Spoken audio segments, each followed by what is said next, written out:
What's up, Dub Nation? It's Rich with Let's Go Warriors again. And we're going to do play-by-play of Warriors at Timberwolves. We're going to do it high vibrationally. And I'm simultaneously live on Instagram and YouTube. YouTube is mainly where it's at. Thanks, Dean Agon. No Draymond and no Moses tonight. Kyle Anderson gets the start.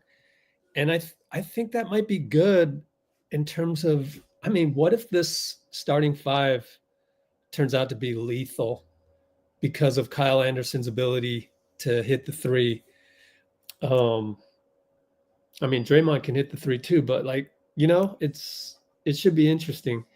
But before we get going, for the new people, I need to explain what Let's Go Warriors is about and what I'm about. First off, been credentialed with the team now for over a decade.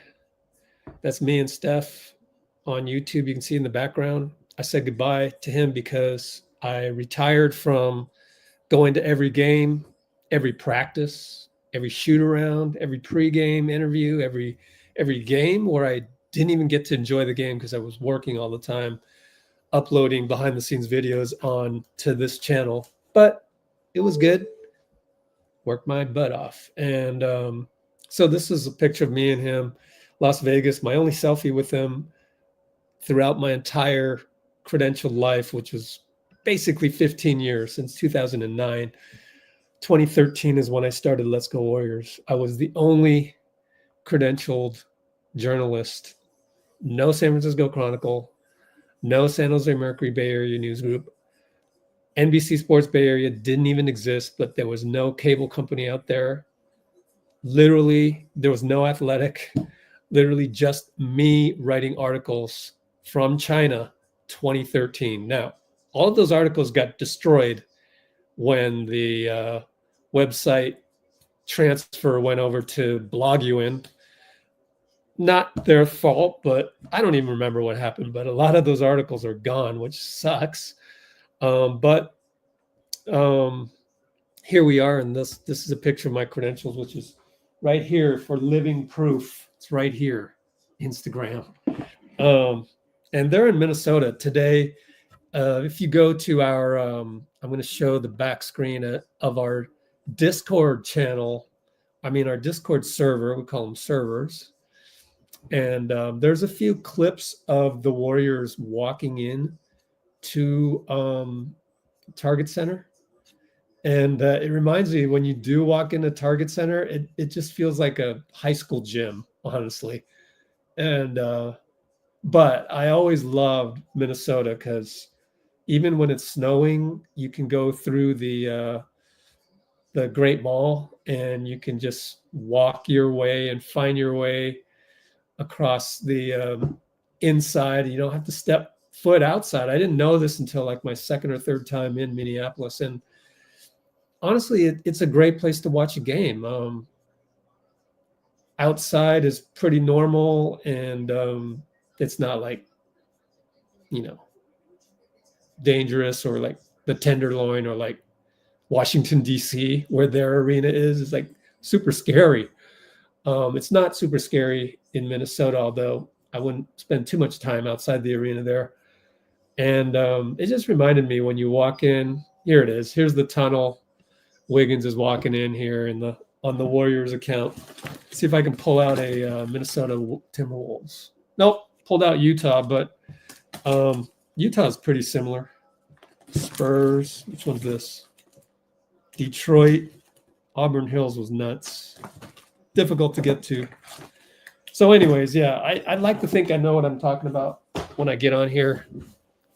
And speaking of knowing what you're talking about, shout out to Monty Poole.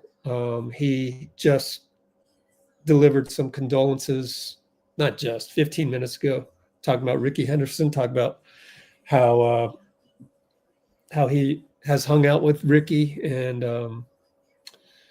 RIP to my favorite baseball player growing up.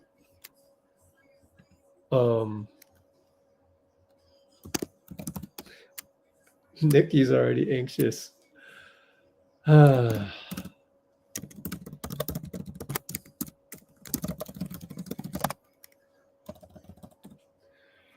Anyways, Nicky Diaz is on our YouTube already. Love the loyalty. She's a little bit of the nervous type, and honestly, like, this isn't. I'm not trying to be a. Oh, here's Jose and Ricky. Nice picture from Jose. Jose Canseco, retweeted by Janie McCauley, Warriors beat writer, which is on our Discord server, which I will. I promise you, I will release it by Christmas. I need to, because there's a paid version, and we'll give away some paid versions as well. And then there's a premium version. So we'll get to the Discord server stuff post game. But yeah, I just hope you're not addicted to having the anxiety. Have you ever thought about that?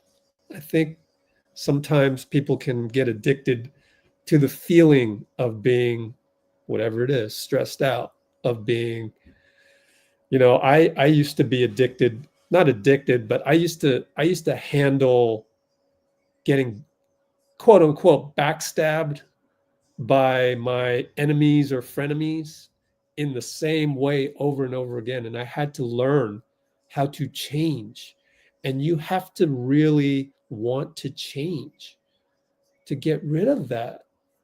So I think a lot of people, it's like, you don't know what you don't know. You don't know what you're missing. And when you're high vibrational, like, at some point, I'm sure I'll play the Muni Long diatribe about J.Cole, her meeting J.Cole, and J.Cole being high vibrational, which is basically what we try to do here. It takes a lot of effort. You have to have a huge intent to change yourself so that you're not relying on complaining all the time and thumb typing and being like Twitter every day. Anyways, Trace Jackson Davis and Kyle Anderson will start. Sean Wright, we're looking at referees. Sean Wright's all right. Sean Corbin, man, I don't even remember the difference between them two. I like Sean Corbin, number 33. I think he should be the lead official, not Sean Wright. And then we got Simone Jelks, and then we got a loose net. Buddy Hield notices a loose net in the rim, so they might take some more time before we start.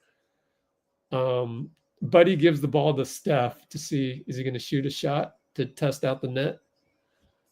And there's Sean Wright. I like Sean Corbin, though. I like Sean Corbin better. Dean Chambers in the house. I think Dean is going to hop on the live later. So thanks, Dean Agon. Nicky, hope you're not feeling too anxious and feeling more excitement. See, that's the way I look at it, is every game we get a game every other day from now on almost. And I think that's an opportunity. I think that's exciting, and like, I'm not afraid to lose. I'm too excited by the opportunity to win.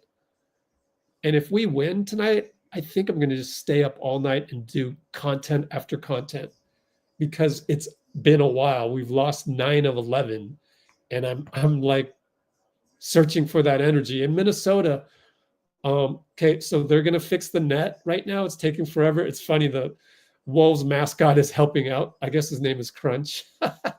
He gave them their ladder. It's hilarious. It's great that the mascot is making light of the situation and throwing in a little comedy for an otherwise very, very boring start. And everybody's standing up because that's what they do.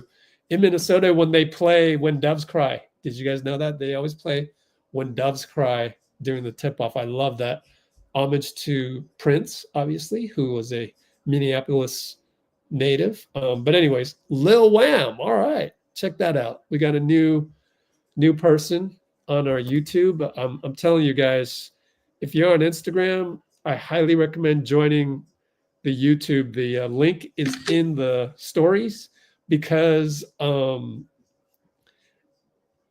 and I'm gonna delete my comment back to Nicky because it's too judgmental. It's a little too judgmental. No, I'm rooting for you, Nicky. Hope you feel better, and think about it as excitement. But Lil Wham is in the house, and if you go to YouTube, it's like our community there. Number one, we're high vibrational. Number two, like all of my Blue Wrench moderators, that's what we call them on YouTube. They're just like, they help protect the environment. Like they make it safe for us to say like supportive things of the team. Can you imagine? Like there's actually a place on the internet where you can say good things about the Warriors and feel safe about that and have inspiration and have hope and have, you know, creativity and all these high vibrational thoughts rather than complaining and complaining and complaining and so on and so forth. It's just like, so while we're waiting, I'm going to go ahead and play the Muni Long one because it's important. Energy is first. You can sit down with somebody for 2 minutes and just exchange a few words and know where that person is vibrationally. If they talk about other people, gossiping, hating, like, all right, this might not go that far. I remember one time I had a moment in the studio where J.Cole was there and I was just having a bad day and I started just talking trash. I was talking to my other friend Turan and Cole came in the room and within 2 minutes he heard what we was talking about and he got up and left. And I just remember being like, damn. What we say? Why did he do that? Yeah. But then I realized we wasn't on the same frequency. He not on that. Complaining, that kind of conversation does not circulate in higher level rooms. He didn't judge me. He didn't say nothing bad. He sat there, he listened for like a minute, and then he got up and left. Because what happens is when you're high vibrational, most likely, those people are going to bring you down. You're not going to be able to bring them up. Oh, I think Lil Wham says he's the kid that spammed Let's Go Warriors 2 years ago. Was that the raid that we didn't know was a raid? I thought that was a year ago, not 2 years ago. But anyways, hope you guys heard that from Muni Long, J.Cole collaborator, and talk about J.Cole. I just realized I should switch it over to Saturday box scores. Ooh, Lakers are up on the Kings by 5 with 1:47 to go. Man, Kings, we got to talk about Jimmy Butler, De'Aaron Fox. Not to spoil it, because we'll talk about it later when Dean hops on, but I don't think Sacramento's trading De'Aaron Fox this trade season. I mean, come on. They're not going to do that. He's got another year left on his contract, so they'll wait at least until the summer to decide on him, and they'll probably keep him, and then they're going to, I mean, Vivek is going to hold on to De'Aaron Fox until the bitter end. The whole NBA would want to pry De'Aaron from Sacramento, but it's just like, so we don't need to be talking about De'Aaron Fox. It's not happening now. I could be wrong because you never know. But until the day I am terribly wrong about these things, I will come out and say, okay, I was wrong, and let me figure out what went wrong and why my thinking was off. But, you know, I haven't been wrong about this stuff for, 15 years as a credentialed reporter with the Warriors. So I think I'm pretty right about those things. Like it's just a feel for the NBA. Look at Wiggins is dribbling around and pretend shooting because they're working on the net. But look at his shorts, man, the shimmery, those are some nice threads, man. Nice threads. Steve is growing a beard. I know, right? Either Steve is growing a beard or he's just up late and losing sleep on watching Dennis Schroder tape. I think that's what he's doing. If you go look at our latest video, I have Steve here on Let's Go Warriors channel. The latest one with Steve right here has some more talk about Dennis Schroder and has him talk about looking at the film and how I think maybe it was the last Steve Kerr one on here where he goes, yeah, we noticed that Dennis likes to outlet the ball a lot, and just like all of these little details tells me that Steve is like really staying up late of late Staying up late of late. So while the crew fixes the net in Minnesota, I just take notes about what we talk about. So latest videos, let's put that in the Kerr latest. And it was from practice yesterday. Latest interview had him dissecting film, including Dennis Schroder penchant for outletting the ball. Speaking of which, my Lakers friend, Mark, devout Lakers friend, but he follows the team just like we follow the Warriors. He says the main problem with Dennis, is that sometimes his turnovers can be very eye roll, for lack of a better word. All right. Who broke the net? Yeah, who knows? But it's just like a piece that's in the wrong rung of the rim. Spurs want Fox. Yeah, I know.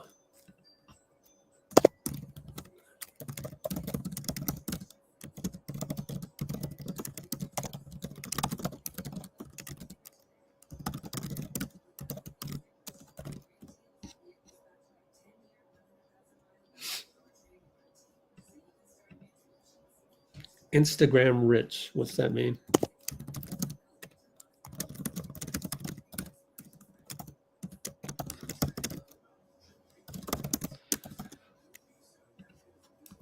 I guess Dina's expecting me to read his mind. We're not quite there yet. We have almost shared brain with Draymond and Steph, but not quite with Dean. That's twice that I haven't understood what Dean is saying today.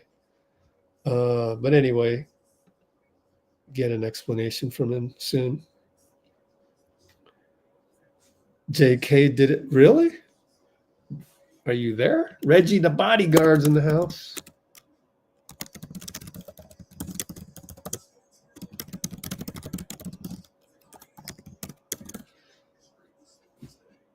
J.K. did it messing around with pods. Really? Are you speculating, or that'd be kind of neat? Anyways, cool. Ricky Henderson, like on my big screen here, of just the tribute picture. Man, only 65 years old. Crazy. My dad outlasted Ricky Henderson. That just goes to tell you how young Ricky was. Ricky, man, you guys got to see the Monty Pool story about Ricky that he did on TV during the pregame. I thought that was cool. And when I grew up, I love Ricky Henderson, man. Oh my goodness. Man, when he got traded to New York that first year he was with the Yankees, I think that was peak Ricky. Like, he was hitting home runs. He was batting like 325, I think it was. Let's look it up since we got time here. Baseballreference.com. There's Baseball Reference, right? Yeah. Ricky. Oh, there it is. New York Yankees, 26 years old, 1985, 314 batting average, 24 homers, and then 28 homers, but only 263 batting average. And then 291, then 305 with only 6 home runs. What? He only had 6? His on-base percentage was nutso. When else did he have a whole bunch of homers? Oakland, 1990. That was a championship year, right? Or was that 89? No, that was 89. 28 homers and batted 325 for Oakland. Yeah, 1990. 325, 28 homers. And how many steals? 65 steals. Man, what's his career average? 279. Man, that's a little. Let me put it this way. Ricky Henderson at his peak was God level, Barry Bonds level. When Ricky was batting, 325, that type of stuff. Oh my goodness, he was so deadly. Man. Then he went to Toronto and then back to Oakland again. Still batted 300 at age 36. They're taking forever on fixing the net. Wow. And then plummeted to 241 with San Diego at age, then came back to Oakland again. Oh my goodness. Insane. 118 walks. Good. He led the league in walks at age 39. 236 average. Ricky, so good. So good. 1,406 stolen bases, 2,295 runs scored. Incredible.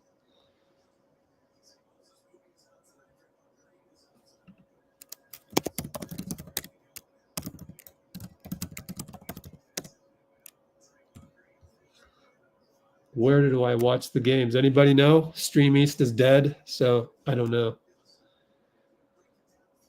Is that why you're not in the green room, or what's going on, Dean? Kings lose again. Yeah, it's fun to talk about De'Aaron Fox, but again, there's no way they're trading him. No way. Absolutely no way. Why? Because go to Hoops Hype. Switch this to Sacramento. They control his salary for the next year. So like there's no need to trade him right now and not fix the relationship. There's like 50 some games left. You're going to bail on the season right now? No.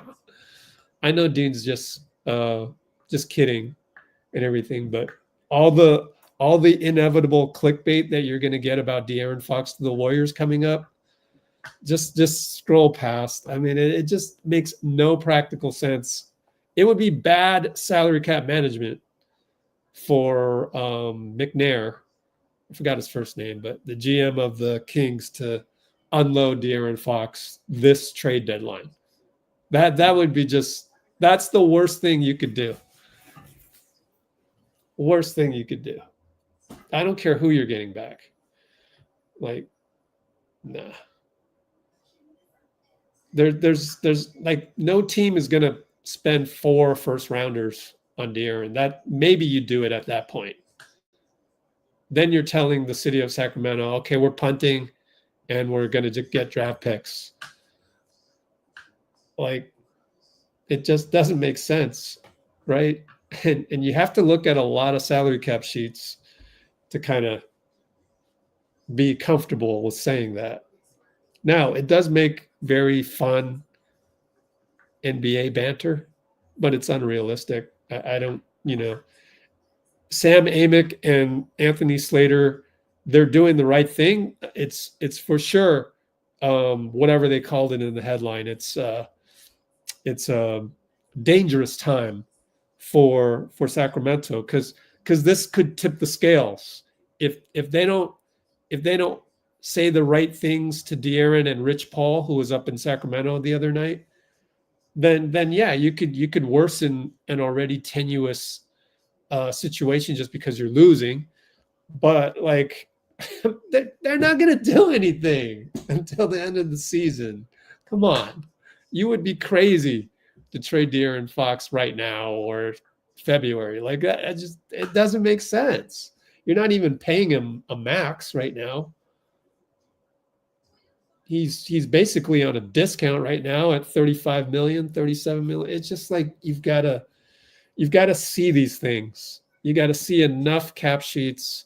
It's just like in venture capital. You got to see enough Series A term sheets to understand like what's a fair value and what's not. And so I spent way too long dispelling dispelling all the De'Aaron Fox rumors.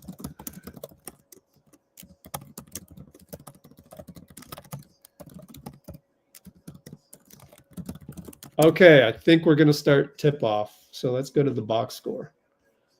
Where are we?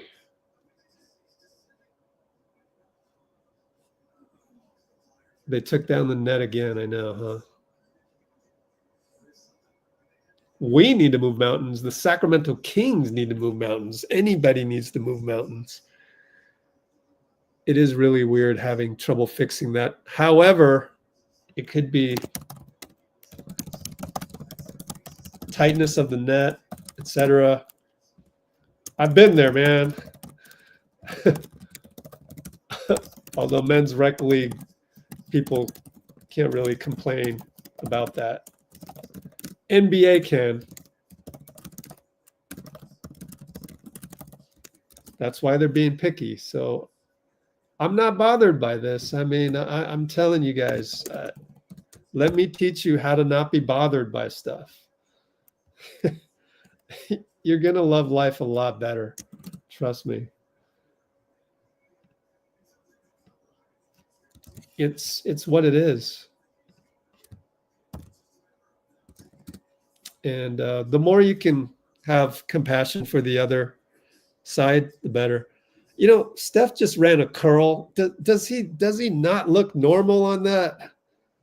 He just ran a curl, 26:52 mark. Let me rewatch the curl. You know, let me record that.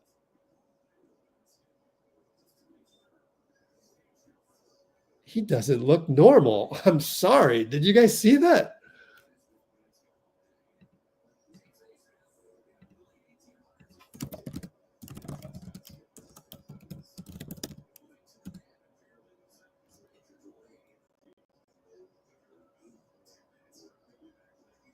Okay, so we should be tipping off pretty soon.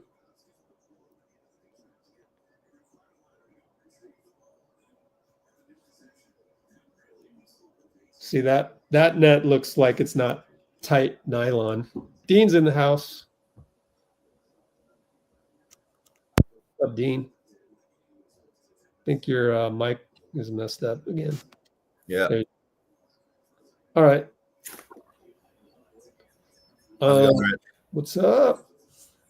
Yeah, not too bad. Psyched that we got a net back and another 5 minutes of shoot around to go.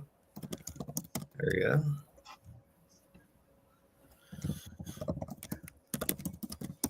Okay.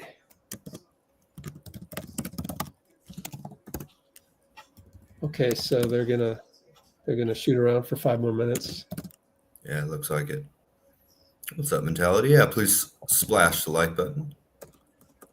Oh no. In that case, let's take a look at the video I just captured of Steph.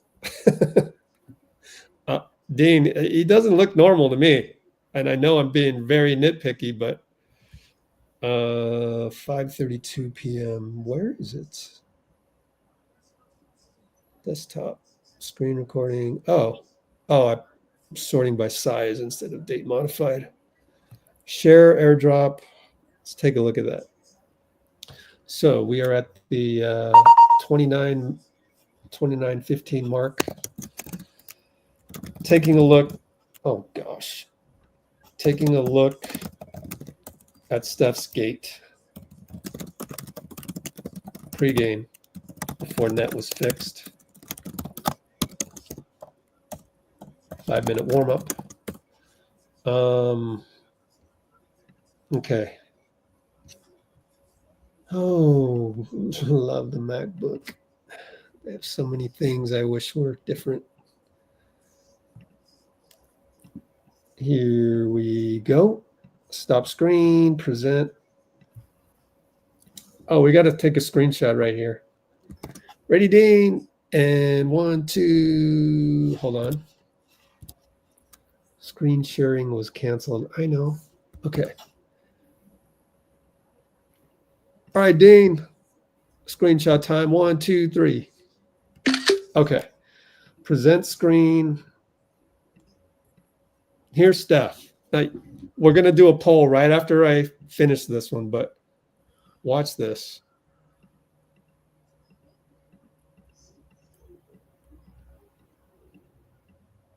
Cue it up correctly here. Okay. Watch Steph here. I'm sorry, that's not normal, man. What about it? He's like gingerly coming around the curl. I don't know. Focus in on his knee. And knees, one of them. Can you take mentality off the screen so we can see the whole thing, or is that not good? Yeah, I didn't know I was doing that. Okay, here you go. Ready? Boom. Yep. Maybe I'm being nitpicky. That doesn't look like a normal gait to me. But maybe he's just half-assing it, you know. I don't know. Yeah, I don't know from that, but I think it is something to look for in the game, you know, to see if he's looking a little slower or moving a little gingerly, for sure. Start the poll for fun. Nothing else to do a poll about. Well, I don't know about that. Yeah, RIP to Ricky Henderson, man. Wow. Crazy. You say he hit 325? One season. 2 seasons, actually. 2 seasons, yeah. But one of them was 28 homers and 325. The one when he came back to the A's. So when he's really locked in, oh my goodness, he's like top 5 all time when he's really locked in. Him at his peak. We'll trade wigs. Depends. Wait for our Jimmy Butler talk. We'll talk about that at some point. Mm-hmm. Yes, sir. Like really, when you go, this is in response to Chill Guy. When you go, do you think we'll trade wigs? The question really is, are we going to make a blockbuster trade? That's the real question. Yeah. So because you need Wiggins' salary slot to do that. Exactly. Mm-hmm. Power tools for Dean. Oh, Dean a gun. We got to invent that, and then our client will be the NBA. Just invent a breakaway. Wow. Invent some kind of rim you can just easily take off and put another one on. You know? Yeah. That doesn't break if Shaq does it. You know? Robby Bautista in the house. About to tip off here. Oh, you're ahead of me. Can you slow yours? Okay. Yeah, I paused it real quick. All right, Tabz. Oh, nice. We got to screenshot that real quick. Oh, I'm about to tip off. We'll screenshot that next time out. Okay, and tell me when. Kyle Anderson stole the tip. All right, Sure. Kyle. 11:55, 11:54, 11:53, 11:52. Dennis, screen wigs, roll wigs to Trace. Trace over Rudy scores. Trace, way to use your off. Get in the hoop. Get in the paint. Yep. Love it. Dennis, Wiggs, TJD, right arm, ward off, Rudy. All right, 3-ball, Jaden McDaniels, left side, in and out. Yay, they missed the 3, Dean. They missed the 3. Yeah, and it wasn't from the corner. Let's go. Kyle fakes a 3, attacks Randall. Slow-mo, no good. Back rimmed it, but nobody was there, so Randall, easy rebound. He's got it in the corner, attacks Kyle, spins around him, Trace help. He finds Conley in the corner, passes it up, back up top. Randall, strong right hand, even though he's lefty, back rimmed it on the jumper. Pretty good defense. Dennis brings it up. Mm-hmm. Oh, next time out, also thinking about maybe Draymond should come off the bench and Kyle, but I'm just thinking that's if Kyle plays great tonight. Yeah, Draymond is available tonight, right? No. Wiggins, 3-ball. Short over McDaniels. Rudy rebound. Outlet, Ant. Hey, pick him up. Okay. Wiggs picked him up. Spins. Good help, Trace. Kick it. Back to Ant. Shoots a 3 over Wiggs. No good. Cool. Yeah, Wiggs really stopped the dribble there on Ant very well. And appreciate that. 3 straight stops. Dennis, pick and roll Trace. Then Kyle. then fakes a three. Kyle pinch, down low Trace. Handoff Dennis, shoots a two. Good. Oh, yes. Oh, yeah. Lead. When's the last time we were up 4-zip? When's the last time? Seriously. Come on, it hasn't been that bad. It has. Yeah. Probably 3 games. Yeah. Okay. Jaden, no good. Steph nearly forgot to box out and says my bad, but it's off of Jaden. So we got lucky. 4 straight stops. Mm-hmm. I'd rather start off with that than 4 straight scores, I think, actually. Right. Dennis handoff Steph. 3-ball, hero shot, short. A little early on that one, but I guess he was, he has green light. So yeah. I don't think he'll shoot another one like that next time. Steph's a little late, but hustles hard for the closeout, and they're 0 for 5. Great start for the Warriors against Minnesota. Closeout by Steph. Dennis pops, no good. Yeah, get your feet set on that one, buddy. You didn't have to twist. I don't like that shot. Steph just shot a hero shot, but, they want Dennis to do what he does. As long as we're getting... Rudy gets a dunk. Uh-oh. That was not one of them. Let me watch the replay. What happened on that one? It just converged a little bit too much in Ant and gave up the back door to Rudy. They killed us last couple games back with all those alley-oops. Yeah. Kyle for 3. 3. Good job, slow-mo. Yep. Didn't even watch that one, but that one Ant got by Wiggs, so have to look at that later. 7-2, 8:30 to go. Randall, athletic shot, no good. Trace leaps for the rebound. Yeah, it was nice. Steph, dangerous pass to Wiggins. Right corner 3, no good again. And our threes are what? 1 for 4. Mm-hmm. Rudy, back to Ant. Pretty good defense, Ant. Wiggs. Switch, Steph. McDaniels, Wiggs on the switch. Goes in. Great defense, Wiggs. Man, he's playing great defense. Julius. Kyle spins. Strong left. Trace blocks it. Oh yeah. Almost got a shot clock violation on that, too. Dennis, Trace, what a find. Scores. Oh, Dennis, 94 feet. Keep going to the hoop. Especially if you pull Trace Rudy. is hitting. All right, we go Julius. Screen Conley. Dennis stays on Conley. He gets it. Crosses over. Strong left. Foul Dennis. Probably a good thing because he did manage to feed Rudy right under the hoop. 9-2. Yep. 7-18 dead ball. Not sure about double teaming Mike Conley off Rudy Gobert there, though. Yeah. But all good. That's a read by Trace. He has to either commit to that or trust that Dennis can catch up to Conley. So I didn't have a problem with it, but Conley does a pick and roll dunk to Rudy fairly easily. Kyle right side, slow-mo, no good. Trace is going to get called for a push on Rudy. Let me watch the replay on that last one. Yep, it just well-executed pick and roll, and Dennis just could not do anything about it. Steph will come out 7:02. Okay, about 5 minutes. We're up 5, 7:02. Buddy comes in. Mo. Mo fire. Conley up top to Ant. Screen Rudy. Switch. Trace. Corner. 2-ball. Long 2. No good. Kyle rebound.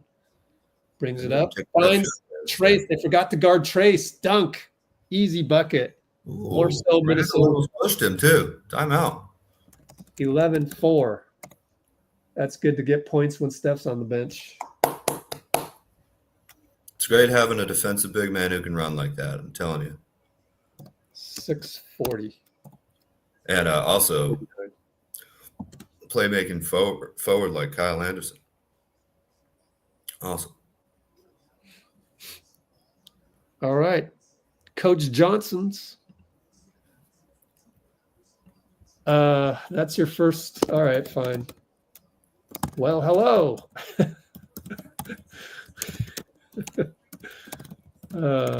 We talked about Vooch before. It was Melton plus Looney for Vooch, but Melt has already been dealt. Oh, it rhymes. Yeah. Unfortunately. And where's Bruce? Bruce isn't on the chat. So what do you know about Vooch? I mean, like his defense really sucks, right? You know, I don't know. I don't think we've seen him around other really great defenders. So, you know, sometimes you can make up for that with the rebounder, but he's not a great defender. No, not the It's a lot to pay. I think the $20 million price tag right now. I just don't know what you put together to obtain that, and that's I just think it's too high for a guy of his caliber. Remember, I would have done that deal, Melton and Looney, but it's only because mainly like I know that we're going to take a step back on defense, but it was for the $20 million salary slot, which then in the summertime you could combine that with Wiggins is 25, get a $45 million chunk to trade out for somebody worth 45, 50 million. That's really the main reason I would have done that, for the optionality. But now that Vooch is kind of like, you know, just a trade target, man, I don't know how you would, you know, manipulate your salary cap to go get that. Because then now you'd have to go, you know, Looney, GP, and one other guy, Guy Santos, and I don't like that as much. So, well, for me, the interest was also, and I've said this before, but the interest was also having a center in that handoff, top of the key, top of the three role who can shoot and pass. We're back though. It looks like. Yeah, Ant and Wiggs over to Nikhil, pinch post Randall, handoff Ant, goes down the right side. Oh, went right back. Oh, Trace blocked it. Did he block Julius? Oh my goodness. Yeah, I think he hit it out of his hands. And then it's man one. And Trace is looking at the bench. I don't know if Draymond's yelling at him or what, or if Draymond's in the building. I don't know, but let me rewatch that.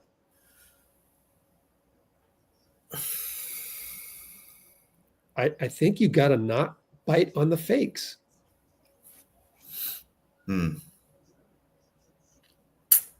I can't tell. It's too bad. It's too bad we don't have seats behind the Warriors bench to see. Yeah, I would say just foul him harder than that. Yeah, that too, right? Yeah. Play with physicality. I mean, don't hurt him. Don't go for the ball, all that. But, you know, foul plus an and one. I mean, just pick one or the other. Right. Now it's 11-7. 6:04 to go. Trace loses it. He's trying to go one-on-one. It's too much contact by Randall. Foul on Randall. Let's look at the Minnesota fouls real quick. Just foul on Randall. That's it. And we have 3 already. 2 of them by Trace, 1 by Dennis. Naz Reid has checked in. 6:03 dead ball. Trace on the inbound. Over to Kyle. 6 minutes even. Healed, trying to free up against Donte. Can't, so Kyle does a slow-mo Euro. Throws it away. Threw it too low to Healed. But at the same time, Buddy was like leaving it. And Trace gets a chase down block. Yeah, he's all over the place, man. In a good way. He's everywhere. Energetic. Yeah. Oh, Wiggs in the Draymond position. Wiggins. They're going to call offensive foul? You're kidding me. Offensive Good. foul. Be aggressive. So it was Wiggs on Donte, low post. Yeah, he just used his shoulder into Donte. And Donte has been around the block. He knows how to defend that. I used to get those charges, man. I was good at that. Julius and Looney there. Reed against Buddy. Low post Kyle shows. Goes away. Kyle Don't get 3-second call. He jumps out. Thank goodness. Kick it to Donte. Donte down the lane. What a move.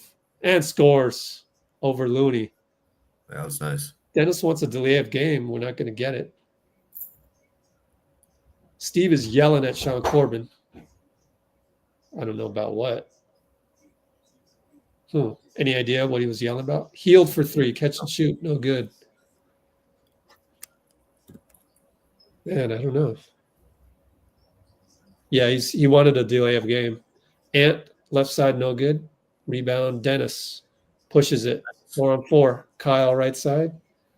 Stuck on the baseline. Kick it back out. Dennis will set. We got a mismatch. There it is. Oh, Looney can't catch it. Had the height mismatch. Says my bad. Don't give me the no my bad anymore. It's one of those things that my team used to do a lot. My bad, my bad, my bad. And it's like, dude, nobody say my bad anymore. Just make the play.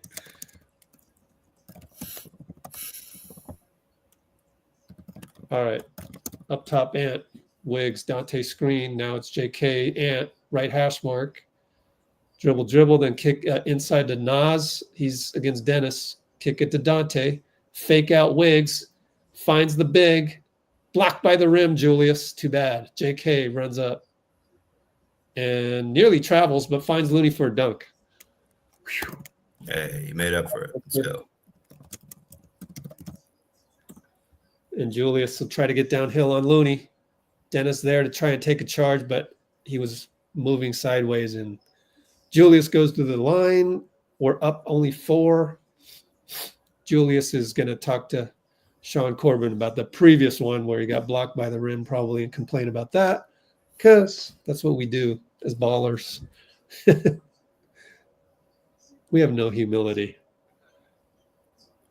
If we get a embarrassing layup attempt, we're going to go to the ref. I used to do that. Julius missed the free throw. All right, if you're on Instagram, which isn't a whole ton of people, check out our link to YouTube in the stories. That's where we got on YouTube. You can be part of our family. Friends. We're like friends, or we're like cheers. It's just a nice homey feeling. Steph back in with 3:50 to go, so they took him out earlier than usual and then bring him back earlier than usual. That's a slight adjustment. Like 9 minutes, maybe. No, 9 minutes total played. Yeah. Buddy for 3 on a broken play after JK nearly turned it over.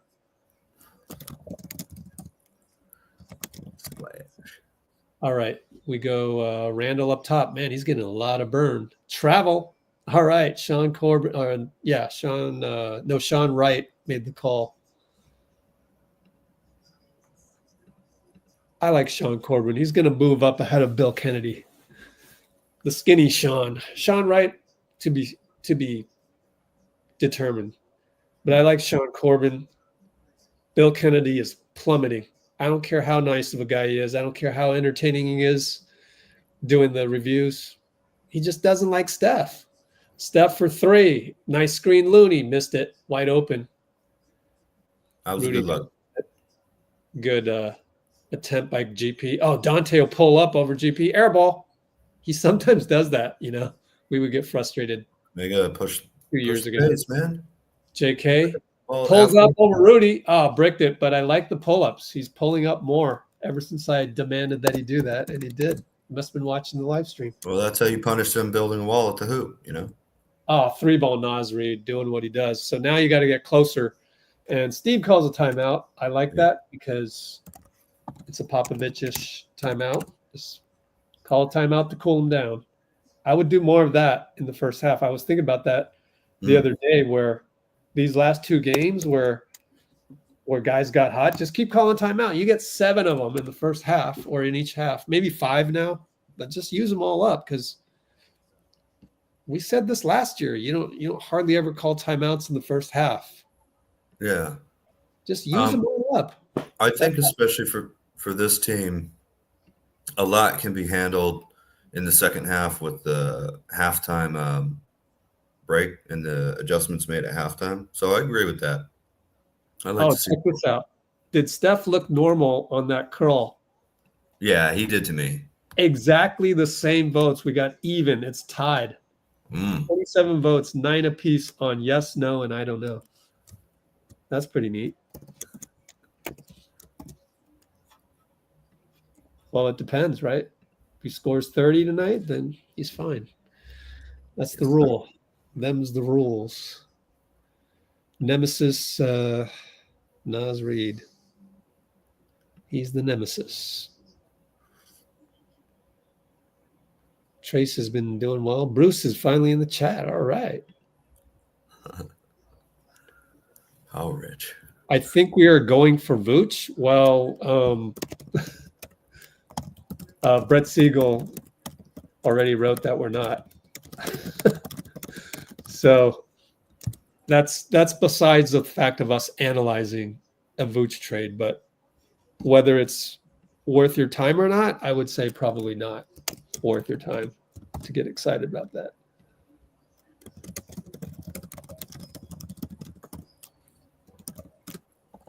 But, you know, I'm just giving you what I've heard, what I've read. I have to click on the Clutch Points article and then immediately put it in reader mode because, oh my goodness, the interstitials. Yikes. Trace. And Steph didn't go after that rebound. Mentality had to go. I know, only one missed three. Why isn't J.K. starting at the 4? I know, right? Good question. You got an answer for that? Steph running like my dad. Oh my goodness. Is he playing the 3 when he comes in? Maybe he wants to play the 3, so okay. Put you in, but not as a starter. That's my guess. All right, we're back. Tonight? Steph over to Buddy.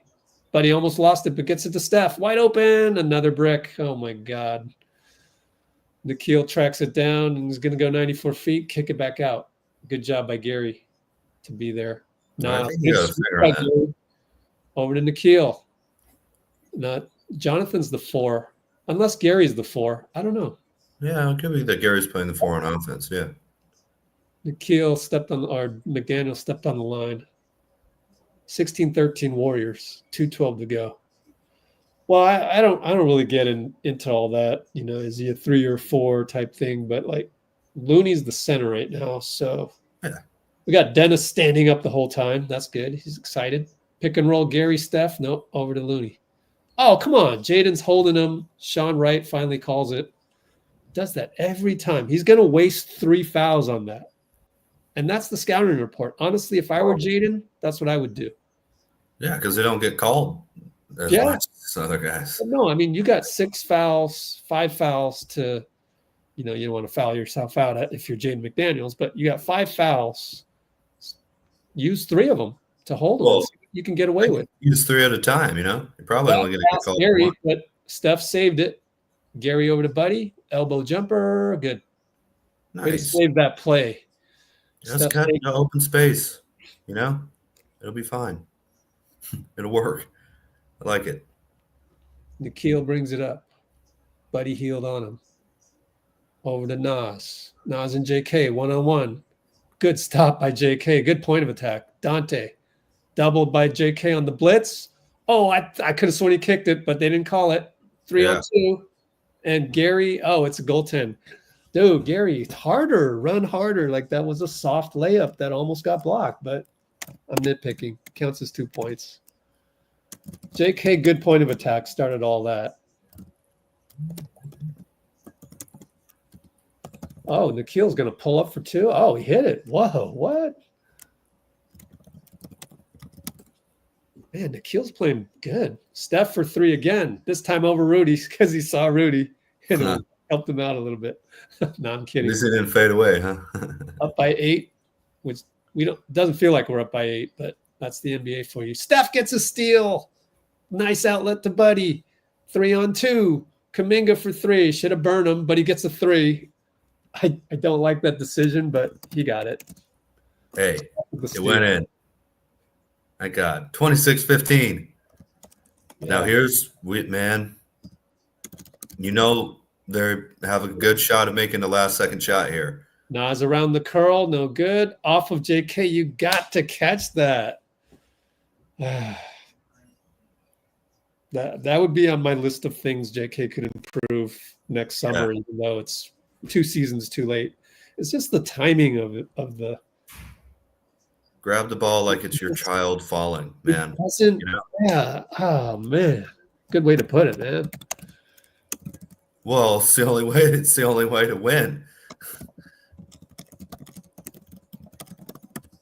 But he's too young to have a child, so I can't envision that. No, that's not true, but he doesn't. 3 ball, no good. Yeah, think of it as your baby brother. Yeah, whatever. Alexander or Flory. Yeah, doesn't matter. They play ISO Nas. Somebody said an inverted pick. Oh, there's Steph. Okay, here he comes. He's going to wait because it's a 2-for-1. Or it's a shot clock. My fault. 7 on the shot clock. Here it comes. Inverted screen. Perfectly set. Goes to Looney. Back to Steph. Back to JK. Has to fire from 2. Short. Well, I thought Steph could have launched it. 3 ball from the half court. No good. So 26-15. Can't be mad. That's pretty good defense. 15 points. Yeah. You got to give him credit. Timberwolves a pretty good offensive unit, too, I would say. Yeah. We have the same record. Tied 14-12 right now. Yeah. So every team, I can only imagine how bad the thumb typing is going on in Minneapolis these days. Yeah, I think they have a good team, but there was something really strange and difficult to figure out about the team with Cat on it, just with the 2 7-footers. Yeah. And I'm sure they'll figure it out, but, a lot of figure it out. I think they'll figure it out. Yeah, but a lot more of the burden's on Anthony Edwards now. Yeah. Yeah. And that's always, a difficult step to take. But I know that once he figures it out completely, he'll be even better.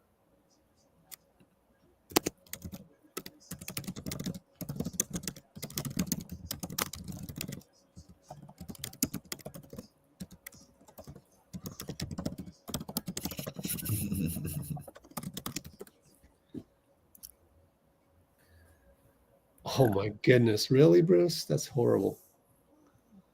Oh, where is it?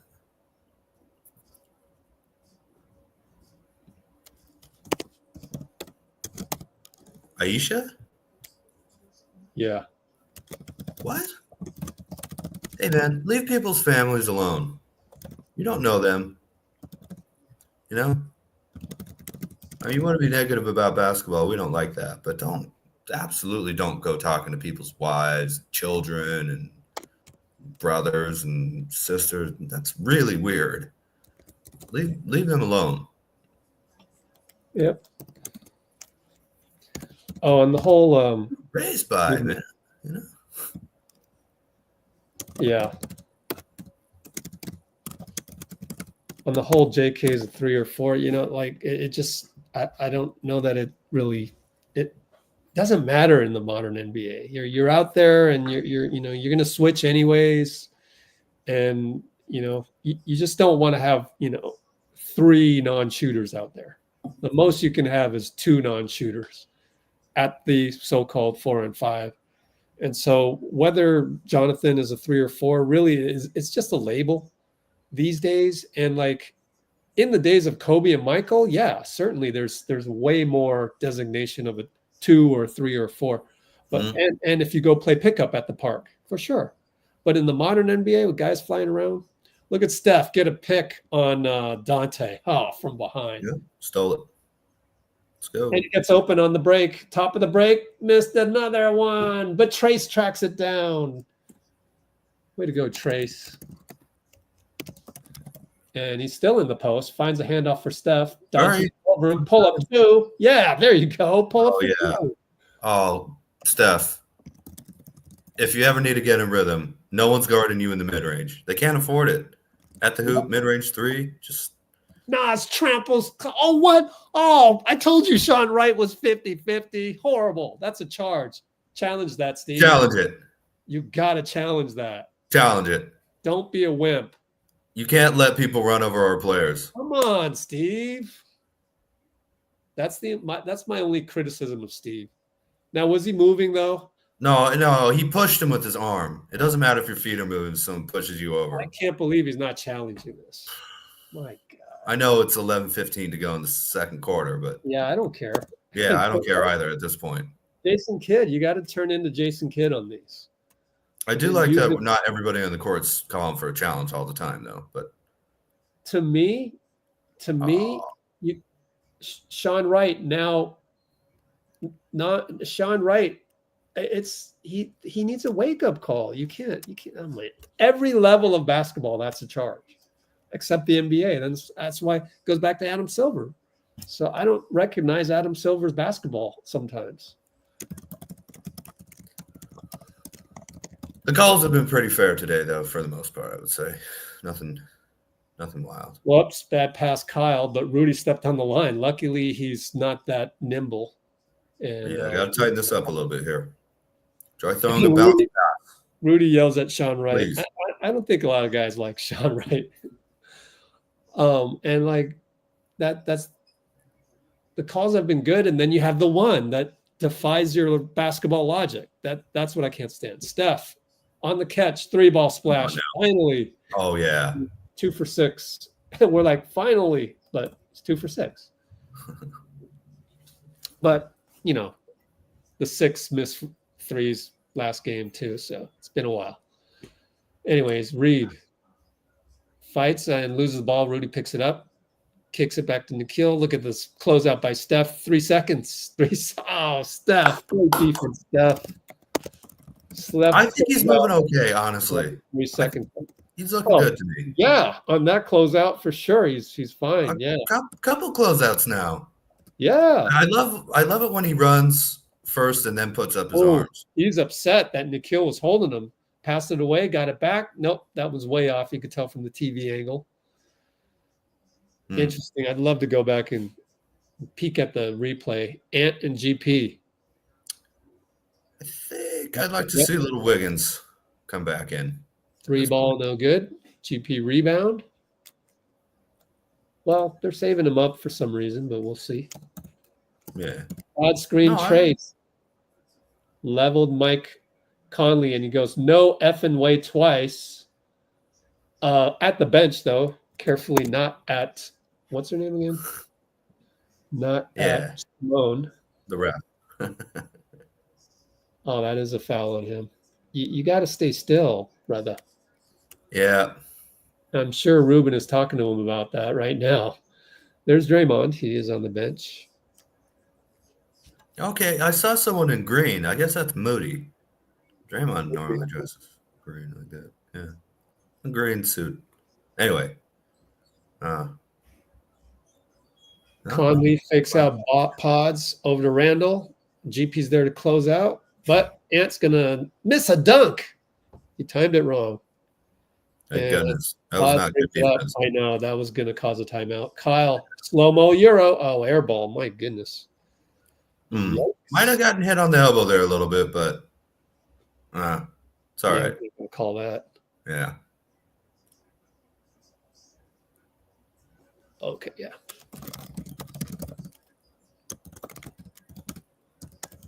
And that's Randall attacks too hard. Pods rebound. Getting a little lucky here. Need to convert on some of these. Yep. Over to Steph, over to Gary, wide open. 3-ball, air ball, way too strong. My goodness, Gary.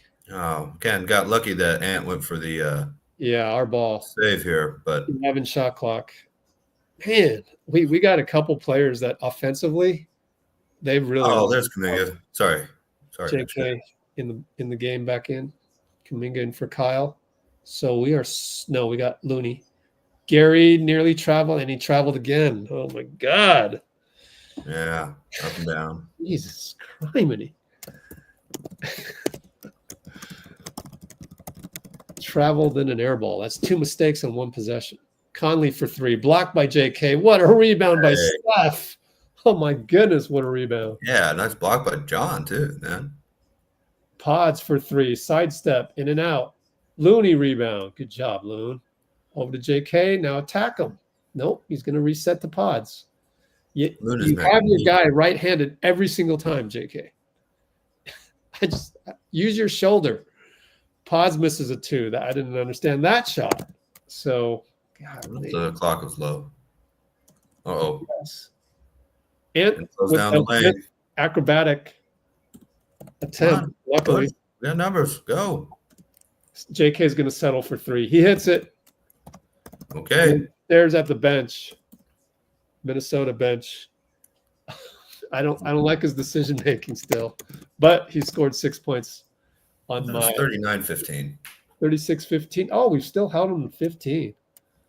I like the defense though. The defense has been great. We're getting a little lucky here. We are getting lucky, yeah. But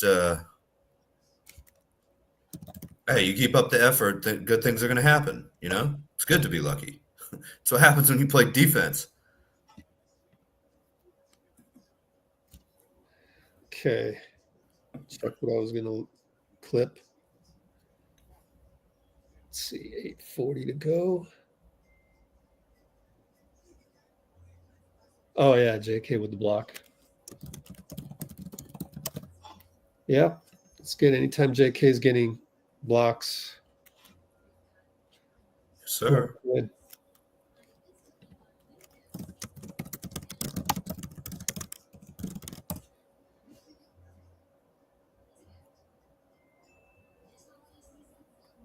You're right. That was a late shot clock by Pods. Oh, cool. Good. 1.5. Yeah.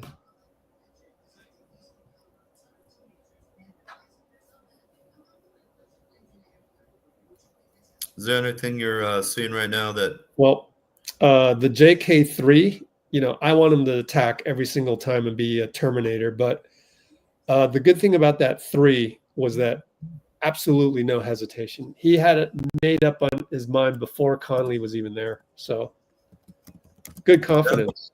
Sometimes confidence is all you really need out there, you know? Yeah. So long as it's not reckless. Yeah, not reckless confidence, but just, you know what? It's only 3. It's not going to, like, you know. Kimbo in the house. I can take this, and I like that. Yeah. But I want him to attack. We need to keep getting to the rim, you know. Pull Gobert out and what is JK 3-point percentage? It's like 31.5% so far. Kerr did not shave until Warriors win the chip. Yeah.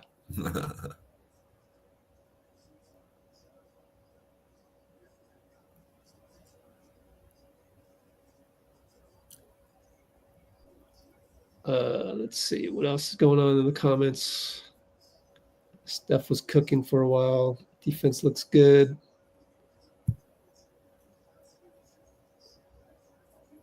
That was a charge. Every level of basketball, that's a charge, except Adams League.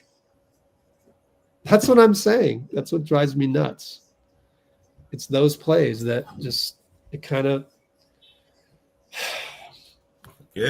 bottoms out for me. But anyways, hey, good pressure. But Conley, oh, nice pick by Wiggs. What a pick by Wiggs. Yeah, Conley. A lot of hustle out there.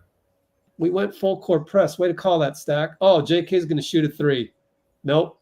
Attack, man. The guy's 10 feet away from you. Good Lord. I need to like give him a brain transplant.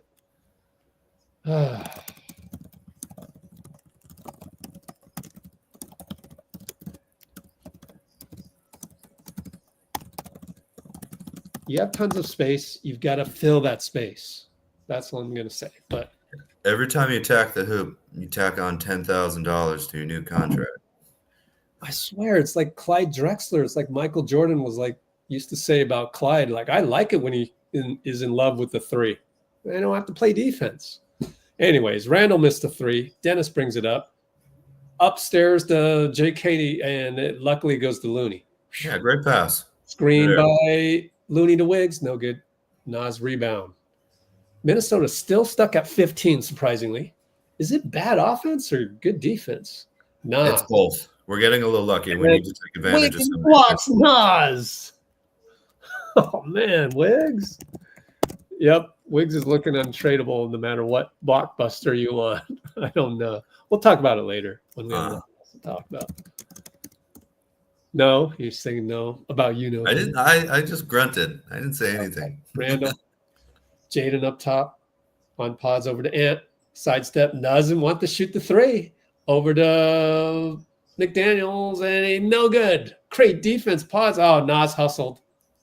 Someone forgot to hustle. Don't let that be the start of anything.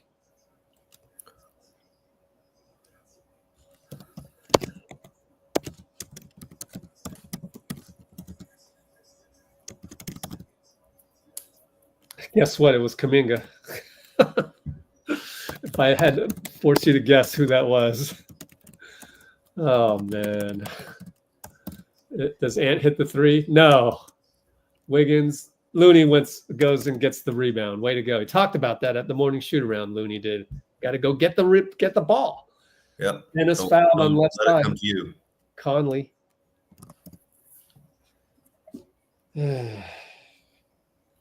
And also on that one, credit Pods. Pods was working his butt off to box out.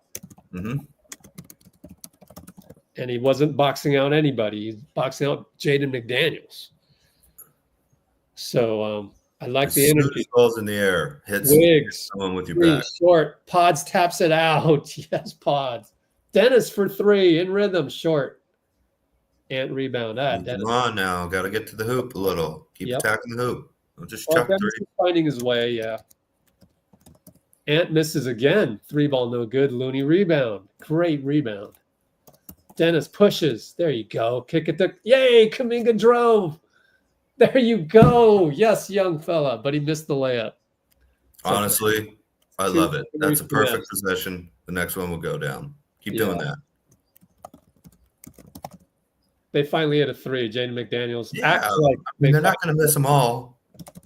Sheesh. It's the NBA. Yeah. 36-18. Doubled them for now. Dennis nail misses another one. Oh boy.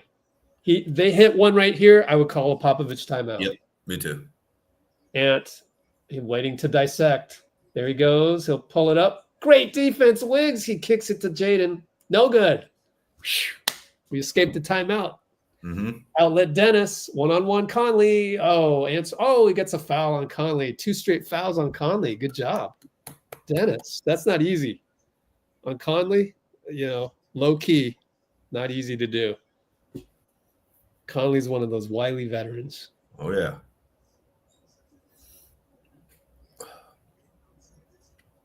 Wily Conley instead of Wily Coyote. They call him Mountain Mike in Utah. Man, I was just thinking about that the other day.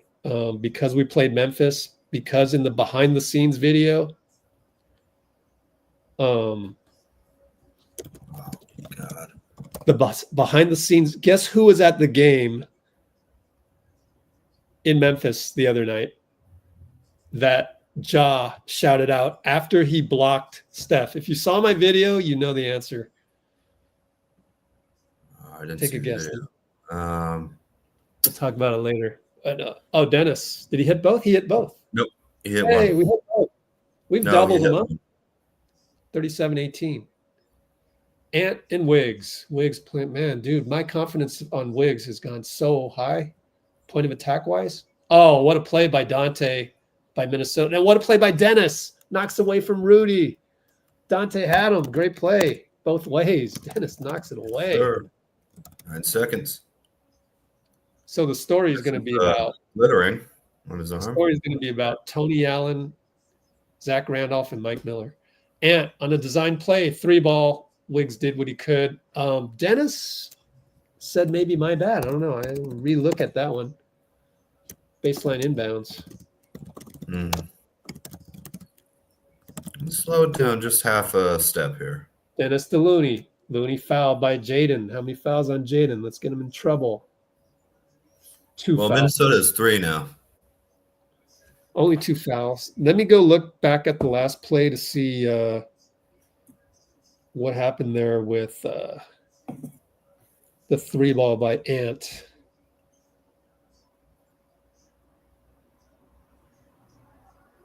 Let me see. Yes. You hit it. Looney hit a free throw. Whoops, I rewound way too far, so I'm going to run into the live action. Come on now.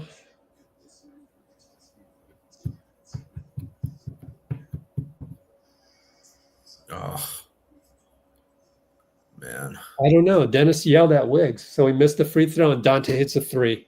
How does he hit a 3 so soon after the free throw? That's why Steve calls timeout. You can't do that. 38-24, 419. 419. Wait a minute. Let me rewatch that. Okay, so they had a commercial on the right side of the screen. He misses badly.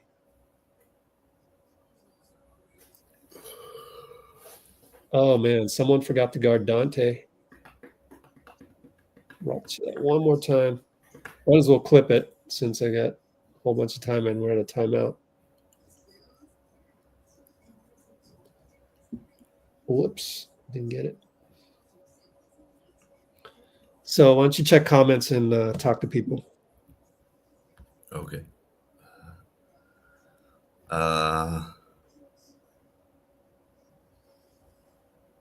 Okay, that's a miscommunication with Dennis. Who was it? Dennis and who? Dennis and Looney. Mm-hmm.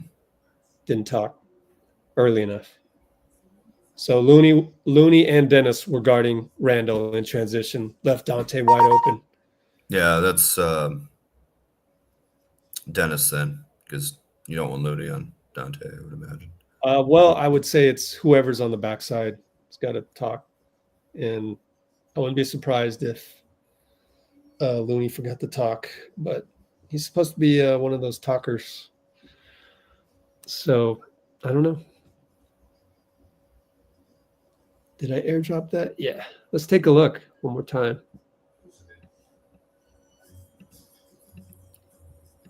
So stop screen, start screen.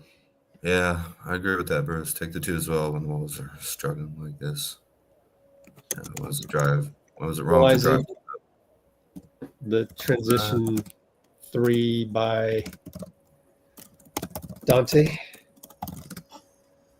Okay, here we go. Here's the free throw. Here's Donte. Here's Julius. He brings it up. Wiggins is on him, but Wiggins has to switch to Ant, obviously. So he tells somebody to pick him up. And there's Dennis to pick him up. At this point, I think Looney's got to know. And he's got to bark. You got to bark it out. So now he's like, okay, I'm going to switch back to Julius. I'm going to switch back to Julius. And then there's Donte. That's way too late. I think that's on Looney because he's on the backside.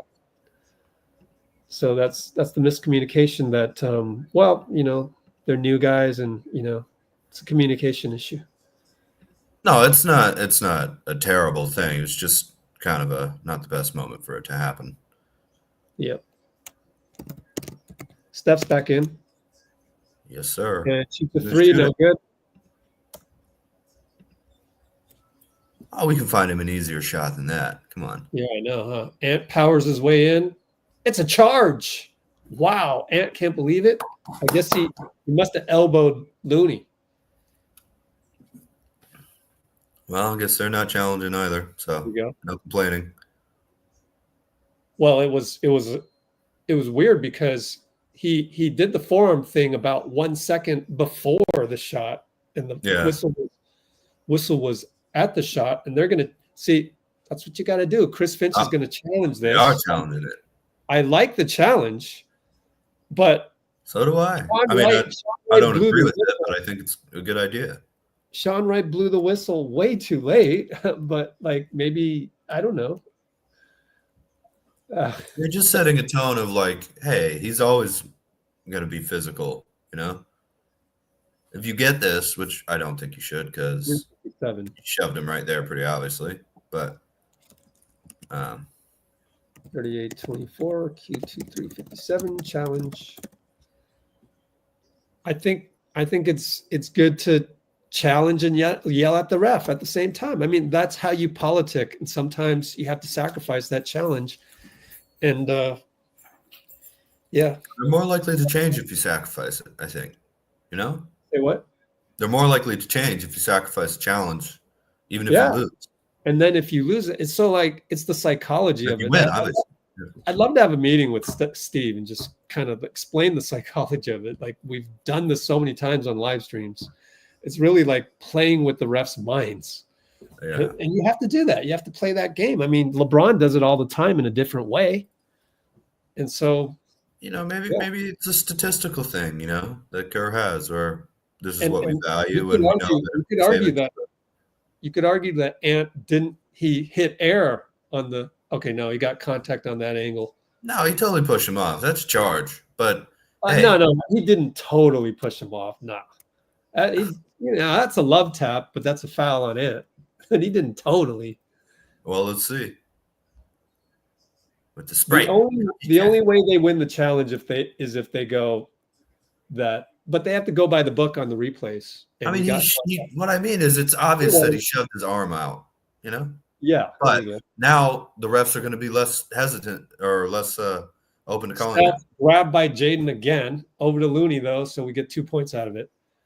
So great play by Steph to counter all of that. 40-24, 3:40 to go. Yeah.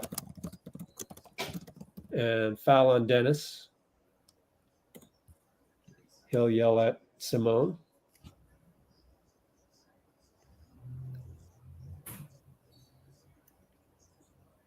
We've had a lot of weird numbers on the team, and I kind of like it. You know? It's cool. What does that mean? What does that mean, weird numbers? Oh, 95, 71, you know. Oh. Sweet. Uniform numbers. Yeah.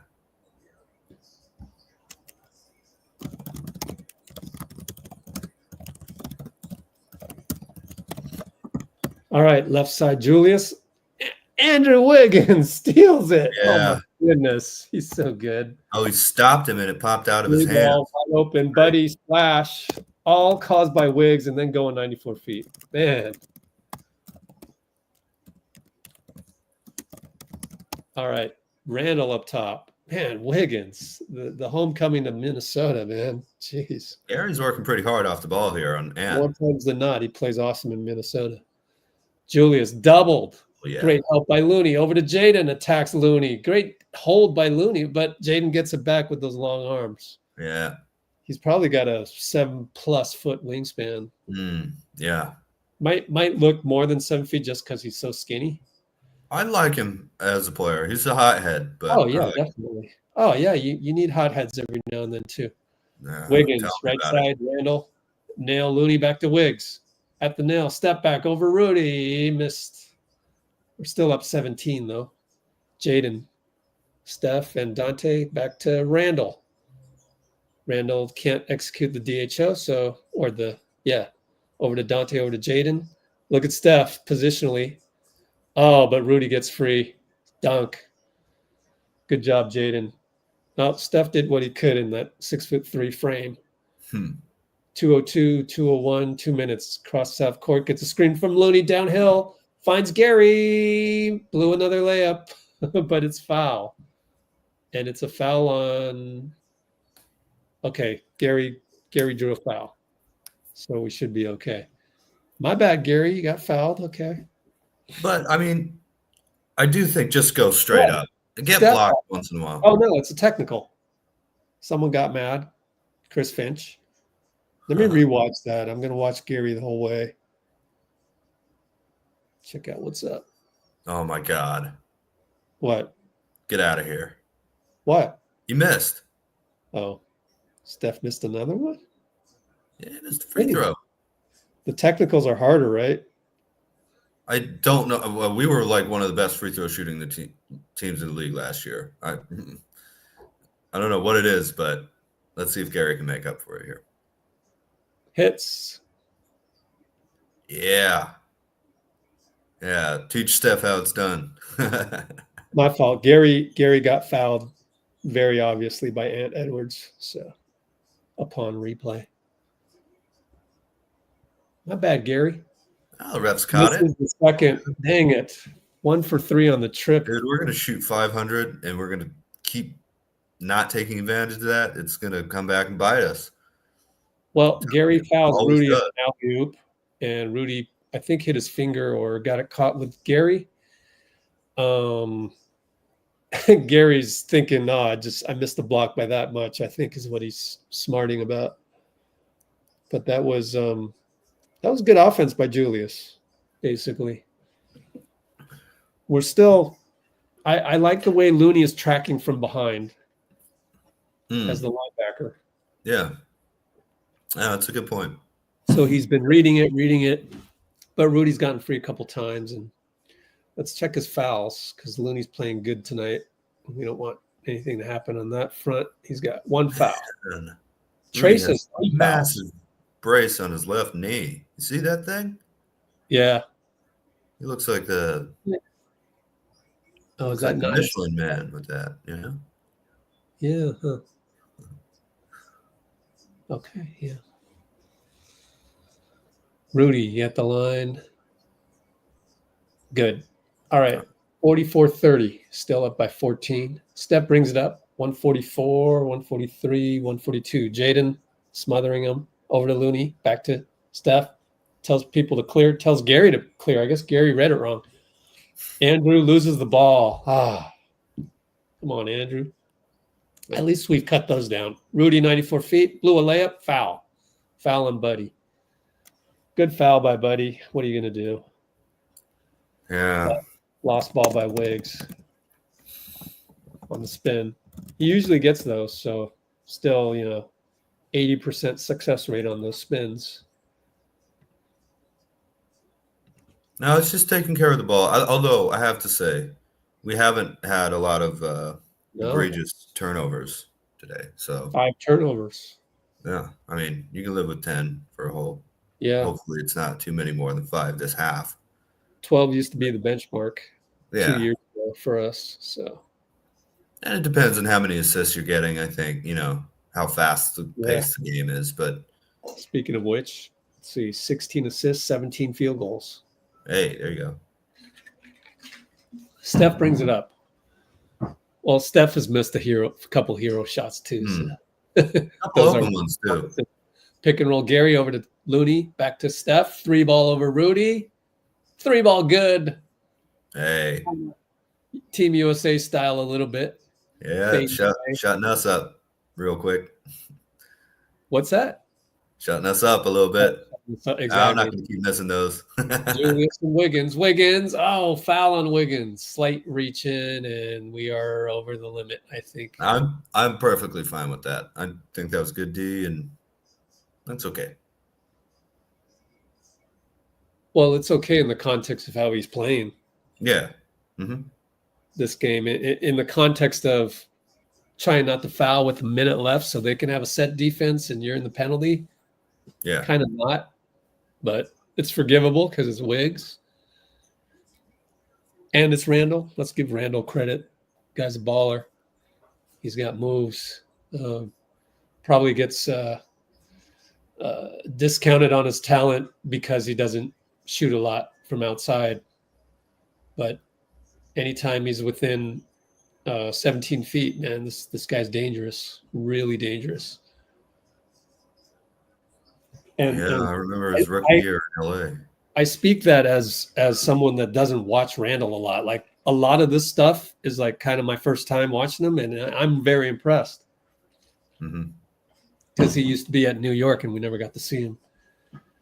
All right, Steph, Wiggins, high pick. Gets some room downhill. Rudy meets him. Kick it to Gary. Back to Heald up top. Finds Steph. Way to find him. Attacks Donte. Oh, lefty no good. Looney gets a rebound. Wiggins tracks it. Over to Buddy.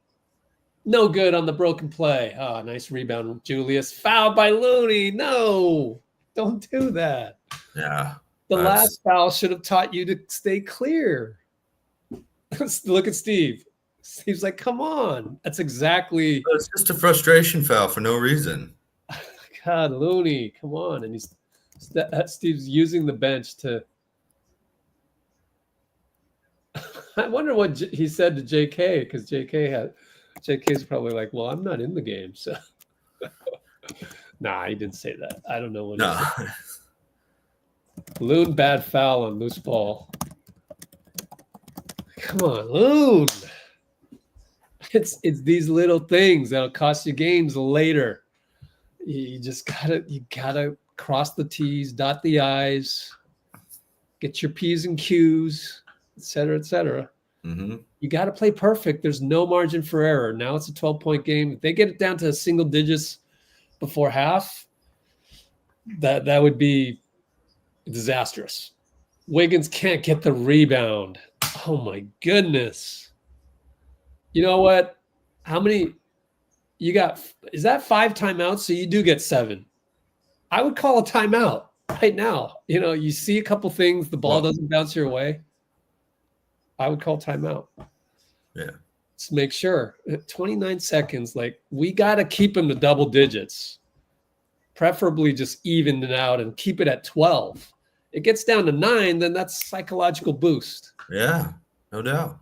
Ant over to Randall, pinch post, Kyle. Oh no, Ant was Julius just burned Kyle. Oh my God. 22 seconds to go. 2-pointer. Got to get a good shot. 10. 16, 15, 14, 13, 12. Here comes Kyle. He waves Kyle away. Randall pinches over to Gary. And he got held again, if you saw in the corner of your eye. Pods will shoot a 3. Got it. Pod saves the day. Chris Finch is like, God dang it, because they play perfect defense. Donte, thank goodness Donte missed, but he gave it a good run at it, man. College try. Well, we escaped the first half with Pods. Nice. 13-point lead. Wow. Pods clutch 3. Catch and shoot. Wow. Yeah, Pods. Let's go. I'm so happy for him. Up 13 halftime. Let me take a break real quick. I'll be back. Okay. GSW 50-37 halftime. Lead down to 10. What happened? Let's see. What did happen? Anybody got a recap for Pinky? I would say fouls. Too many fouls.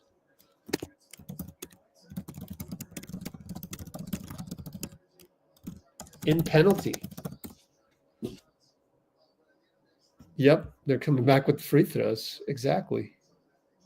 I mean, we teach this ever since high school, and it's a new NBA where guys just don't have the experience of going through how not to foul, how to be in penalty, and it drives a former coach like me just nuts. You know, pulls your hair out. It's so like fundamental. It's like one of the fundamentals that you have to learn. You can't teach that in practice. You have to have the reps in games. And for Looney to do that, shocking to me.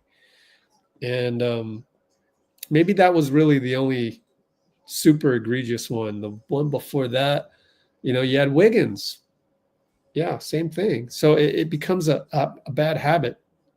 You don't want to get into.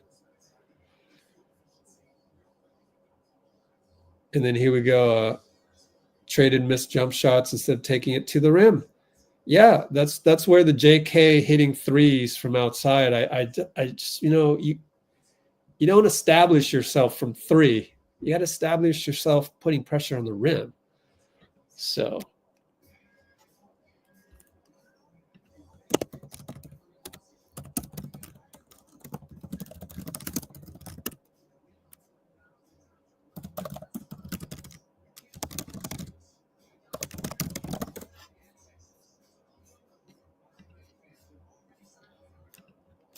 So the recap, late first half, too many fouls. Too much settling, not enough rim pressure. / force. Rim pressure equals force. You gotta tip the scales and you gotta get downhill. Not enough downhill stuff. Shavanch is in the house. Yeah, at least we were playing defense. Like it was stuck at 38-24, whatever, to 15 for the longest time. And what's the halftime score again? It's held them to 37, so that's good. And we're not turning the ball over, only 5 turnovers? Yep. 13 fouls, though.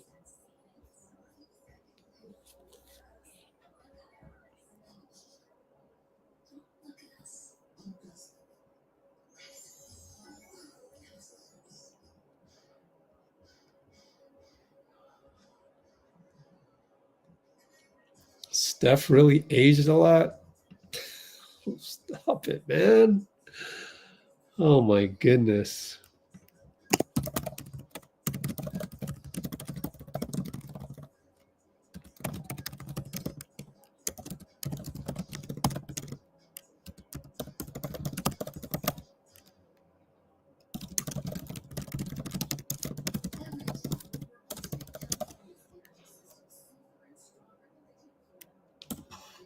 I mean, you get knee bursitis. That's knee bursitis.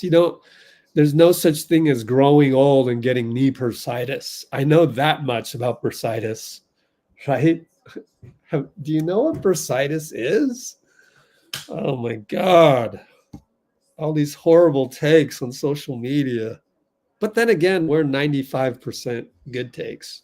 It's always the new guys that come out of nowhere, out of left field, and want to just thumb type any ridiculous thing. I'm talking to you, Chris Page. Man, Chris Page, you can make up for that. Thumb type some good stuff and you'll make up for it. It's all good. It's all good. You stumbled into the Cheers bar that we're in, and you came in drunk already and you were mouthing off on stuff. That happens. Any neighborhood bar, that happens. But we want to invite you back as a frequent patron, and you have to not do those things next time in the comments. So anyways, yeah, Sister Agnes is in the house. So yeah, let's pour Sister Agnes a beer. Just kidding. Anyways, what else are we doing in the comments?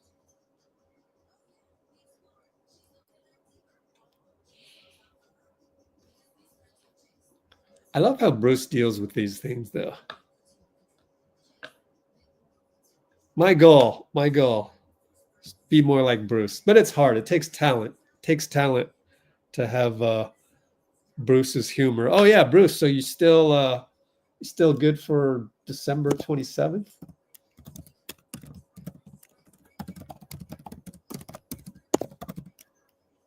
Debut. Oh, bursitis is more common with people over 40. Well, okay.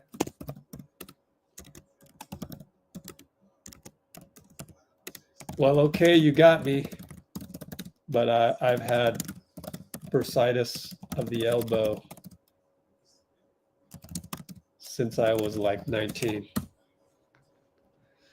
So, but you got me on that then. All right, bursitis. Okay, so are we changing the narrative? Or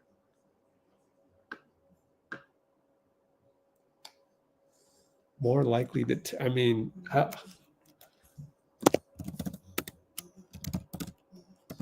to get bursitis, you have to fall down.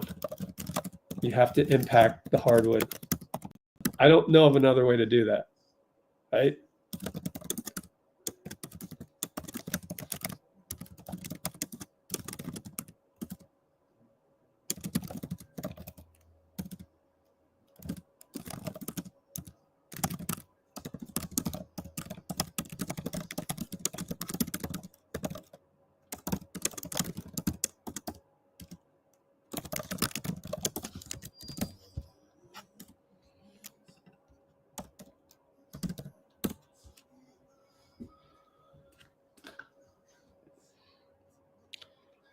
But no, I appreciate it. I'll put it in the notes. Bogus apps, apparently. I mean, you wouldn't quote that without actually looking it up, right? So I'll give that to you. But I mean, this narrative of Steph looks so much older. I mean, come on. Not only is that disloyal to Steph, but there's no hard evidence on that. I mean, he's still 3 for 9, shooting 11 shots. This guy has 11 points at halftime, and we're saying that he looks older this year than last. I mean, I don't know about that.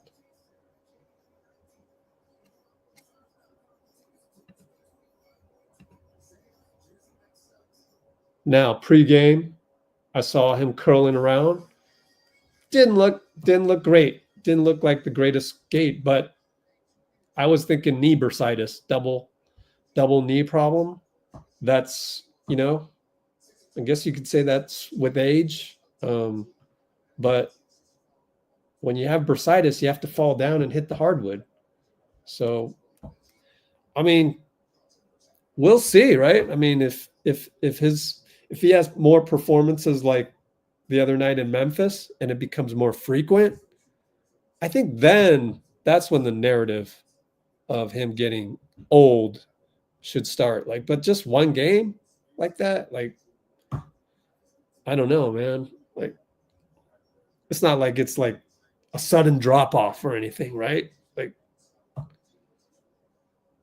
everybody gets older, but like, it's not like suddenly he got dramatically older. So that's where I'm kind of.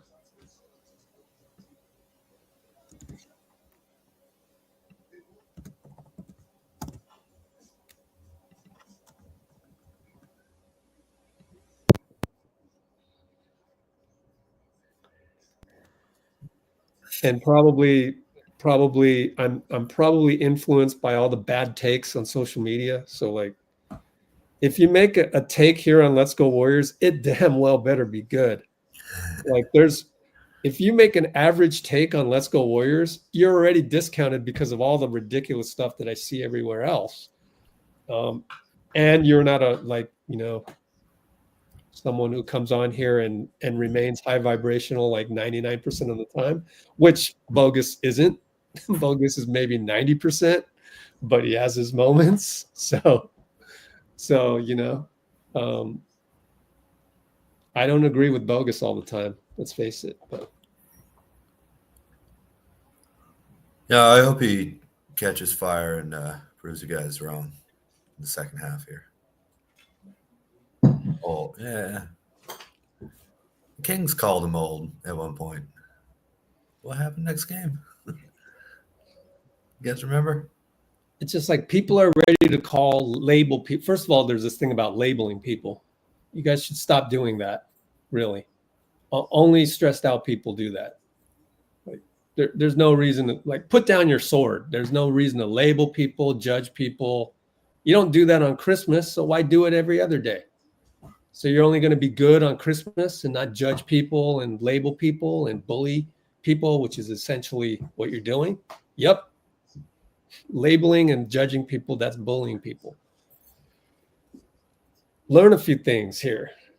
Now, as far as the knee issue, okay, he's got knee issues. Is that, I mean, but like him getting old and that being a thing, that being a narrative, like, can a guy just have knee bursitis, or like, does he need to be called old every single time he gets knee bursitis? I had elbow bursitis when I was 19 years old. Yeah. Mm-hmm. That sure as hell ain't old, but I had bursitis. So I don't know, man. I mean, look, Steph, everyone's getting older on here. So, whatever. But I mean, look, yeah, sometimes it's sometimes I'll criticize Draymond on that. And I really shouldn't, though, because it needs to be like a pattern.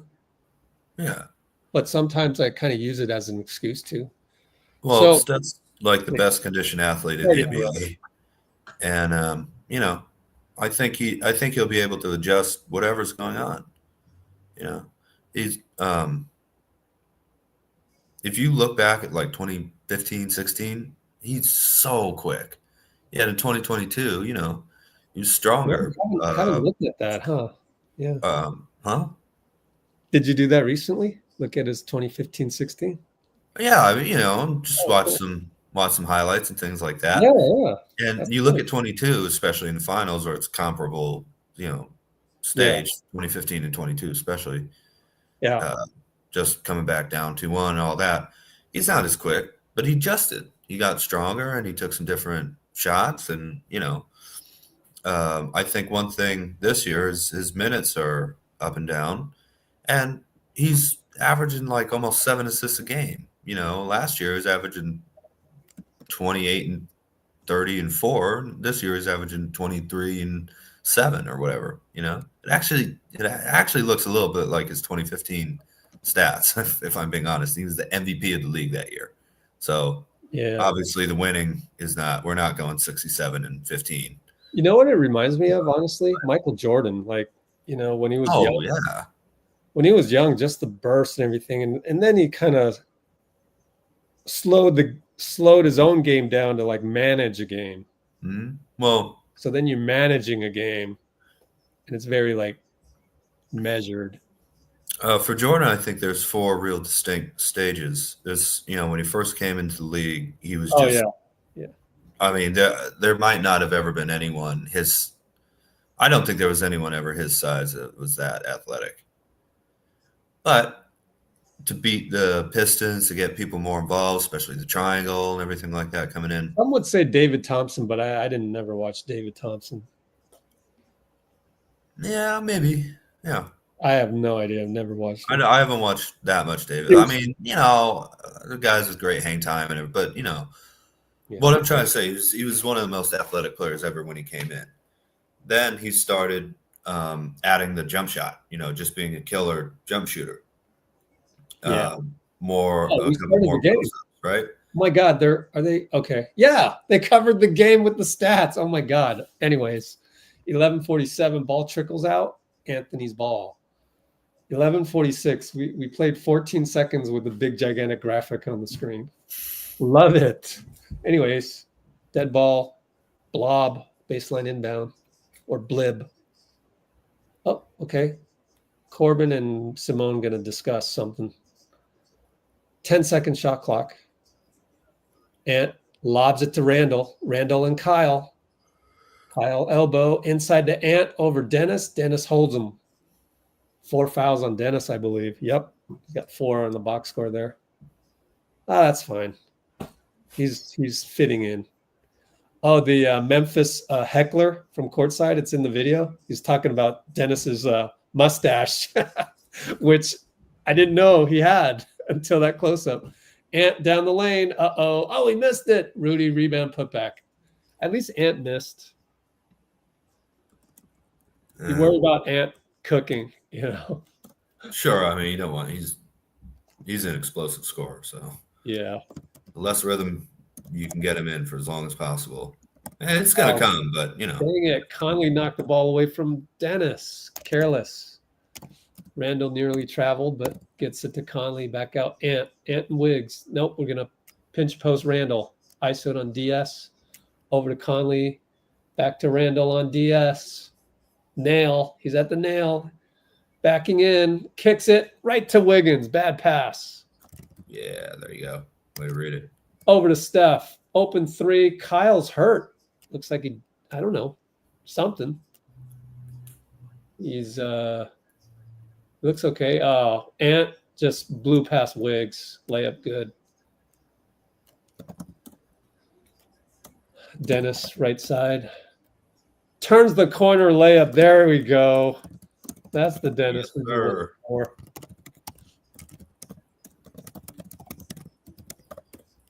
Julius on Kyle. What a matchup. Kyle foul. Yells at the ref. Doesn't agree with it. But that's a good move by Julius. What a matchup, though. Julius versus Kyle. Similarly sized. At least there's no like clear height advantage. And he just took Kyle to the hoop. Man, is this the second free throw or the first? So they could cut it to single digits. Yep. Looks like the first free throw coming up right here. It's good. 52-42, 10-20 to go. So right out the gate, that's been all right. Just haven't been able to stop them. 2 fouls already on us, team fouls. It's a bit quick. Yeah, it's not even 2 minutes in. Up by 9. 10-17, 10-16, 10-15. Dennis and Conley. Screen Wiggs and Ant held them, but I'm not going to call those, I guess. Dennis up top. Steph falls down. Dennis elbow. Good. There you go. I know, right? Good Lord. Steph gets fouled like 15 times a game, man. Jaden just scored a layup. I look up and he's scored a layup. What happened there? Dennis at the hash mark. Conley, screen trace. 2-on-1 now. Conley fell down. Fakes a 3. Goes to Steph. Trace elbow. I think you just popped that, right? Trace in the middle. Kick it to Kyle. Kyle attacks. Nice pass. Blocked by Rudy. 2.4 shot clock. I'm going to replay that layup to Jaden. Let me see what happened. Just a pick and roll. Like to see a nice play here in the blob baseline play. 2.4 on the clock. Let's see what happens. We go inbound, bad inbound. Goes out of bounds our ball. 0.8. So not the best pass by Steph. Burn 1.6 seconds. Now you got 0.8 to try and get something. We've got a design play coming up. Ball's in the corner. Dennis. Wiggs, I think. Oh, we got it. Steph for 3. Got it. Oh, man. Chris Finch has got to be pissed. I love it. Yeah. What a play, man. Okay. Steph catch and shoot with 0.8. Uh-oh. Ant's hot. He hits a 3 after the layup earlier, so feeling it. We're going to keep him down forever. Steph. 3-12. Okay. Stolen, but it's a reach-in. Called by the – I told you. Sean Wright, right in front of Sean Wright, does not call it. We had to get the baseline ref, Corbin, to call it. And I like Corbin. He's in my top 5 now. Nice. Come on. Good Lord, Sean Wright. Add him to the list of guys that don't like Steph for whatever reason. Him, Bill Kennedy. Man, the list goes on. We'll make a list. Oh, now it's holding on Jaden as Wiggs tried to do the screen slip. Hey. I finally got for holding. Let's go. Edwards, or is it on? I want it on Jaden. 3 fouls on. Yeah. Oh, 3 on Edwards. All right, we'll take it. 3 on it. Yeah, that's fine. There's a lot of bodies in the way there, so they could have picked either one. Dennis over to Steph. Jaden's there. Fake a 3. Screen and roll trace. Rudy tracks him. 3 guys. Over to Wiggs. Open 3 good. Oh, yeah. Gravity Steph. The old-fashioned way. No play set. Just dribble the ball. Love it. He is incredible. 3 guys. 2, and he left-handed. Lefty. Rudy, reverse. Good finish from Randall. Good pass. Up by 10. Yep. Kyle. Trace didn't foul, though, so that's progress. Yeah. Wiggs up top, Dennis. Screen trace. Roll. Over to Steph. Elbow. Conley helps. Steph over dribbling a little bit. Now you got 7 on the clock. Him and Jaden. Screen by Dennis. Doesn't go to Dennis. He was wide open. Over to Trace on the roll. Finds Wiggs. 1 second. No good. Oh, well. Randall brings it up. Alley-oop. Good. Timeout. Timeout it is. 60-52 on the run, especially 94 feet like that. And probably a little over dribbling by Steph. Probably should have gone to Dennis because Dennis flared out and was wide open. So I can clip that for you. Why don't you hit the comments for me? Yep.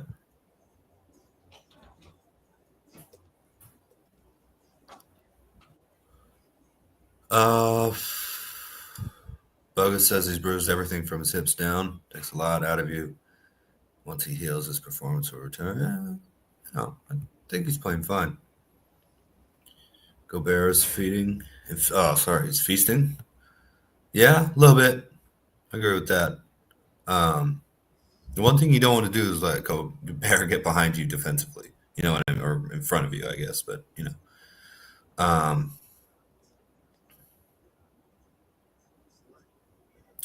Don't do Fitz and Kalina like that, Nicky. Come on. Telling you guys are so spoiled. We're gonna watch this. But I think that play that one's on Steph. Want the Gobert one?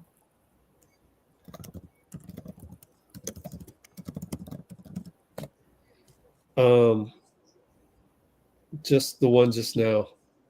Yeah. And I want to look at the transition one more time because Wiggs had to shoot a quick three. And then you're getting back late, and Rudy's wide open because Trace isn't there. Let me see.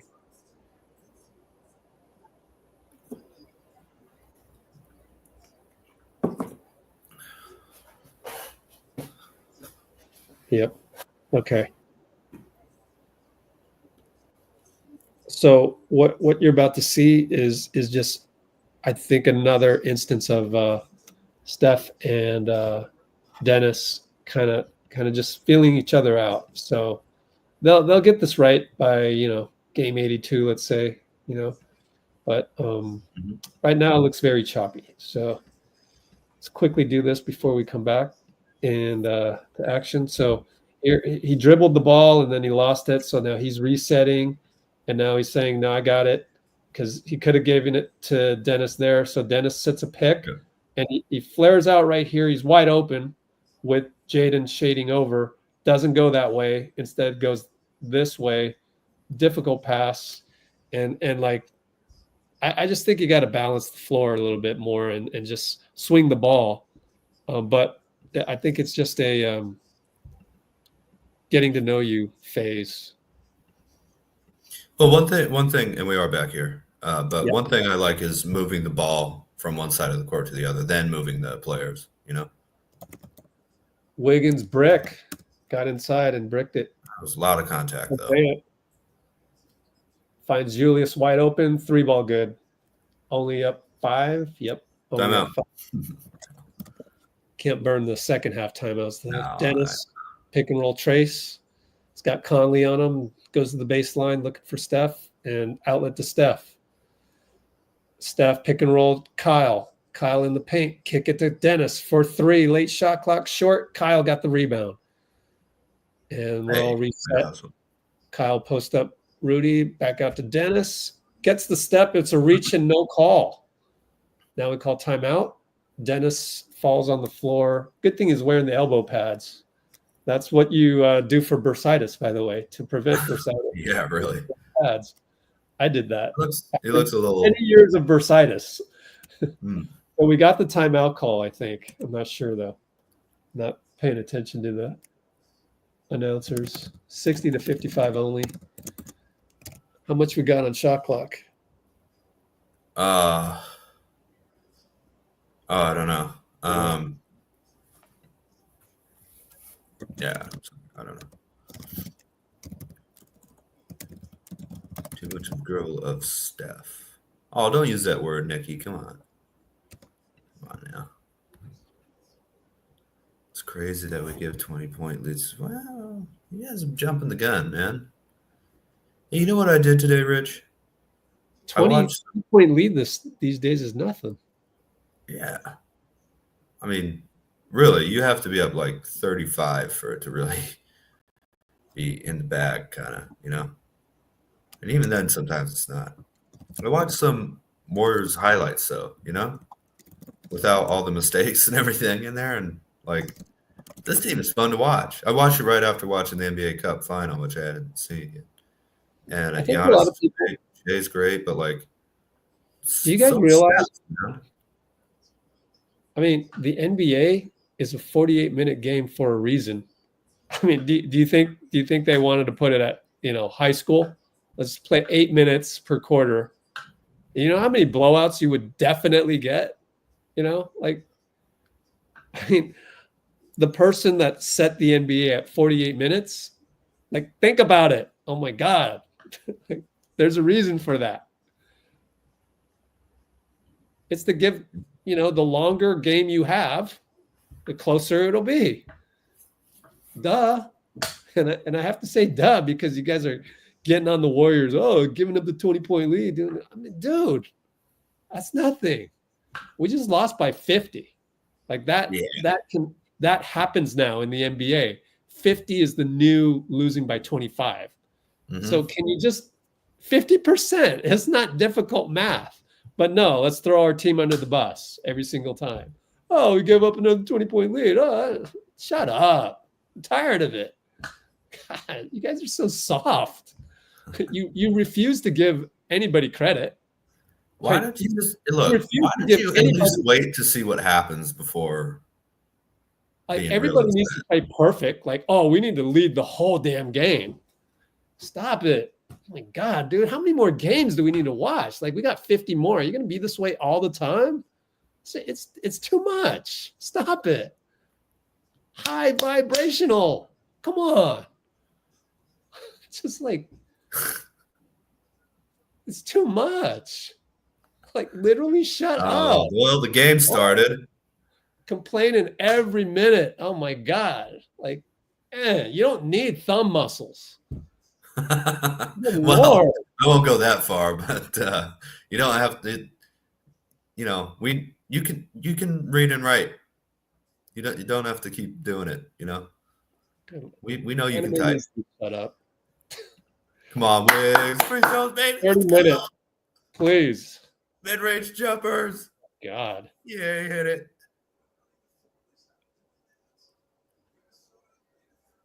You're making coach's beard turn white. Get off my channel. Come on. Mid-range jumpers. I don't want your clip. Don't want your low vibrational clicks. I only want high vibrational people. Oh, we got a game to watch. This is fun, man. Goodness. This is the best part of the day. Oh, what a spin by Randall. But Rudy can't handle it. Fumbles it. Thank you. We're up 7. Yes. That pick and roll high by Kyle. Shoot it. One-on-one Julius. Crossover 2 times. Dribbles out of bounds. Ah, man. Why is he like ball hogging so much a bit? That's a bad word, but you know, it seems like too much. It's a bit too ISO. You know what? If he does pull that off, and he's probably thinking 3 right at that moment. Throw in a half spin. Turn your back to him for a sec. It will back off of you. Conley for 3, of course. Good Lord. Oh, it's all right. This is a good team. They're going to start hitting shots. Good. We have to make our offense easier here. Up by 4. Steph, Jaden, double screen, Kyle, Trace rolls. There you go. And it's Ant foul. He wants it all clean. He's can't believe it, and he's looking at the bench for a review. Maybe looking at the jumbotron. I think the refs are going to review this, just in case. Wait, why would they review it? Near the head. Looks like a foul. Oh yeah, he smacked him all over the face. Totally looks like a foul. That was not ball leather. That was my nose. Why would he think that that's not? I don't get it. Oh, he doesn't. He's never fouled anyone ever, you know? 4 personals. They're not challenging. Trace makes a free throw. Yay. Oh, yeah. Yeah. I'm going to cheer as hard as I possibly can every made free throw.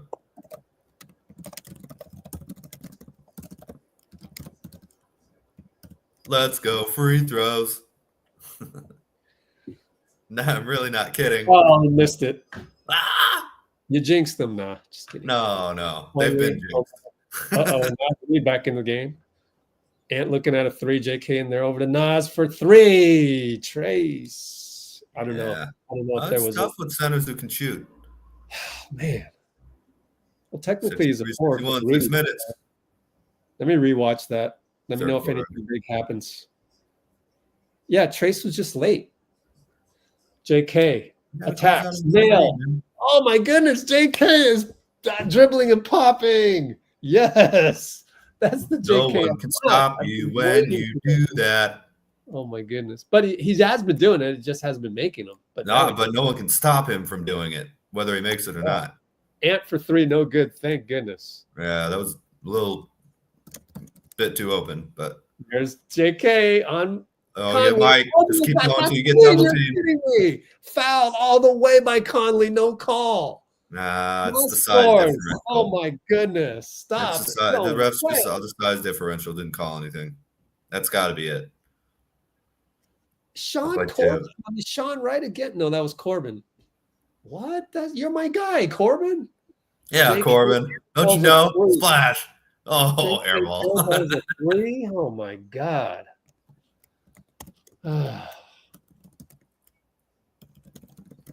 Can't believe they take the lead or tie it. Or will we get a stop? And he hangs and gets fouled by Trace.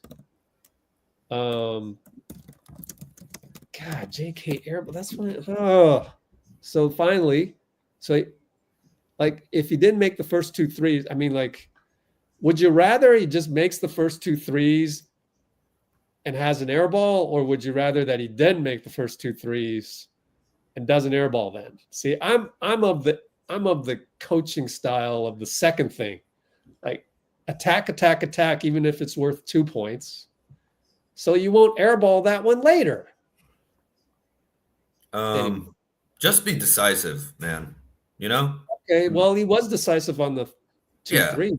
Okay. But it's not like I wanted to say don't shoot from 3. That's an airball. But yeah. Oh, I don't know. But at this point, post up.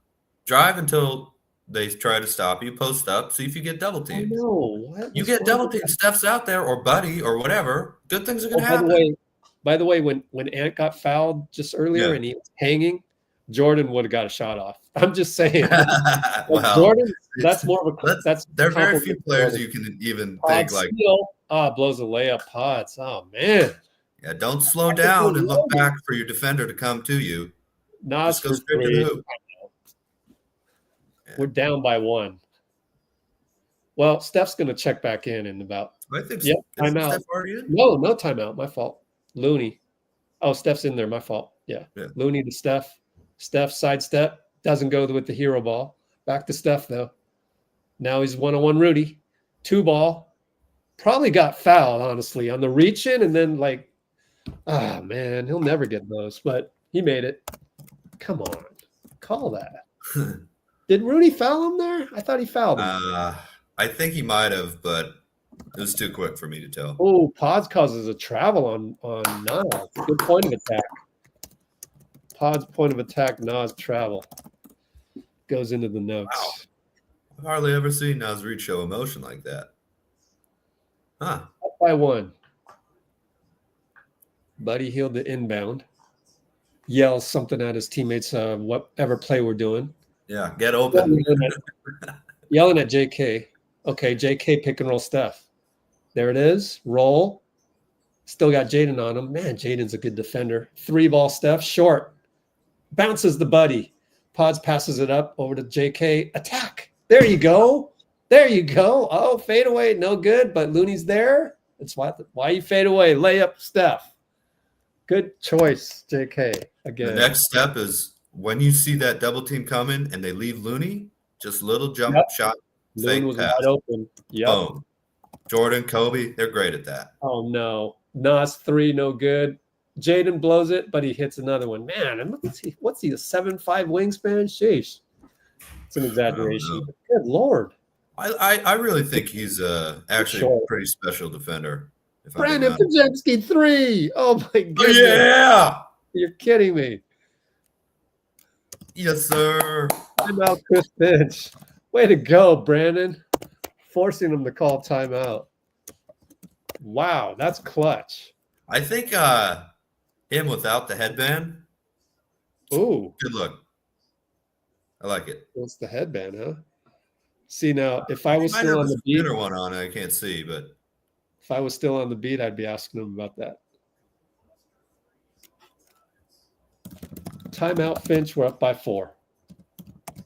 2:48. I think he has a headband on. I like it. Yeah, no headband, right? Yeah. 248, I think was. Hope I'm right. Remember when Steph had cornrows? Oh my gosh, that was so I could not was not with that. I liked it. I thought he looked like Allen Iverson or Yeah, something. well, I'm glad you did because I didn't, and it's good to have No a one bet. else did. I think me and Steph were the only people who thought it was something he should even try. But whatever. He got rid of him and immediately had a good shooting game, you know? So I don't know. There's something to that, you know? Yeah, I couldn't Like believe Jordan playing without wait. his armband. It would be really weird, right? Yeah. Or Kobe, because Kobe did everything Jordan did. Yeah. Well, Kobe switched it up quite a bit. Bicep, lower, full sleeve. True. Bicep, You know, yeah. he switched it up a little bit, but it's because of all the injuries. The JK post up on Conley, that was a foul on Conley, right? Well, they didn't call it, but it looked like a foul. Clearly Yeah. a foul. Yeah.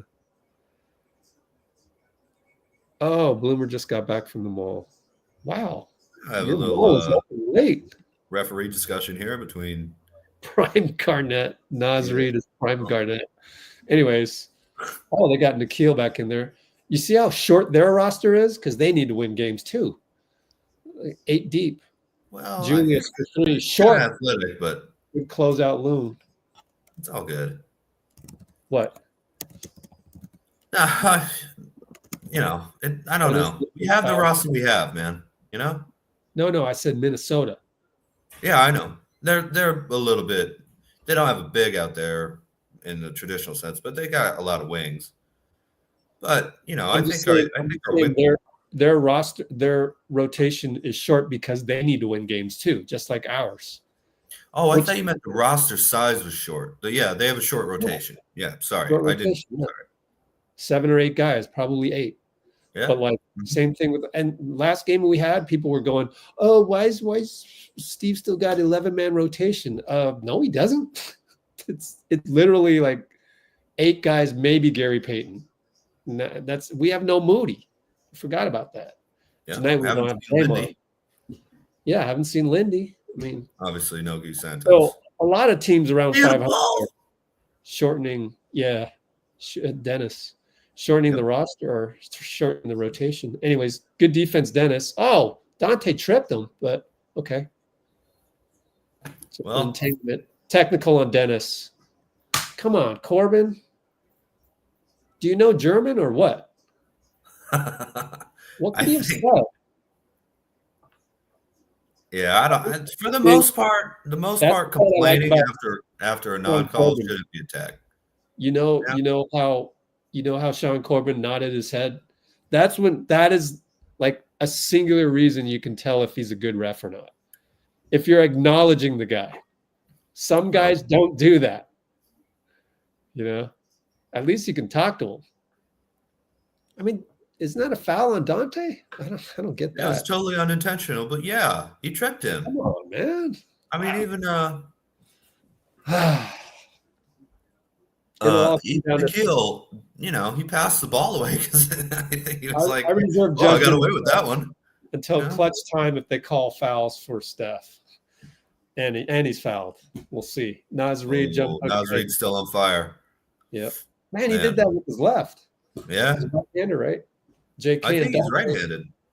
Yeah. Pick and roll pods. Get it to JK. Nope, he's going to go one-on-one Nas. Oh, boy. In the paint jump hook. It's good. Pods. Oh, my God. Well, I love the confidence. His confidence is back. Although, if the center's on the point guard, you might want to look for a mismatch down low. He made it, so can't complain. Oh, my God. Pick and roll. Donte Randall gets a dunk. There's your 9th man. Minot is in the game. Healed. Who did he take out? Because Anthony has 4 fouls? Anyways, Dennis, what a pass to Looney. Couldn't handle it. Back out to Brandon. 7 on the clock. Gets the step. Layup, no good. Looney fights. Thought he was hit in the head by Randall, but no call. Randall with the ball. Over to Donte. Up top. We left him. 3 ball good. Can't do that on Donte. Yeah. Up by 1. It does. Steph on the bench. Is he on the bench? 58 seconds. Technical on Corbin just called a technical on BP. Oh, is he pointing to the crowd? Yeah, someone spilled their beer or whatever. You can see an angry fan right there in the Wolves uniform. 55 seconds left. So why was there a technical? Who's the technical on? Was there a technical? It doesn't look like anyone's shooting anything. Corbin went like this, so I don't. Oh, yeah. Yeah.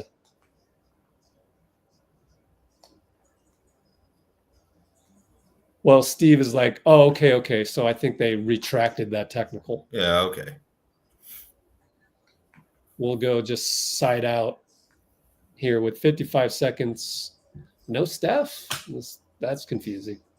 You got 55 seconds. Oh, wait. I know what it is. It's a live ball timeout, so you can't sub anybody, I don't think. Right. But I'd want to get him in next. That's for sure. But I don't think you can sub him in right now because it's like side out because we had to wipe the floor. Nobody can change anything because it was in action. Yeah. Dennis and Donte. Looney, back to Dennis. Crossover, over to Heald. Way to find Buddy. No good. Dang. Up by 1. 42 seconds. Randall downhill. Good job by Looney. But Nas, good job by J.K. Stay in front. Don't bite. Good job, J.K. and Looney. Yo, J.K.'s defense has improved over the last month. I'm impressed. Well, he's got all the tools to be a real menace out there. So Looney and Dennis still has 4 fouls, right? Yeah. He's kept that at the same number for a lot of minutes in a row now. Bad pass by Minnesota. I can't believe it. Backcourt. Unbelievable. That's unforced. Unless was what happened. Maybe Minot made the wrong play. I don't know. He went to the corner. Just a horrible pass by Nikhil.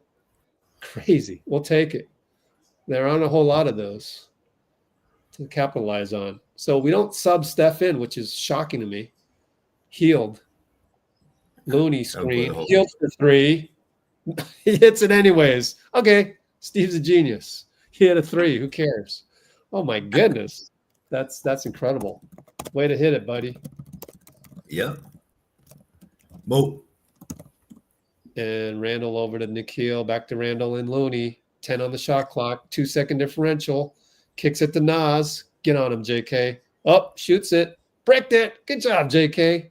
Looney with 3. Dennis at half court. Dennis. Oh, bricked it. But we'll take a 4-point lead. I'll take it, man. If you told me before the game started we have a lead of 79, 73, 75, I'd be happy with that. Anything. Just be in the game. Absolutely. JK, good D on Randall. Man, JK. Wow. Man. So real quick, and I don't mean to go on a tangent. Let's not make it a tangent, but real quick, speaking of that, I'm just wondering, you would, if we start winning games with JK playing defense like that, like a month from now, would you still want to have him be part of a trade for Jimmy? I'll tell you after the 4th quarter, Rich. Oh, okay. Come on, man. Totally, that's fine. I mean, I just noticed JK playing really good defense, man. If he keeps that up. No, I totally agree with that. Yeah, he's really improved a lot just from the beginning of the season. Mm-hmm. Yeah. And also just the effort is there, too. It's not only Reed. Bogus does not want Jimmy. Huh? It looks like Bogus doesn't want Jimmy. When we did that trade thing, you didn't want anyone. Well, I don't mind that. I don't mind either. I like guys that want us to play better. You know, yeah, it's a testament we to can win with our roster. I appreciate that. Amy's in the house. Oh yeah, Amy. Wow, am I behind? Okay. Yeah, Buddy. Let's look at his numbers. Oh man, Buddy's 3 for 6. Would you have known that without looking? I don't even maybe it's just been influenced by a few games where you think, oh, no, he can't be hitting. But he's 3 for 6. That's pretty good. That's really good. I mean, overall, let's look at his overall season stats on threes. I'll bet you it's pretty damn impressive. Yeah, I bet he's shooting 39%, something like that. 42, Dean. 42. Ooh. And then you add the 3 for 6, so it's even better than 42. Yeah. 44, probably. That's right. Advanced splits. How do you find totals? Well, I think Schroeder's going to be really important having – we can kind of – so Steph, Schroeder, Hield, and Wicks. Whoops. Every night those guys are probably going to get you 14 to 20, so 16, 18, something like that a night, or have the capability to do that. Not all of them all at once every night, but I think we can keep a score out there constantly. And then J.K., you know, again, his ceiling is not got much limit on it. Oh, Butler, Jimmy was hurt. Yeah, and he was ill. Bruce with the Jimmy loves doctors. That's his rebuttal. Yeah. Can't wait to get Bruce on here on the 27th. Dean, are you going to be here? You got to be here. Oh, buddy, for 3. Short. I think so. Yeah. Oh, man. All right. Conley brings it up. Man, we got to survive the non-Steph minutes here. Steph has 26 minutes. Oh, Dennis Steele. I look up and he's got the ball. Nice. Wow. Oh, buddy loses it. Dang. Now that's what Looney was talking about. Get both hands on the ball, secure it, then look away. Grab it first, then look. Twice. He's done that twice today where he wasn't looking. Ant for 3. Thank goodness he bricked it. But Rudy got a rebound. Our biggest guy was not in the picture. He had to switch out on Ant. And Buddy's going to foul. Oh, man. All right, I guess if you're going to foul on an offensive rebound, 1 foul on the team foul markers. Oh, boy. No fouls. No more fouls. We don't want to be in penalty the rest of the way or, you know, with 8 minutes to go or what have you, or 6. 3-ball Nas, turn and shoot. Oh, my goodness. Yeah, he's hot. That guy. Look. Dennis. Hey, if they pat, you know, if there's running plays for him, try and get the ball out of his hands. Right doing that, man. J.K. trying to get downhill. Rudy meets him over to Dennis. 9 on the clock. Crossover on Conley. How did he get that pass to J.K.? I don't know. J.K.'s short shot, no good. Oh, he just can't buy a bucket in the paint other than the one. Ant downhill on Gary, though. Donte on Dennis. No call, thank goodness. Would have been his 5th. Rudy, dangerous pass. Goes back court, 9 seconds. Get a hand up. Ant and GP. Turns corner. JK stays in front. No, he turned the corner. Missed it. Man, pretty good defense, though. And Looney throws it away. Oh, my God. 3-ball Donte, no good. Jesus. Ant rebound. Donte to Rudy. Looney has to foul, and it's an and 1. Now we're down by 1, possibly 2. Them long rebounds, man. Well, it's thoughtless basketball. You can't turn that over. Yeah, you cannot do that. Oh, man. Loon dog. Well, I mean, it's everybody all being late and just like, oh, it's our turn now. You can't throw that it's ball. Not your turn. It's okay, though. Not a huge number of mistakes. Just a couple that still need to be corrected. Tells Dennis to start on the right side over to Gary. Here comes Trace. We're going to save Steph till probably the 8-minute mark. 9 if we need him. JK and Nas, low post. There you go, JK. Fouled. No call? Okay, thank you. Come on. Nas, that's a foul everywhere in the world, bro. Come on. Have some tact. I mean, come on. You just look bad. Is it a shooting? Yeah, it's a shooting foul. If you're going to argue that, you're going to – come on, man. Oh, my goodness. If that's a clear foul in pickup ball, come on. Although sometimes I don't know about Adams League, but You can't hold someone's arm back while they're shooting. Exactly. Yeah, I hit it. Hey, let's give credit to JK, man. He got to the line and he buried one so far. So, like, Absolutely. Look, he's playing better and better. All the time. All the time. Every game. Make both, JK. Oh, he's doing the one dribble. I totally advocate that because I saw Steph doing that. He makes both. One dribble each. For some reason, works better. I used to dribble 3 times. That was waste. Conley, Dennis, screen Rudy. Nope. Conley over to Nas. JK closes out. Conley for 3. Good job, JK. Oh, man, that's the thing with JK. Ball went right in his hands and he couldn't hold it. So Gary got the rebound, but I'll take it. GP right hash over to Trace handoff Buddy. JK comes out. All right, get him downhill. Calls for a screen. There's Buddy. Inverted pick. In the paint. Fake. Put it up. Fouled. Yeah, JK. Going to work. Fitting in. How many fouls on Nas? 2. Nas is like 2 fouls. Damn. Yeah. That was more. Man, Nas is a baller. Man, what's his contract again? He signed into a big extension, or not but big, it's also very affordable. Yeah, it's. Mm-hmm. Look at that. He's the. I believe he was a 2nd round draft pick, wasn't he? Oh my God, he's 14 million, dude. That's unbelievable. Yeah. Well, we were talking about him a couple years back because he was on a minimum, and I'm glad actually that he took kind of a discount. I think JK missed a free throw, and hopefully he makes this one. I don't know if the box score spoiled. Nope, he missed both, right? I thought he made the first one. Oh, okay. All right, then. I forgive him. But dang, 3 for 4 on the Yeah, line. you takes him, Rich. No, I'm kidding. It's fine. Donte healed over to Anthony, who's been quiet today, which I shouldn't say that. Yeah. Over to Conley, over to Donte, screen Rudy. In the paint, tough shot, good.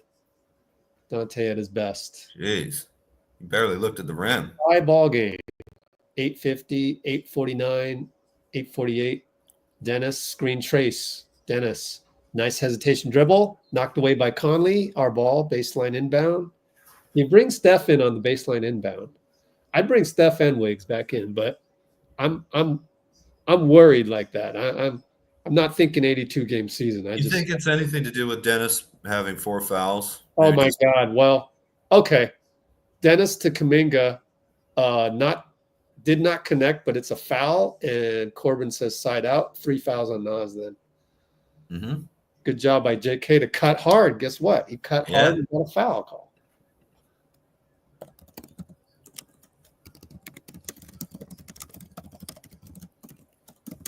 From the blob to the slob. See what we do. And Dennis over to Heald. Way to find good screen, Trace. 3 is no good. Dang. It's the shot we wanted. Conley for 3. He's getting open looks. They'll go down. And screen by Rudy downhill. Way to stay on him, Trace. They kick it twice. Conley for 3. Long rebound, Heald. That's what you wanted. Thank goodness. 94 feet. Gary fouled by Conley. It's a mistake foul because he just bodied him a lot. But I don't know if the refs are charged with reviewing this. It probably is not a flagrant though. It's very. I mean, Conley does have a great reputation, so I assume that was just he couldn't stop. Yeah, he just hit the brakes. Yeah. 4 personals on Conley though. That's good. Mm-hmm. So Conley's mad at himself for missing the open 3 probably, and got us downhill. Gary hits. Good job, Gary. It's crucial. Yes, sir. Steph would be at 35 minutes if they put him in right now. So not putting him in, obviously. There with the towel in his mouth. Wardell style. But if you put him in now, you might I guess you might just keep him in, right? Oh, you want to put him in on offense. You want to put him in on offense, probably. Yeah. Oh, okay. Yeah. Nikhil and Heald. Keep Gary in there probably, or Dennis. Mm-hmm. Dennis on Donte. turns the corner, kick it twice. Ant, who I thought he was going to launch. Donte from the corner, drives on Dennis, scores. Too tall. 6'4" or 6'1", scored on the banker. Tie ball game. Steph comes in next with pods and wigs. Dennis at the elbow, got the switch. Rudy. Hield gonna let Dennis shoot a three. No, it's a foul. Thank you, Nicky, for fouling Hield on the screen. Thank you. Because Dennis missed the three, even though it was open. So now you get Steph in there. We're next foul in the bonus. Yeah, so we were able to turn that tide. Mm-hmm. Buddy goes out. I'm sure, is Dennis in there for 3 ball handlers? I wonder. Close up on Steph, so we don't know who's in. No. Wiggins, J.K., Trace. J.K. up top, Randall. Here comes Steph. Inverted screen, back to Steph, flare, open 3. Fly by McDaniels. Oh, missed it, but it bounces right to Andrew. To Pods. Pods at the nail, over to J.K. downhill. Over to Trace. Dunked it. Come on, and one, right? Rudy, oh, yeah. Come on. Also, God. that was a nice bounce pass, John. Beautiful. Love it. Dunk, no, and one. Come on. Who was that? Sean Wright? No, I don't know who that was. Ant between the legs. Probing. Great job by Trace. McDaniels finds Rudy. Steph tried to foul him. Misses a dunk. Trace foul. Trace doesn't think it was a foul. I don't know. Maybe watch the replay. Man, Ant isn't tossing up the threes, and that was actually a topic in the coach's interview. Like, it was like, are you guys shooting too many threes, and like you need to pull back a little bit of that nature? So I can see why Ant doesn't just want to cast, because they're 14 and 12 as well. So they're trying to figure out, they're in the mud. So they're being extra careful on things too. So, because you never know. You never know. And we've seen him go off on us. I think twice this year already he's gone off on us from 3. Even though we won one of them. Rudy missed the first, and we're going to close up on Rudy for some reason, and he missed the second. Thank goodness they allowed us to see him miss that one, because I wasn't quite sure for that second. Yeah. That's my game-by-game dig at NBC. Wiggins up top, crossover, screen Trace. Nope, can't shed Ant. Dangerous pass to Paz. Paz gets to the nail. Over to Wiggs. Late shot clock. Shoots it.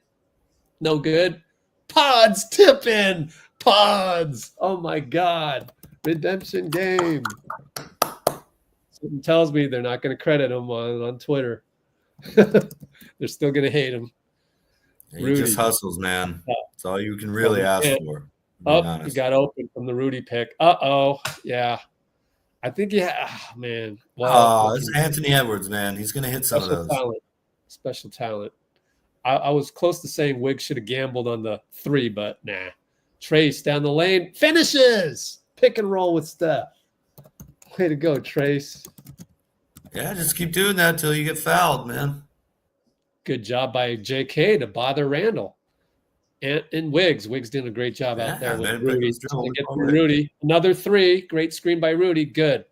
Damn. Tie ball game again just because of those 3s. Right when I said he wasn't going to shoot 3s because of being more conservative, he shoots 3s, of course. Basketball guy. Look at J.K. go downhill. I missed it. Trace put back. Oh, man. The youngsters. Timeout Chris Finch, because they need to figure out the pick and roll to Trace. Trace is playing great. Wow. Huge to force him to burn a timeout. Up to 5 minutes to go. I'm sure they didn't want to do that. Finch did not want to see another pick and roll. And so he got it, and he saw Trace again score. And did you see J.K. get downhill? Man, I'm going to clip that one. I'm really impressed by J.K. tonight. Not every bucket's going in, but I like a lot of what I see. A lot of good decision-making by him. And the way that he got downhill was just lightning quick, man. It's just really, elite. Not a lot of guys in the NBA have that. Yeah, Missed it, though. absolutely. Just the way that I love it when people get into torpedo shape and they go downhill, like beautiful. Yeah. Torpedo? We're gonna like lower your shoulder. Mm-hmm. Just basically lower your shoulder. Yeah. And use that, that driving angle. Like you become an arrow and you get downhill that way. I love it. Like, hope to see that more and more. And that doesn't come. Like, if there's anybody that's restricted, if Kuminga can get a guy down to the restricted zone, it's over. Most of the time. Okay, here we go. 236 mark. Analyzing JK, using shoulder downhill. Left shoulder. I mean, it's Kobe-esque, it's Jordan-esque. There's just not a lot of guys that can execute getting downhill like that. And he gets the roll from Steph, as you'll see. So I love it. We got JK pick and roll late. There's no Draymond, obviously. So we kind of have no choice, but still, whatever it takes to at kind of Draymond's DNP expense because of injury. But we're getting JK pick and roll. I love it. This is how you involve him. There he is, and just look at the way he just, man, it's just so quick. But to be fair, you can involve him as much as you want. He's playing hard-nosed, high-octane basketball right now. Let's see if I know, high-octane, exactly. Let's see if this is a foul on Rudy. Look at his left arm. Is it on him? Man, he's still not getting every call, but good job getting in the advantageous position. Mm-hmm. I don't know what they did see there. Anyways, Randall over to point guard here. And Edwards down the lane, turn the corner. Good help, JK, but the superstar goes reverse. Tricks everybody. Pods will set the table. 92 apiece. Man, 504, 503, 502. I think this what I'd like to see. Trace got the step on Rudy. Dunks it on Rudy. No call. Oh my God. How many and ones have they not called for Trace? He smashed on Rudy.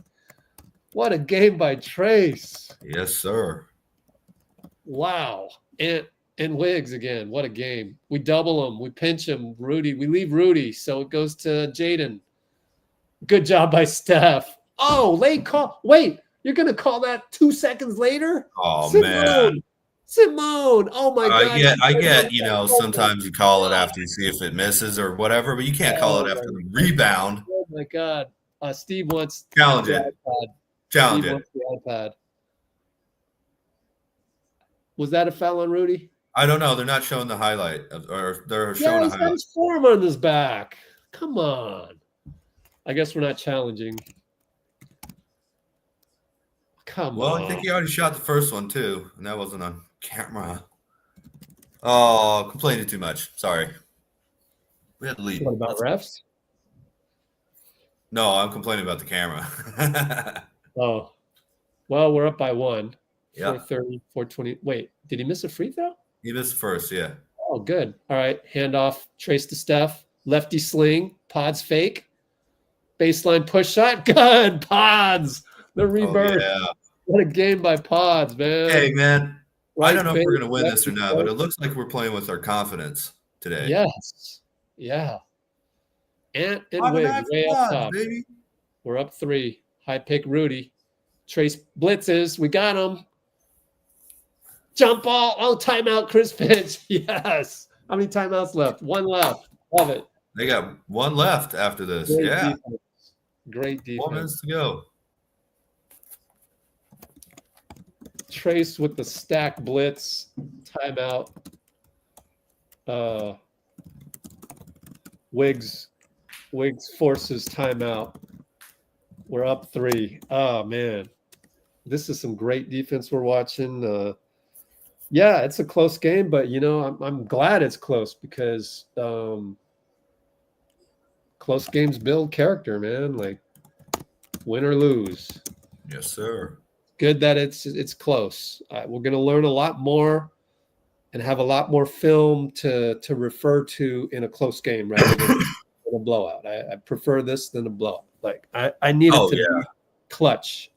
We're gonna utilize this experience for later, So this is great. It's great for pods. Great for JK. We don't even have Draymond. We're not 100%. We don't have Moody, and I think it's been pretty good for Kyle Anderson too. Yeah, he had a it's few been a DMPs very, very satisfying performance tonight.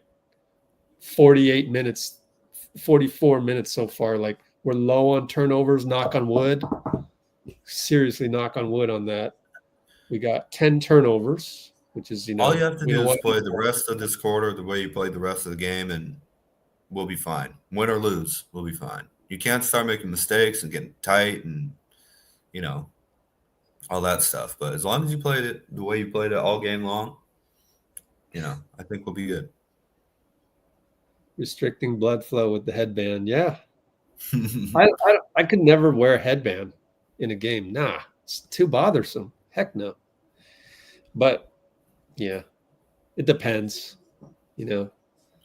Couldn't wear a wristband either. I just thought it was too much. But then I had to wear the elbow pads for the bursitis. Yeah. And couldn't do the Michael Jordan knee brace thing that didn't serve a functional purpose other than fashion. Couldn't do that, where he'd do the knee brace and fold it over. MJ had all those little intricacies. Couldn't do that because then I would feel like, there's something on my knee. I don't want to deal with it. I always like that. I always like the those. feeling of that stuff, actually. Personally, I don't know why. You like to wear all that stuff? Yeah. Yeah, but the headband I couldn't do. That always felt really awkward. Yeah. I get that it doesn't allow sweat on your brow, or to go down your face, but the feeling on your head is too tight. I kind of like the feeling of sweat dripping down my face. Reminded me of a Gatorade commercial. Trace helps. It's a foul on Wiggs. He missed an and one by that too. Only 3 fouls on Wiggs. That's good news. Ant to the line, and if we can survive this game with them having MVP type player in Ant, that's great too. Like, it's going to be a challenge right here. It's not going to be easy. Ant with the bucket. Let's look at Ant's numbers real quick. 17 points, 7 rebounds, and 5 assists. Steph talking with, who's he talking with? Missed Draymond. it. Oh my goodness. Oh, okay. Trace got a rebound. Here comes Steph. See, just that little instinct to wait. Get a good pass. God. Steph barely got over the timeline, and I think he's mad at Gary for setting the pick and roll. Trace got a 3. We're running pick and roll with Trace. Oh, yeah. Yeah. They left him, too. They're so afraid of the roll. They left Steph. Oh, my God. Wow. I know. Hey, could you trace gravity? Hero ball, no good. Jaden misses a putback out of bounds. Yes. We'll take it.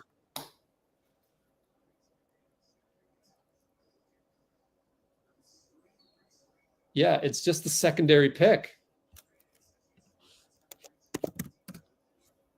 That's what happens when everybody else on the team rolls to the rim really hard. This is a use it or lose it timeout because it's 3:22. Right. We're up by 5. Mm-hmm. Timeout Warriors. Q4 3. The last 3 minutes, you lose the timeout, or last 2 minutes? You only get 2 timeouts in the last 3 minutes, no matter what. So if you have 3 and you're approaching 3 minutes, then you use it.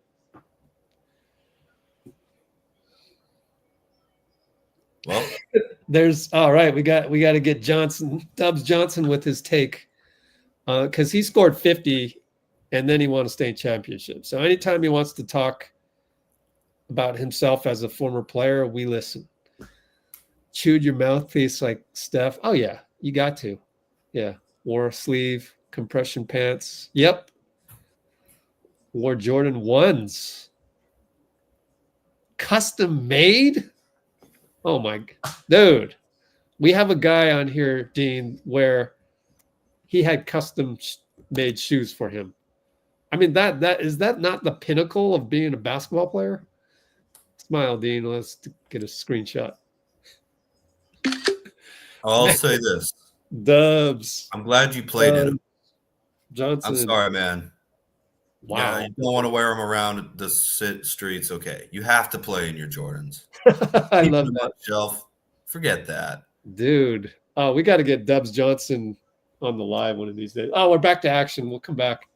Talk about that later when there's nothing else to talk about in the 5th hour. Oh, no, Steph. Oh, my God. Sean Corbin called a foul on Jaden. I can't believe it. Unbelievable. Finally got a call. Chris Finch is like, couldn't get away with it that time. And we're in bonus. Steph will go to the line. I mean, yeah. Jaden knows it. He did no protest at all. Definitely a foul. I'm just shocked that Corbin called it. Thank you. Cannot believe it. What's Steph doing there with the quick squat?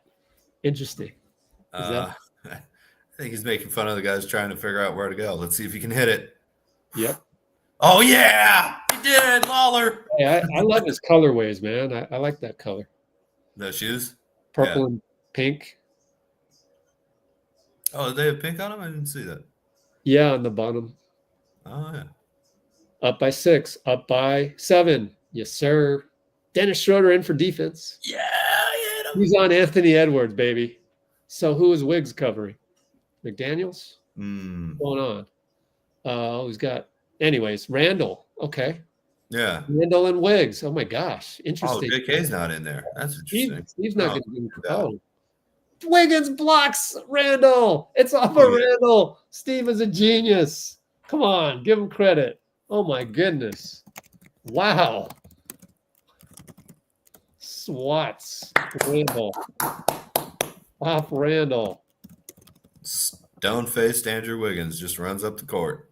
I mean, it takes balls to switch Schroeder onto Ant. Steph for 3. Dagger. Dagger. He does not night-night, though, but it's a dagger. Oh, no. No way. That would be not kosher. Yeah. Donte he has a special record with that, too, so you want to save it a little bit. Dante's got I don't like that. The Euro soft and lazy. All right. Up by 8. Like Donte said, yeah, I know. I've seen those daggers. I'm not afraid of them.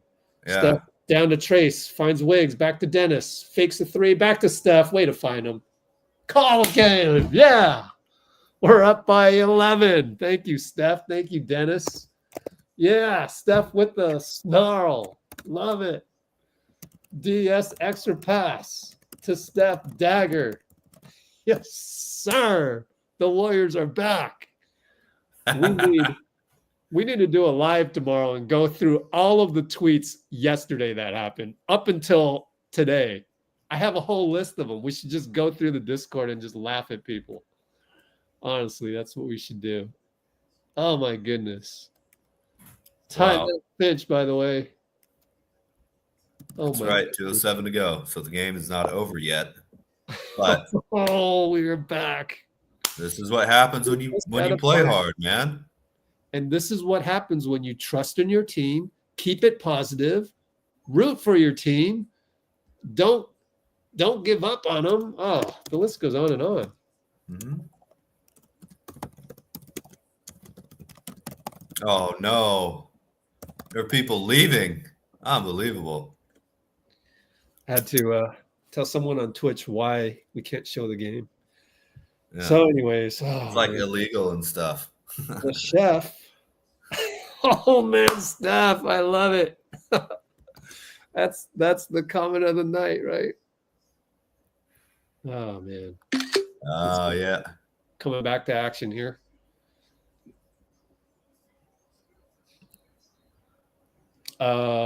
Gary thought he got a steal, but it's going to be a foul, and that's another boneheaded play. Well, it's another thing I didn't see on camera.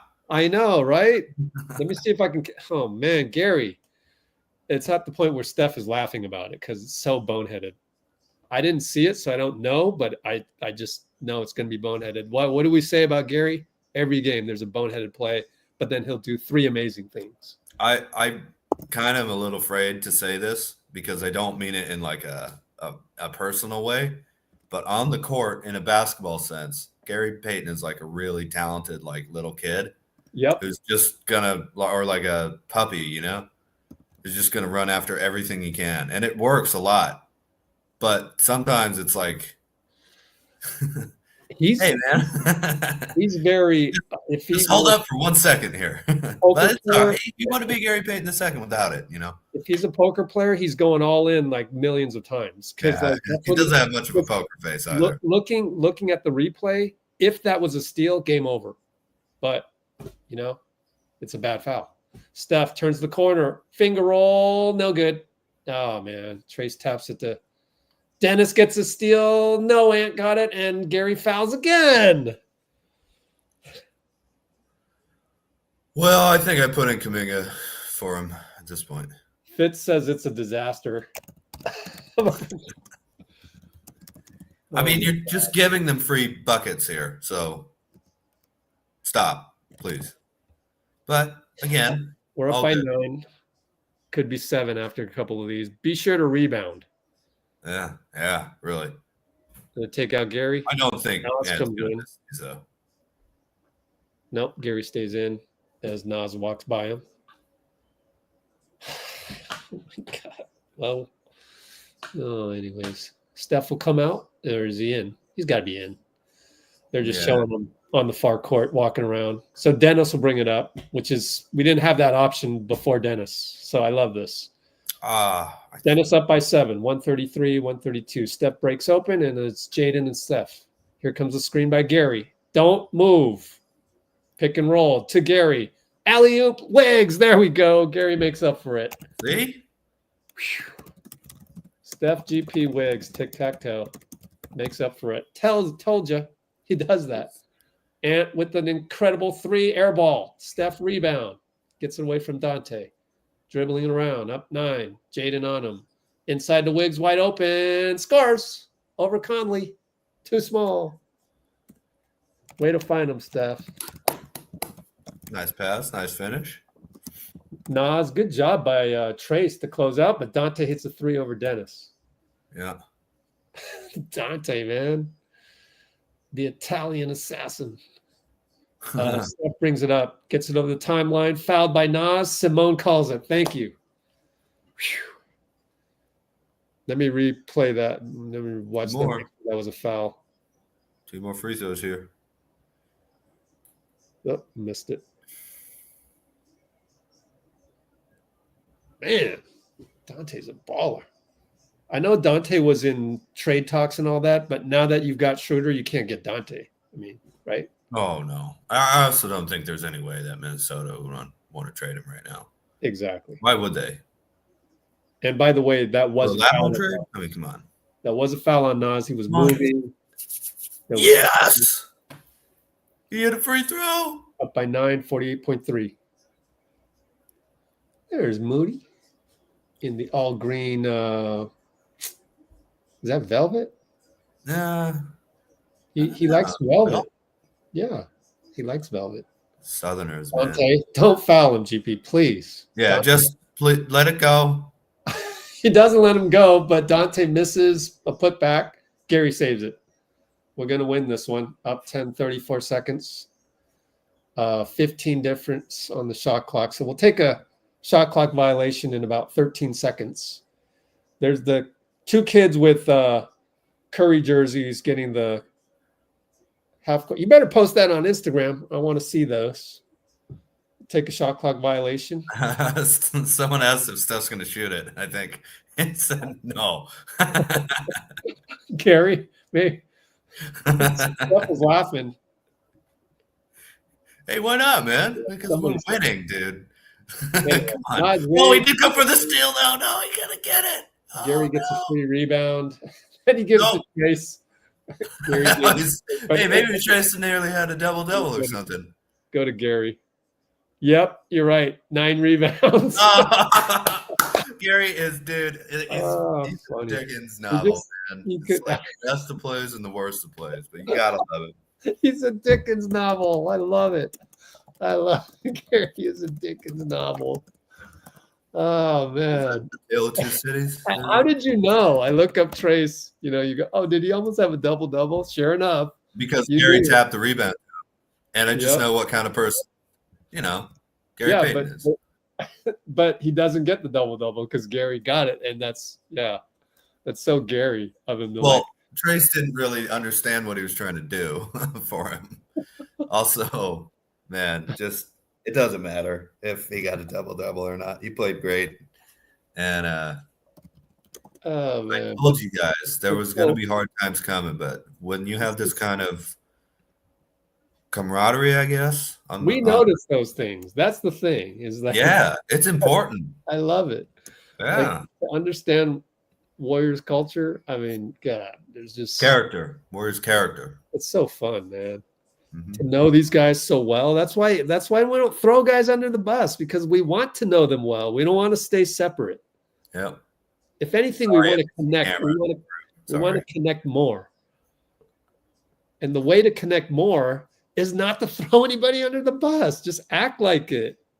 And once you embody the feeling of being connected to these guys, here's Steph postgame. And it's the best feeling. Do that. Real quick, got to say too, amazing defensive communication without Draymond. Can't say it. Incredible. All right, we heard you. Dennis got 4 fouls, so we made an adjustment. I was supposed to come out in the middle of the third. Might have to reconsider that.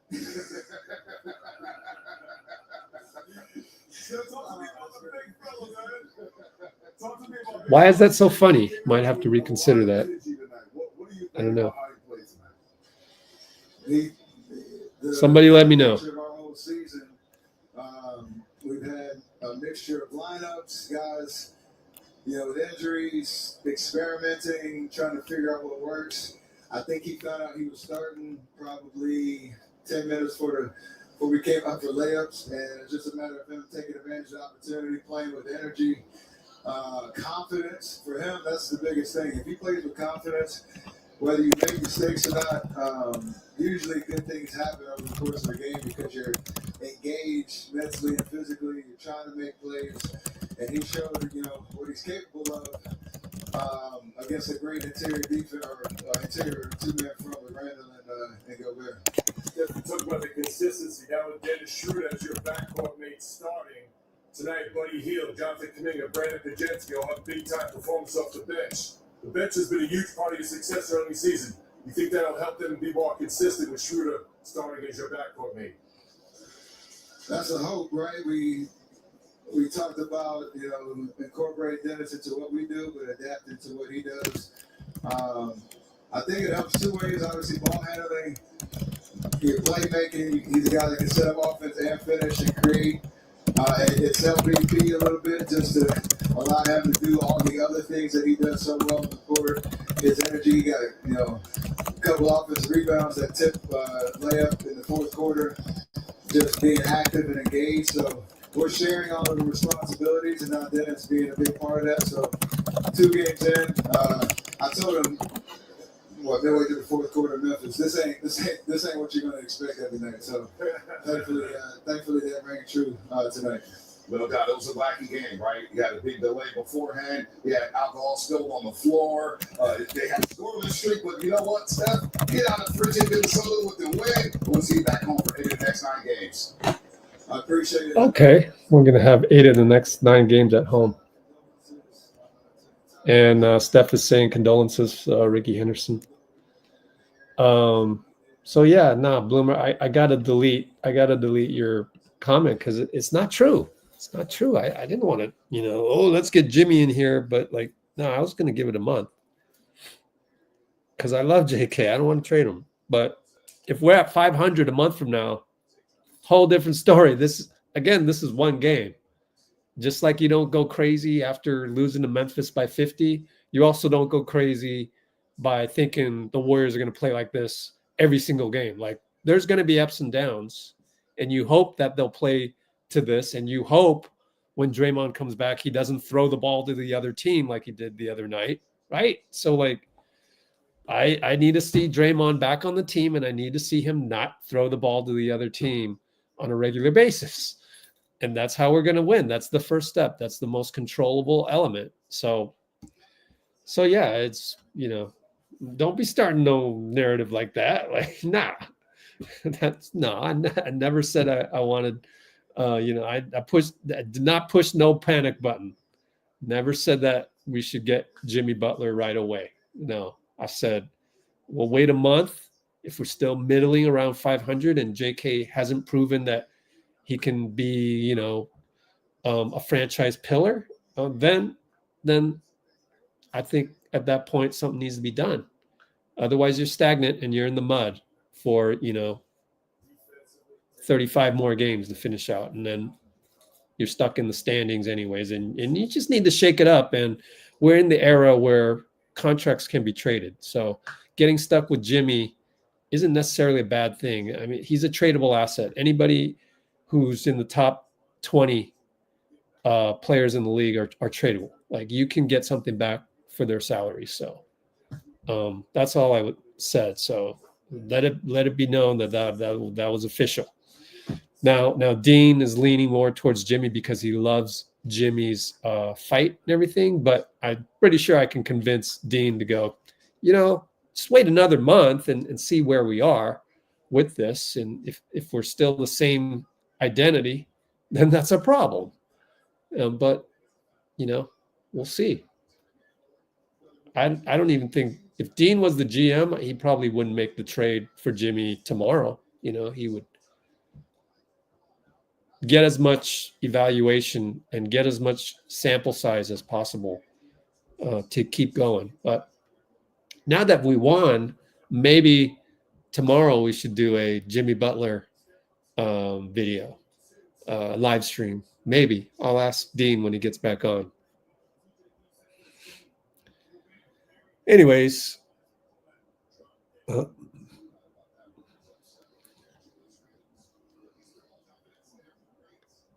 oh, me, what you wanting? Oh, well, see, that's where you're wavering too much, right?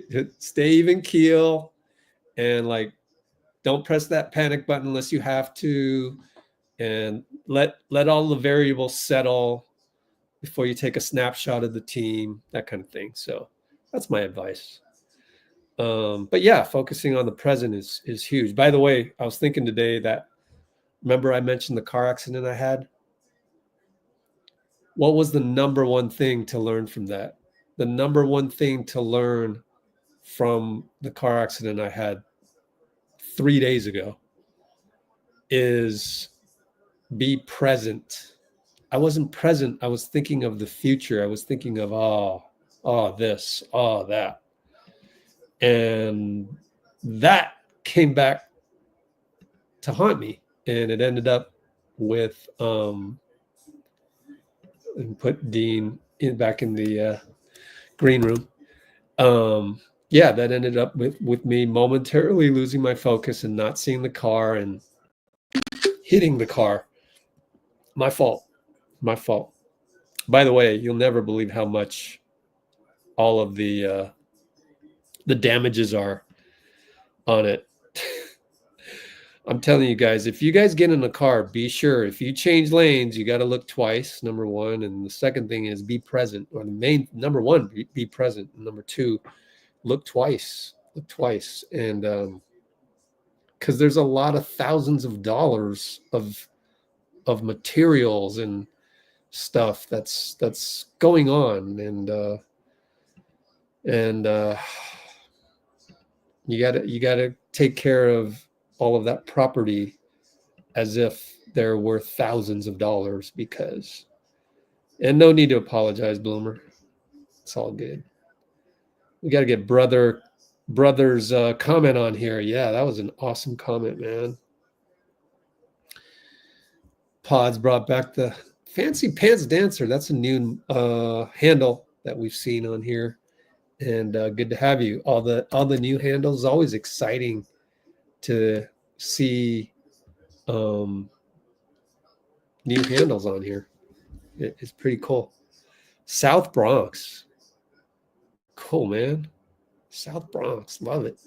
By the way, if anybody is coming to the Bay for All-Star Weekend, if anyone is coming, let me type this out, to the Bay for All-Star Weekend, hit me up.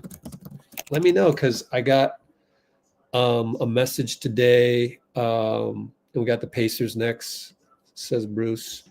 And got a DM and said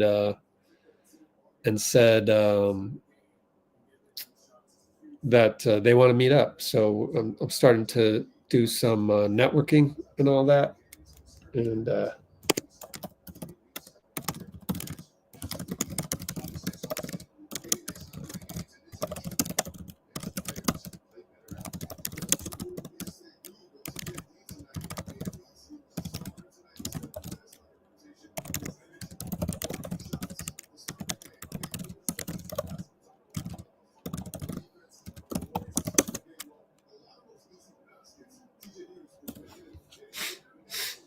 again, we're getting a we need a big. I mean, we gotta do the video of stop saying we need a big, because the bigs that we would need are not out there at the price that we need them to be. So especially,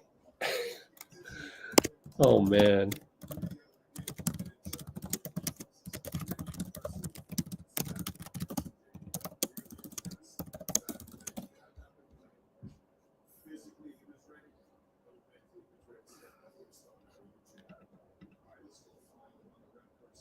All right, what else is going on here? And let's go hit the press conference. We'll get there in a minute. It wouldn't let me into the press conference for a little bit, but we finally did. You can do it. Good sleep tonight. Let's go on a winning streak.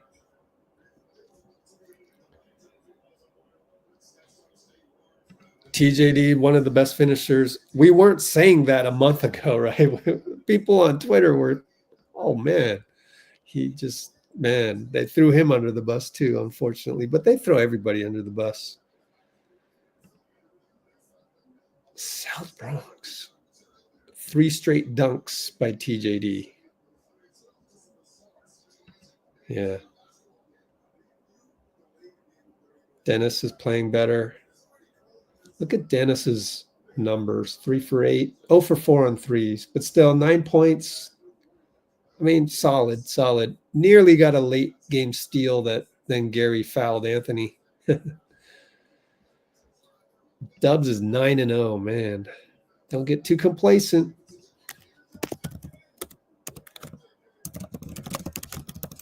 Watch the basketball gods.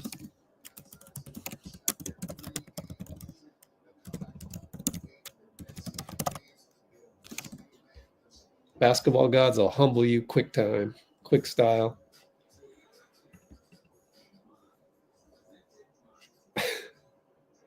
The old guy at the gym came through.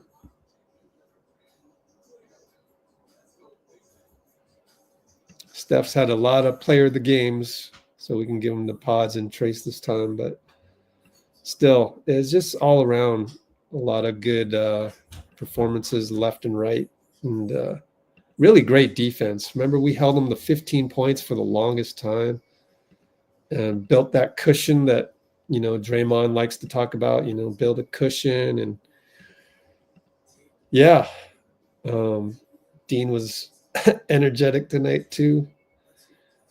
Donte DiVincenzo was good. You guys said I missed Donte right back to back. J.K. played well. Arbel is rooting for pods always been in his corner. So everything, Wiggs was great. GP2 is Michael Myers for anybody that doesn't know.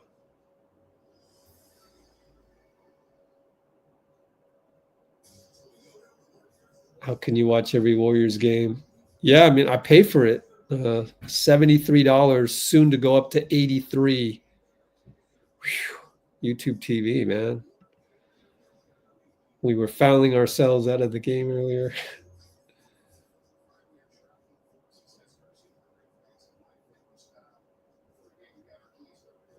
Oh, wow. Dubs. I know. We might go live tomorrow. I don't know. We were doing the face palm for GP2 for a minute there, Kimbo and Bruce. It's kind of cool to go back and look at this. Can't teach an old dog new tricks. Kind of fun to go back. All right, we got Steve on the podium, so that's good news. Here we go. Steve Kerr podium in about 10 seconds.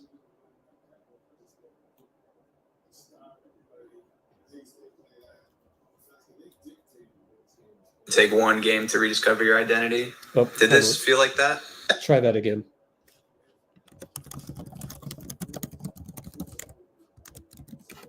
Take one game to rediscover your identity. Did this feel like that?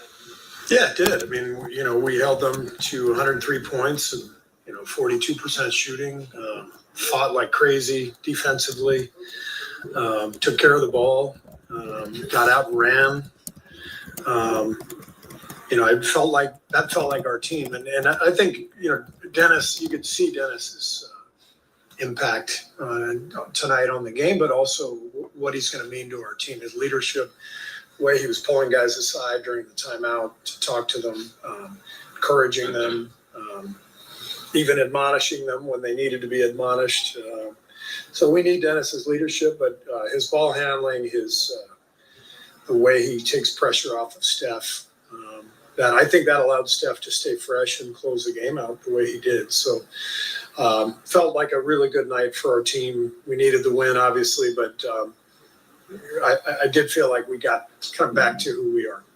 And how do you get that kind of night from Trace and Brandon more consistently going forward? Yeah, well, we got to lean into Trace. I think he started the season well. Started the first 15 whatever games, and because of different circumstances, we went away from him, and he's really responded well. But having a big who can finish like that in the paint makes a big difference. You could see that tonight. The defense, second quarter, and then down the stretch. What did you see on that side of the ball tonight? Just a lot of energy, a lot of force and defending without fouling, forcing the shots that we wanted them to take. They missed some that they're normally going to make too. So it's not like we were perfect, but I think the game connected for us tonight. We took care of the ball, so we weren't vulnerable in transition. That's always a huge factor defensively when you can play in the half court. And then when we got in the half court, guys did a really good job.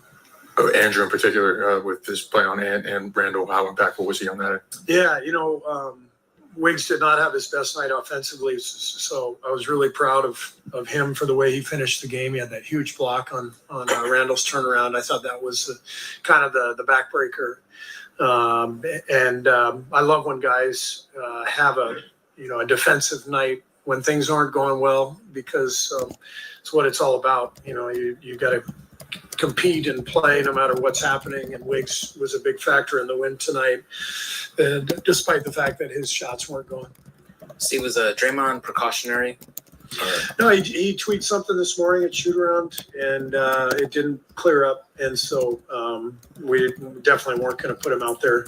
It's really fun to see Kyle out there, on his old home court. The reception he got from the crowd was fantastic. There's a reason Kyle is beloved everywhere he goes. The ultimate pro. He's meant so much to us this year, leadership-wise, and helped us in a big way tonight, getting a win against his old team.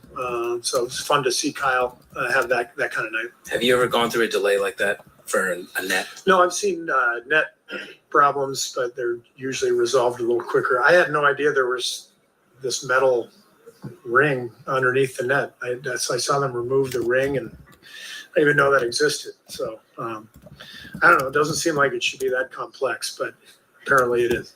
Were Steph's minutes in that second half by design, or did something happen in the game that impacted you not having him at the end of the third to start the fourth and didn't bring Dennis's fourth foul. Once he picked up his fourth, I told Steph in the timeout, I said, I'm going to run you, take Dennis out early. I didn't want Dennis to pick up his fifth. And normally Dennis would stay in until the 3 or 4 minute mark. So I flipped their rotations, and it felt like the right thing to do.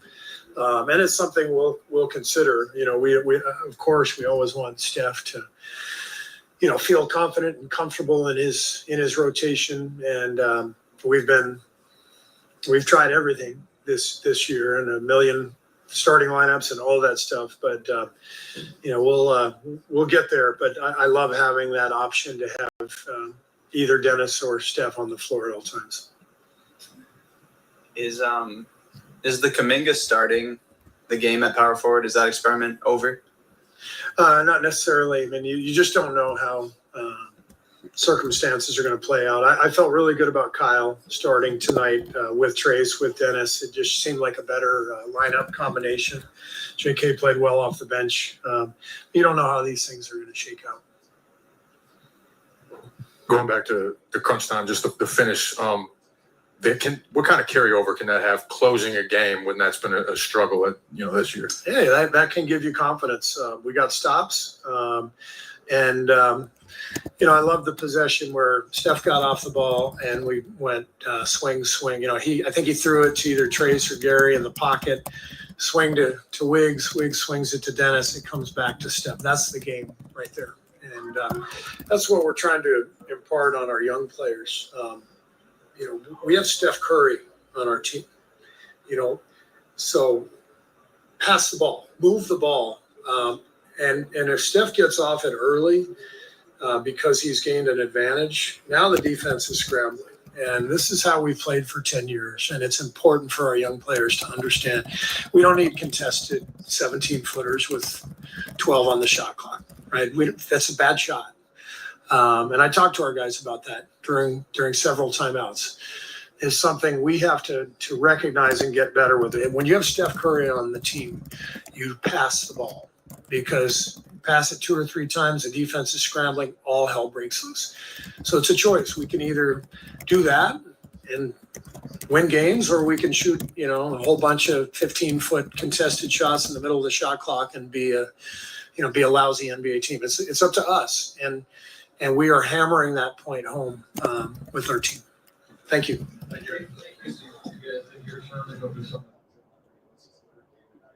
All right, Steve, 7-minute interview.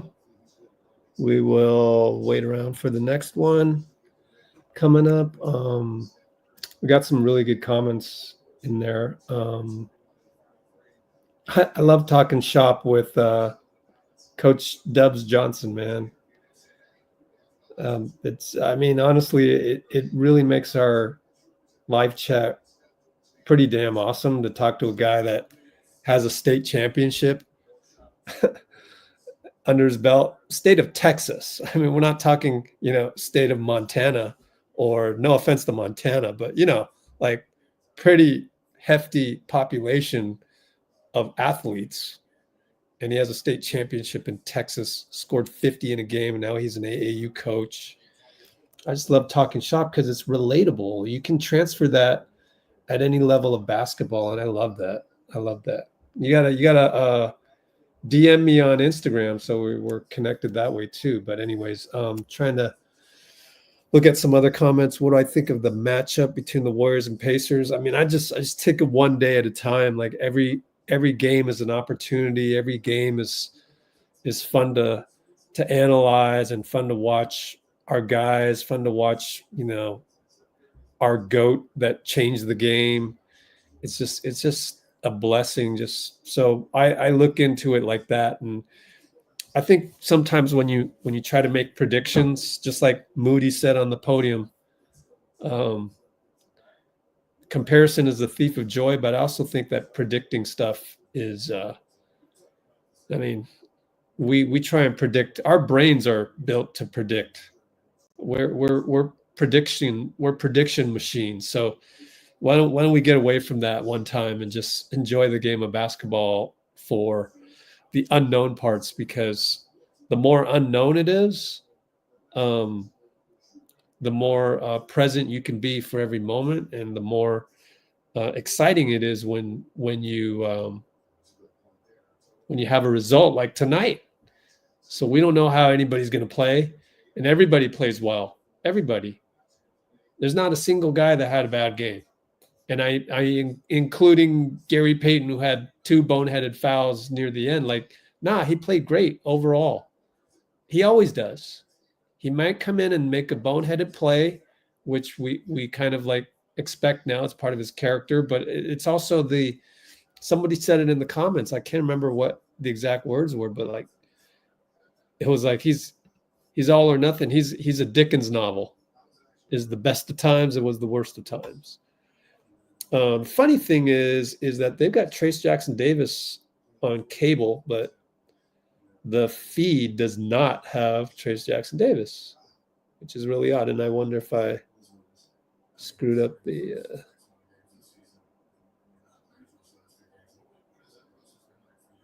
I think they forgot to turn it on. So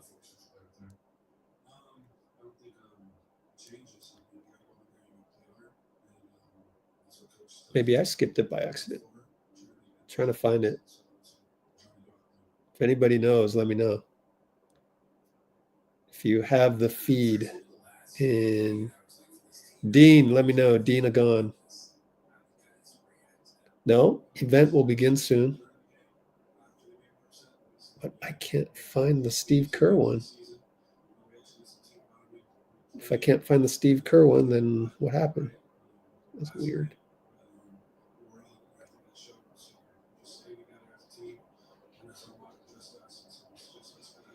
Oh, he said just us. I don't know, Dean. What happened? Strange. Am I on the wrong stream? No.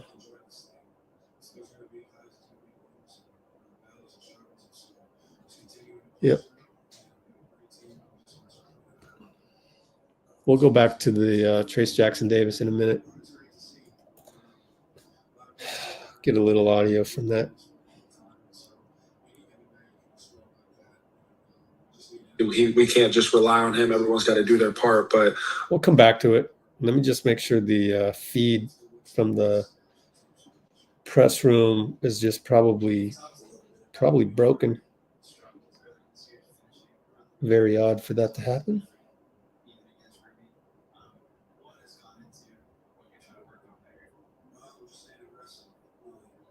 We of course we always want this Dennis or not necessarily a better time just the finish. We did the Steve Kerr one early. He'd contest shot. Looking for Trayce. We will see.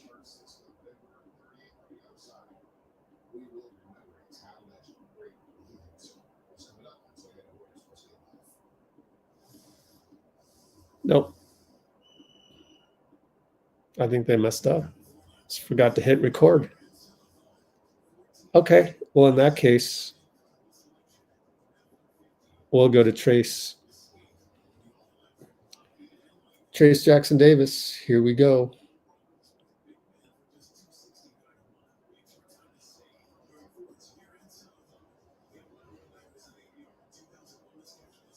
Sorry, give me 10 more seconds. Here we go.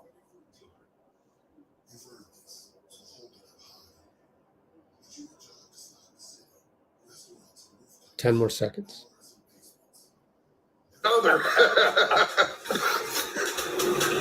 Well, I was actually working on my back, trying to get my back loose. And then they actually came in like 30 minutes, probably like 40 minutes before tip. And they were like, Dre's out tonight, you're starting. I was like, okay. So it is what it is. I mean, starting the first X amount of games of the season and you're not playing as much the last few games. What has that process been like for you? And, how did that come out in the force that you played with tonight?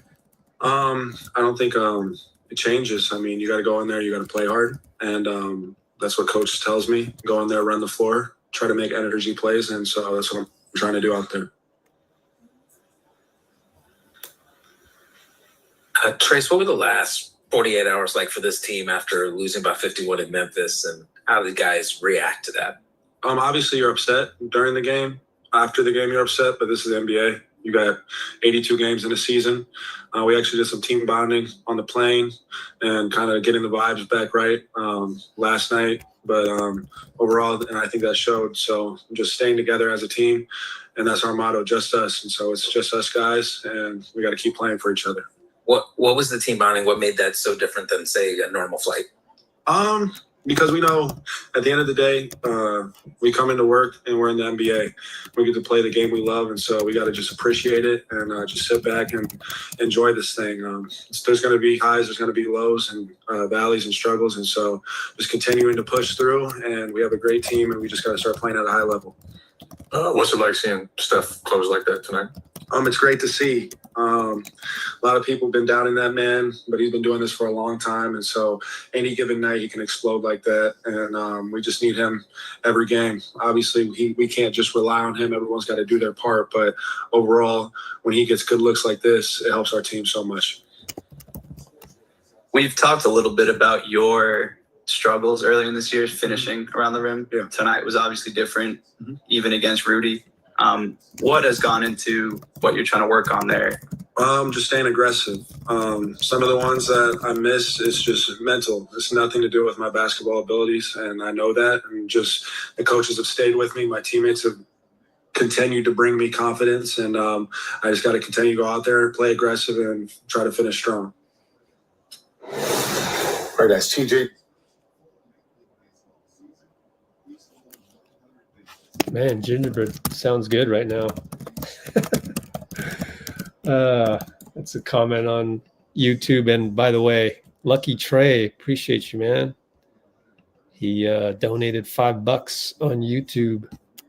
Or shall I say $4 because YouTube gets a cut of it. But anyways, Lucky Trey, appreciate you, man. Oh, man, I love it. Giving me a donation for and saying thanks for the high vibrations. I know, right? You know, I didn't come up with that. J.Cole came up with that.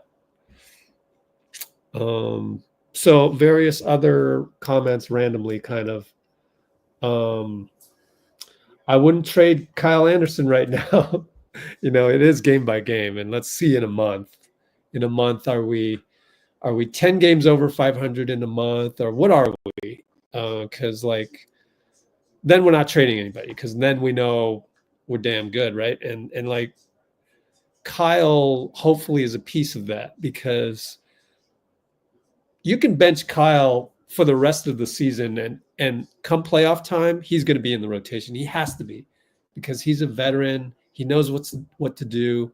He's not going to screw up. He's just smart, and you can just throw him in after 4 DMPs in a row, and he will execute. That's why I said last game when Kyle had a DNP, is like, don't worry about Kyle. Like, that's why we got him. We got him so he could take a DNP and become the, one of the heroes the next night. So I can't trade Kyle right now, and certainly not for Vooch. So like the whole Vucevic thing, I think it doesn't happen, because now you've already, unless you're trading Dennis as part of it, you need his salary to match, and then you're not having Vooch and Looney on the same team. Like, that just doesn't make sense.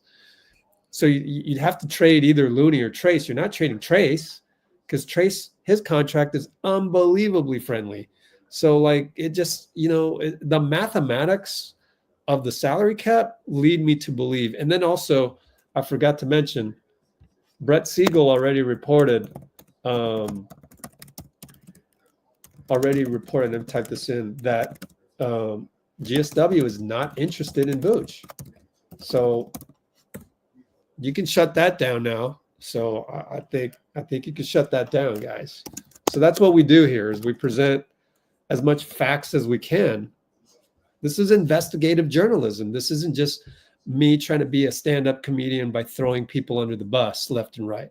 Like, let me make the next funny tweet, and let me get a whole bunch of clickbait, and let me do a podcast. Nah, I just don't believe in that. Like, I don't believe in misinformation. I don't believe in like bullying a guy. I don't believe in throwing guys under the bus and jumping on them. I was never with that in school. in grammar school, you always see that. You're going to see somebody bullied verbally. It's inevitable. I was always the guy that never laughed with the other people. I just it wasn't in my nature, even though that was the cool thing to do. And I think it's sad that you have grown men in their 40s, not to name names, in their 40s, and all they do is try to be the next stand-up comedian on Twitter. And like, so those are the ones that are going to go on a, this tangent, or that, trade this guy, trade that guy tangent, and then start, making fun of guys who aren't performing well at the moment. So I think we can shut the door on Vooch. Transactionally, I don't know how you do it. Looney and who to get the 20 million? It doesn't make sense. There aren't enough tradable contracts. The tradable contract has been traded. That's Melton. So, end of story. But you're new, and we've talked about it a million times already. And it's good for the people on Instagram to hear me mention that, get that out of the way. But we'll always have new people bringing it up and stuff, so we'll just keep repeating it. Or maybe we'll do a live stream tomorrow and just talk about Jimmy and Vooch and get that done. Even though we did a live stream, we talked about every trade at that moment in time, but that was before Melton got traded. So now that Melton's contract is out of the picture, we can eliminate a whole bunch of stuff. And that's why if we were to do a live stream about trades, we would just basically focus on Jimmy Butler. I mean, Zion, if anything, because Bobby Marks brought that one up, and Bobby Marks is a guy that is going to make reasoned trade suggestions that actually open up a trade machine and show you how it would work and all of that. Now, let's not forget, as I go through some of these comments, Steve brought in Dennis Schroder. Is it Schroder or Schroder? Because Dennis said Schroder on camera at Warriors. He said Schroder. So I'm thinking it's Schroder. And his wife's Instagram handle has Schroder in it. Like either the name or the handle. SCHROEDER is either in the handle or the name. So I don't know. But anyway, Schroder was brought in, Dennis, to cover Anthony Edwards for the last couple possessions, thereby putting Wiggs on Randall. Wiggs got the block. Steve's not going to get any credit for that.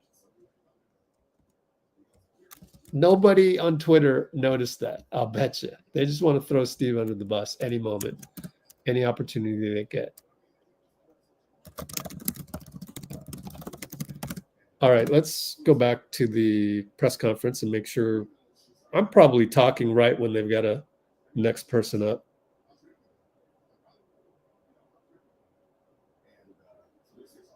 Man, I didn't see Trace on there at all.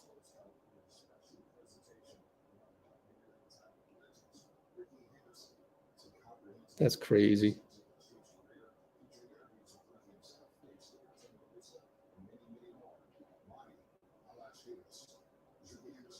They're doing Ricky Henderson anecdotes on NBC right now.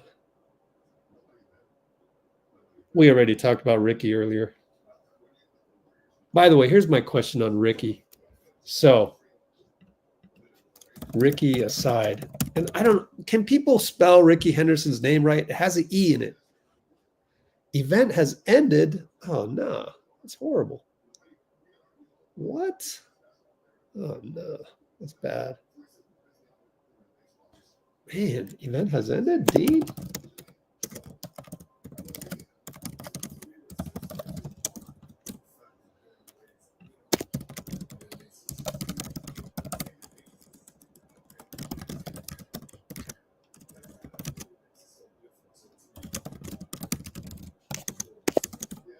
Okay. Anyways, Ricky aside, I have a bunch of Henderson baseball cards, including rookie. What should I do with it? Need expert advice. I'm trying to not be for me trying to shed my materialist side. I don't want to have a bunch of baseball cards in my closet for, decades upon decades. Oh, Dean's back. Good. Hey, Dean. Hey, Rich, how's it going? So if anybody knows what to do with Ricky baseball cards, let me know. Even you guys on Instagram, but let me turn it over to Dean here on the screen. There you go. I got to use the restroom. I'll be right back, Dean. Let me put the back screen on. Yeah. You got the cat food you needed? Yep. Cool. Always have something to do. Hey, we're 15 and 12. Check it out. Ooh. 7th place. Be right back. Let's go. By the way, we have 42 likes, 46 watching. Pretty nice. Pretty good. Love it. Yeah, someone said I was energetic today. And you know what? There are a lot of coaches out there on social media, armchair coaches. And I'm one of them to some degree. I try not to be too crazy about it to the best of my ability, But it felt good just like cheering when they made free throws rather than explaining why they needed to hit them, So just did it. And I felt like I had a lot of fun today, And it's a good learning lesson for the darkest day of the year in the Northern Hemisphere. Literally the sun, it's at its lowest. So, yeah, I saw that. Thank you, Wingman. Yeah. I saw that about Butler. Someone said they listed him out with a stomach illness or something after rolled ankles. Very strange. But, yeah. I think he'll be okay, though. He's a tough dude. Yeah, talking about the umlaut over the O. German has a lot of different dialects, For instance, where I'm going to say Schroder is from, is Braunschweig, but in English we'd call it Brunswick, So there's a lot of different pronunciations and everything, and I think we all know. It's Dennis the Menace. I don't think it's too big. Although I would like to hear a reporter ask about that. Watching your car, St. Augustine. There you go. You dreamed, you saw St. Augustine, Nicky? Instagram, I'm back. So here we are. Hey. Thanks, Dean, for taking over. I didn't say too much. Just having a good time chatting. Warriors. All right. Watching in your car. Ooh. Oh, you're on vacation? Cool. St. Augustine's a very beautiful city, for sure. When you're wild. Dean Wingman Chambers. Dang, it ended. Shucks. Oh, Nicky said Katie had 43 points, 5 boards, 6 assists, 2 steals. And they lost to the Pistons. Maybe he's old. I don't know. I like it. Come on, man. Boomer. That little moment. I like that, yeah. Where Schroder was giving a pep talk to Paz and Kuminga in the huddle. I think I missed that. Do you remember when that was, Dean? I don't remember when it was, but I remember it very clearly because it looked like the 3 refs coming together to discuss something. Because it's just those 3. Schroder, was it? Pods and Kuminga. And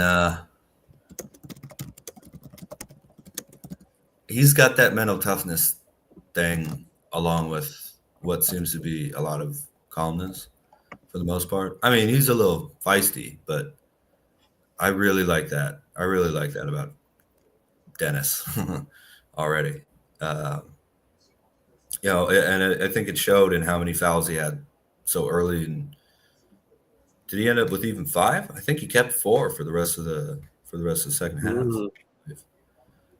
That's a good point. So that's just self-control. You know what I mean? Adjustment in the game, and we've got Steph, Dennis, Wiggs, Kuminga, all those guys can get, and Buddy, that's kind of 5 18-point type per game scores, so seeing Dennis run the show with Buddy and then, Steph and Kuminga playing together with Wiggs. I mean, I thought that was really, really impactful. I think it just goes to show that, like, if Melt hadn't have gotten hurt, we would have probably won a couple more of those games. And now that we replaced him with a guy like Schroder, who's, offensively, his stats are just, a little higher than what Melton's were, nets and everything, of course, but so not the toughest team to average some stats on if you're good, but it really felt like this was a game that we played earlier in the season when we had D'Anthony Melton available. I think that kind of stands out. And I think we got away from our principles because the presence of Melton, like in practice or even, just shooting around, whatever, shoot around, just his presence, his expertise in what he does, you lose that. Like, he's not even around. And then you kind of lose your, so he's kind of like, one of the leaders on defense, and then you lose that, and then, so it happens. Yeah, well, I'm not sure if we got Schroder and we could trade for Melton, we would do it, I mean, we have to see. But it felt like that we almost got an upgrade, and I hate that it happened. I hate's a strong word, but it really, really an upgrade. No, Melton could handle and he could shoot threes, so he's got that over Dennis, I would say. But yeah. Oh, I turned on my. How did I turn No, you're right about that. But Schroeder's 18 points, 6.5 assists. I think he's got a lot of offensive talent. And well, I mean, on the Nets, they need him to do that and all that. I mean, Melton on the Nets might do that too. Yeah, no, I think there's opportunity for him to do that when he gets healthy if he re-signs with them. All I mean is I feel very safe even with Steph not out there if Schroder has the ball in his hands as the point guard, And that's an interesting new wrinkle. You get what I mean? Yeah. Well, also answering another comment on YouTube to anime is Steve has said in recent interviews, and you can go to our YouTube channel, I just look for a Steve Kerr interview.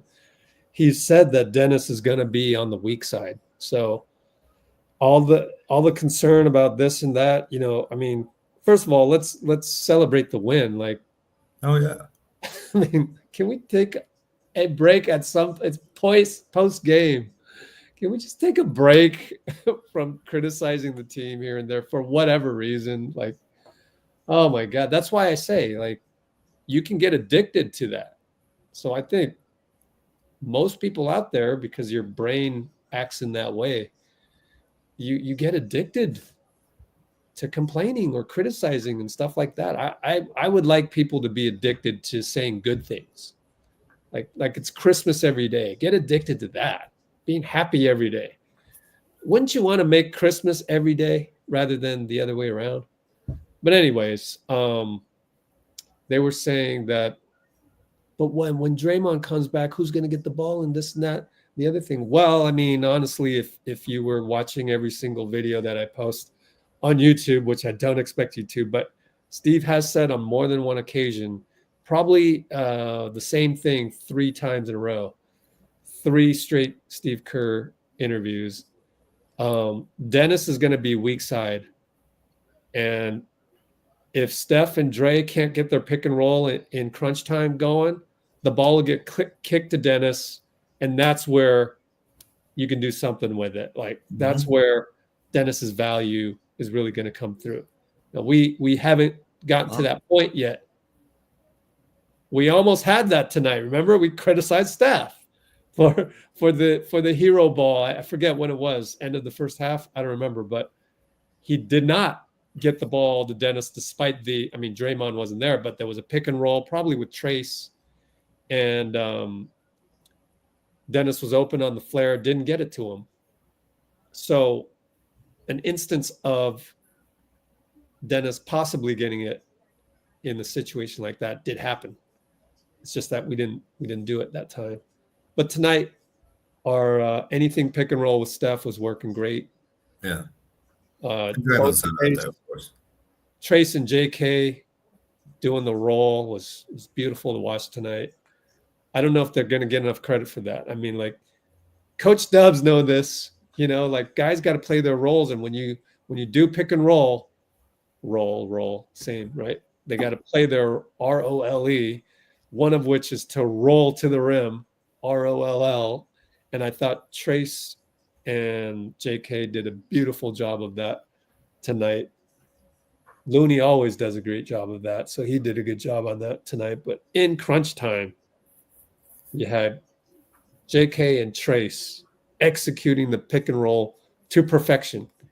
You can't set the screen bad, and you can't roll to the basket too soon or too late. Because if you roll too soon, then they could double Steph, and now that's wrong timing. So they deserve credit for that. JK and Trace, I thought. Great job as the 4 and the 5. By the way, here's Dennis. What does he say here? Dub Nation, what's up, everybody? This is Dennis Schroder. I'm really excited. Schroder, you see? I don't know anymore. See, guys? Dub Nation. By the way, this is our Discord, man. This has the most information on it. You're not going to get more Warriors content anywhere. But I haven't set it up. Warriors Encyclopedia, man. I haven't set it up for subscriptions yet. So what am I talking about? I can't tout it yet until I set it up. But that'll be my to-do tomorrow. Yeah, what's up, everybody? This is Dennis Schroder. He said Schroder. Anyway. Any hot takes on that one? Germany has a lot of accents, and so does German. Okay. Yeah. Also, hey, if that's the way he says it, that's the way he says it. Schroder. All right. Cool. Man. Although people do dumb things down for Americans. No offense. It's not Hyundai, it's Hyundai, but whatever. Oh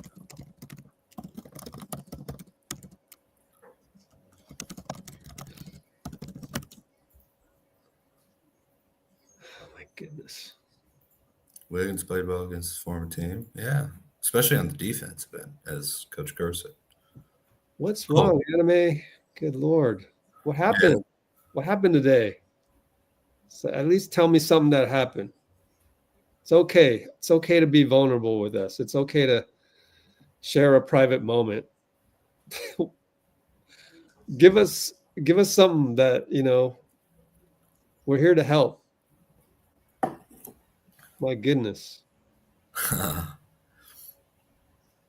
Oh, yeah. Dean's name was pronounced differently when he was in America.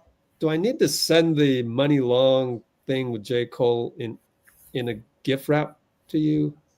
Send me your address. I'll send it to you. Good Lord. Something happened. Well, whatever happened, if you're dealing with, enemies, frenemies in real life, I get it. I've been there. Yeah. It's all good. Ask around. You'll see how many former business partners I've had with Let's Go Warriors. And I don't mean the ones that it's the ones that it's pretty obvious if you know the history of Warriors media type people or Warriors pages. So I'm done with that. I don't want to be enemies or frenemies with people. I don't want to be in thumb typing fights, man. It's not worth it. That's too much energy, man. You want to spend your energy on good things. You don't want to spend your energy on bad things. It sucks it away. It sucks your life away. Oh, thanks, man. I'm the best free therapist. Look at that. Yeah. Anybody on Instagram, go check that out. Bloomer just said I'm the best free therapist you can find on YouTube. Metaphorically, of course. Yeah. Yeah. But I agree. I don't want to get sued by anybody for bad medical advice, you know? I'm just trying to give you some hints to go on. Oh, cool. Arbel gave me some tips on what to do with the Ricky Henderson thing. Oh, it's pricey though. Okay. But anyways. If you got some high quality ones, that could be what for people. Hey, DNA found me on Golden State of Mind. What? Hey. Tell me more, man. Tell me more. What else? Oh, thank you, Bloomer. Tell me more. Oh, can I ask you something, Rich, about Steve Kerr's press conference? Yeah. What was the whole 17-footer thing? Was that about Oh, today? I know, right? Thank you for bringing that up. I was just wondering, you know. I was wondering about that too. Yeah. I didn't see anything too egregious. But maybe he did, you know, and hey, I just wonder. Not every post. GSW feed here.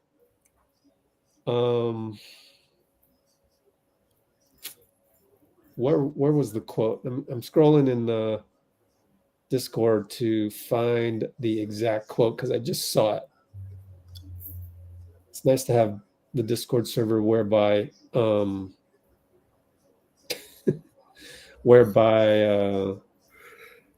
everything's documented somewhere. There it is. It's important for a young. Thank you, Danny Emmerman. And he took a video. What? It's not a requirement for him to take a video, but he's coming through in Anthony Slater's absence. Anthony Slater has not been on the road with the Warriors, crazily enough. Ooh. But yeah, hope he's okay. Number one, he does have a. What do you say? He does have a. He does have a young family he's building, so it could always be about that too. It's important for our young players to understand we don't need contested 17-footers with 12 on the clock. That's a bad shot when you have Steph Curry on your team. Pass the ball. That's definitely for crunch time. No doubt about that. Whether that applies to all 48 minutes or all 32 minutes when Steph is on the floor, I don't know. But in crunch time, I know that would be a rule. So who has been shooting contested 17-footers with 12 on the clock? Let me think. I think Pods did that against Denver, remember? I'm not looking for nitpicking Pods. I just happened to scroll upon some Pods information. I was looking up Pajemski videos just in case there was anything from practice yesterday. There wasn't. And I came across some other throwing of Pods under the bus. And there was one where in Denver, or against Denver, he shot a three, waved off Wiggins' screen, and that would be one. Young guys. So Kuminga's a young player. It feels like it might be about Kuminga. Maybe Wiggins. Although I don't think he would have called Wiggins a young guy. But I don't know. I felt like young players. I didn't feel like Kuminga settled too much tonight. Right? Mid-range. Maybe from three a little. But and the other night was a blowout. Yeah, no, I don't think he was talking about. I mean, no one played well in Memphis. That was a 50-point blowout all game long, you know, pretty much. So, not Trace because he doesn't take 17-footers. No, I don't think it's true. So basically, BP or JK. Yeah.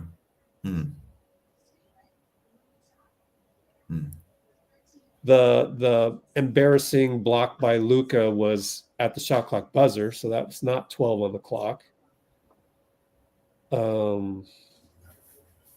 Yeah, I don't get that. The thing is, I understand. Yeah, J.K. He did say contested. You know what I mean? Yeah, contested. So it's not like, because I think it's very important when teams form a wall that J.K. doesn't plow into them or just throw it way all the way back. I love that. J.K. doesn't plow it. I know. Yeah. Yeah. No, I think he's calling out BP and J.K. honestly. So. Yeah. But J.K., you know, when the wall forms in the paint, he's gonna have to shoot some of those. Yeah, but it's less than 12 seconds. Yeah. Mm-hmm. The other thing is I like the specificity of that just because that's what Jerry Stackhouse has been doing on defense. There are rules. He set up rules. And if you break those rules, it's black or white. You get a plus or minus, and you end up with pluses or minuses at the end. And then you get a text the morning of the game saying you got a plus whatever, minus whatever last game, FYI. Yeah. So that's been recorded on by Trace Jackson Davis. It's on our channel somewhere. If you search on the Trace Jackson Davis playlist, you'll find it. But I like it in terms of this is a rule.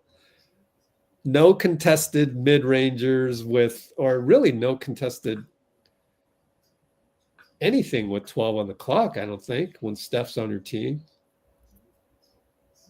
Yeah. I think 12 is too soon. It's got to be single digits if you're taking a contested. So I like that rule. It's like the reverse of Jerry Stackhouse's make it simple for the youngsters. Like, this is bad defense because you broke the rule. There's no Draymond trying to give you the philosophy, this, that, and the other thing. So I like it, and I like this. It's really just BP or JK. So we'll refer to that because I love it how we learn more and more about what gets told in behind closed doors. I mean, Coach Dubs is probably not on the live anymore as he's East Coast time, or Texas time. But isn't this something you could, if you have a star Steph on your squad, which he kind of mentioned that he does. I mean, you can implement some of these with the confidence that it's happening in the NBA, and you're just applying it to your high school or your middle school AAU squad, and you can have the confidence that grown men making millions of dollars are being taught this. Therefore, let me teach that down, trickle down effect. I love that stuff. I do too. And I'm glad he clarified it, what he's thinking about that. The only thing is I'm sorry, maybe it's just I'm out of touch with the modern NBA, but I don't like it when we look for Steph by throwing it all the way back out with, 12 seconds left, and try and keep the ball near the hoop. You know what I mean? So there is that aspect of it. On the other hand, I do agree that sometimes this team is like, well, Steph gave the ball up. Oh, man, Steph. No, just because he's off ball doesn't mean it's your turn. So I definitely agree with that. Keep looking to get it to the guy who has 2 MVPs, Finals MVP, All-Star MVP, all that. Greatest shooter of all time. Yeah. Oh, he's washed. Didn't you watch the 50-point blowout? Huh? No, he's washed, said all of Twitter. Yeah. Or most of Twitter.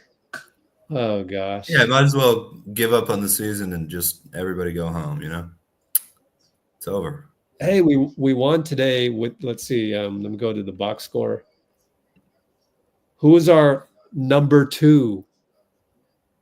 Oh, my God, dude. He needs a number 2, Dean. Well, if we have 5 number 3s, though. Good Lord. So Trace is the new number 2. There, haha. I mean, man, all these bad takes. Need a number 2. Would it be nice to have a consistent narrative? Guy who's obviously the second dude next to him, if we could get that. Yeah. If that's Wiggins, if that's Draymond, If that's J.K., if it's Moody, if it's Trace. Yeah, it I could be don't really anyone. care who it is. As long as we have someone who's the number 2 that game, the second option, we'll call it, because number 2. Yeah. But who's the second option that game, I think we'll be okay. Yeah. But there's some level of fight and energy today that I haven't seen for a while. And the shooter thing, you know, teams are not used to getting trades of that caliber where you add your starting shooting guard, basically, or maybe Steph. All right. Whoa. Yeah. Oh, thanks for the link, Dina Gunn. Let me check out this link. Golden State of Mind, 2018 mock draft. Oh my God. Oh, Nate Parham. Just like I said before, used to be friends with some of these guys. No, I don't have nothing against them these days, but like, let bygones be bygones. it's bygones for sure. Who did I pick? 2018, man. Nah, I didn't know half as much as I know now. 2018, was that Jacob Evans? You talking about the draft? Yeah. Oh. Yep. Yeah, Jacob Evans. Yeah. Jacob Evans. Yeah, I didn't know anything back then. So them asking me to do anything draft related, yikes. These days, no, way more. And I got to credit our people. It goes even back to Dulo Twist, who he's still around somewhere, but he does, he watches college around Georgetown. So he knows a lot about the college game. And obviously Eric G. Mm-hmm. So Eric G's chimed in recently, and now we're tight with Eric G. So we got NBADraft.net in our corner for anything draft related. And ever since we've had their advice, ever since I won the draft contest among media, I won some headphones, JBL headphones that I gave to Rebecca. Oh yeah. Because I just copied NBA Draft's top 14 picks. And like 13 of them were right, and I won. And I beat everybody. I beat Monty Poole, beat Tim Kawakami, beat all of them. Hey, that's how you win the Oscar parties, you know? So anyways, NBADraft.net, ever since then, we've been pretty knowledgeable about the draft. And we're going to have 2025 draft is going to be nuts. There's going to be so many good players, and that's going to be fun. Does Eric G do anything on the WNBA? I forget. He covers that as well. Or draft.net. Oh, what did you say? Do they do anything about the WNBA? Did they do anything what? For the WNBA draft. Oh, I don't know. Good question. But we have Steph on the podium, so hey, if you have anything you want to talk about in the next 10 seconds, let me know. Yeah, just real quick. You reminded me of someone online that I saw back in 2019 saying it was a real loss seeing Alfonso McKinney go because of his rebounding ability. Mm-hmm. And that was right when I was getting real deep into the Dubs. And I like that people were upset that Alfonso McKinney left, you know? We should try and get back to that. Not wanting everyone to go, trades are different. But, like, get him off my team. Like, come on, man. Be a fan. Fans a good thing. Be a fan. I know. People need fans, you know? Be a supporter. I've been these days the word fan is just too generic. So because then people get mad when they go, no, but I'm a fan. I can criticize and throw people under the bus. Okay, all right, fine. I won't call that a fan anymore. Be a supporter. How about support the team? But anyways, here we go. Steph.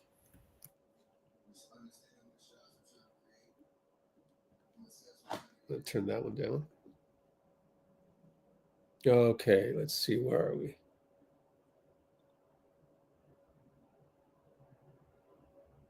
Five seconds.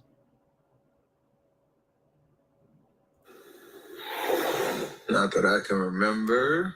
Not that I can remember.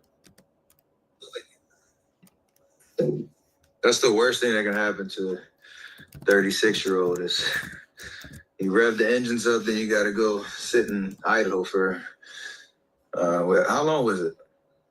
Was it really? Oh, yeah. I left the court during most of the 5 minutes just to kind of act like it was just restarting of the game, like go back into the peace and quiet and then come back out, which helped. But honestly, once the first 3 minutes was weird, so offensively it was kind of slow, but I don't think it bothered us that much. Obviously, both your game. That's post tonight.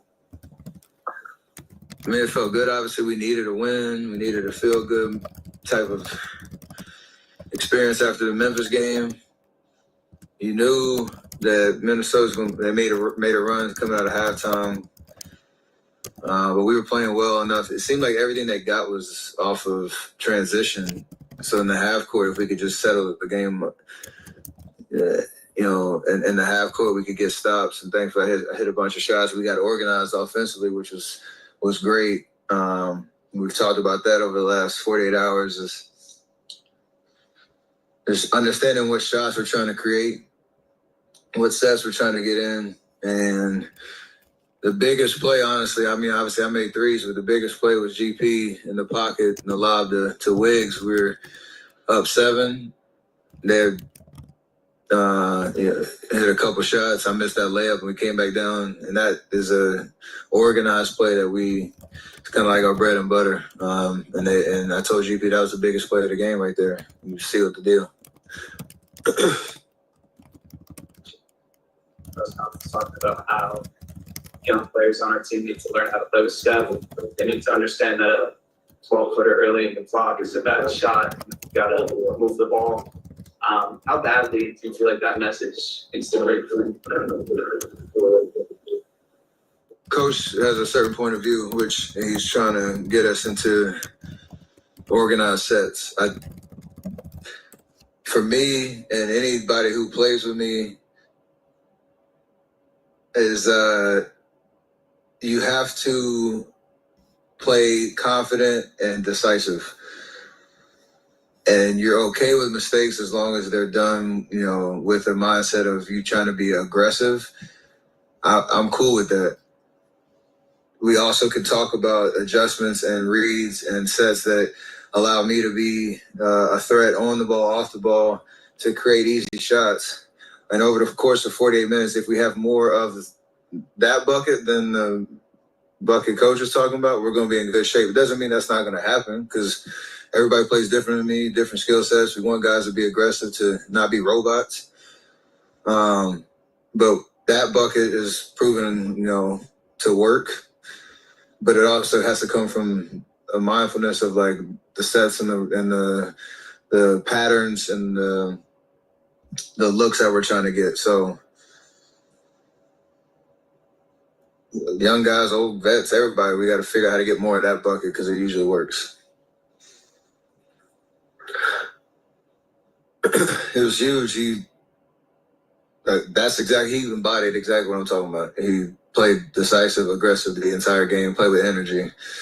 Like I said, nobody's going to play a perfect game. I didn't play a perfect game, but when you're out there and you are taking advantage of your minutes, you're talking, you can tell there's a sense of urgency from him, from Slow-Mo, who went from not really being in the rotation to starting. Like, you keep the defense honest, and also on our defensive end, just make plays. That block that Trace had, forget who shot it, but that's a play where you could either just be a spectator and watch, or you can actually get in the action. And he had that energy all night, and it was great.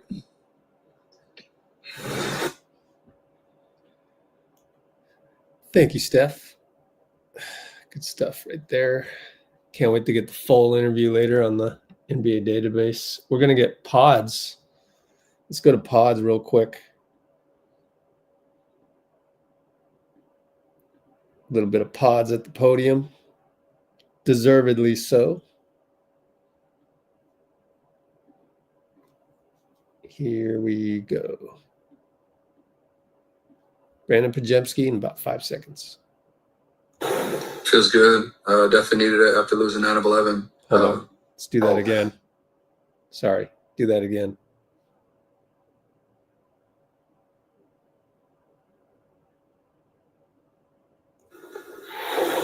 Feels good. Definitely needed it after losing 9 of 11. Happy for everyone that partook in the victory tonight. What was it like seeing Steph doing what he was doing down the stretch? Yeah, it's good to see him back to what he usually does. We're accustomed to seeing it, so it's good to see him do it again.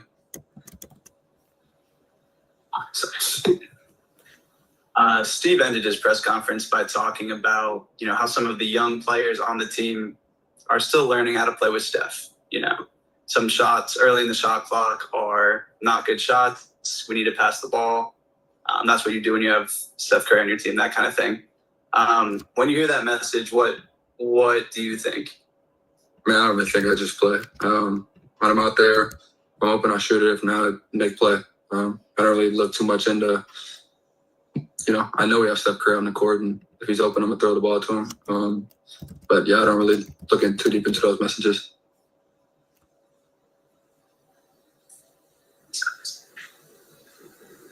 What did Trace give you guys tonight? How impactful was his force? Yeah, I think he could have a double-double in the first quarter. Really impressive. I think he had 7 and 7 after the first quarter. So just to see his dominance against, Defensive Player of the Year, especially Steve, and it shows a lot of people what he can, grow and blossom into.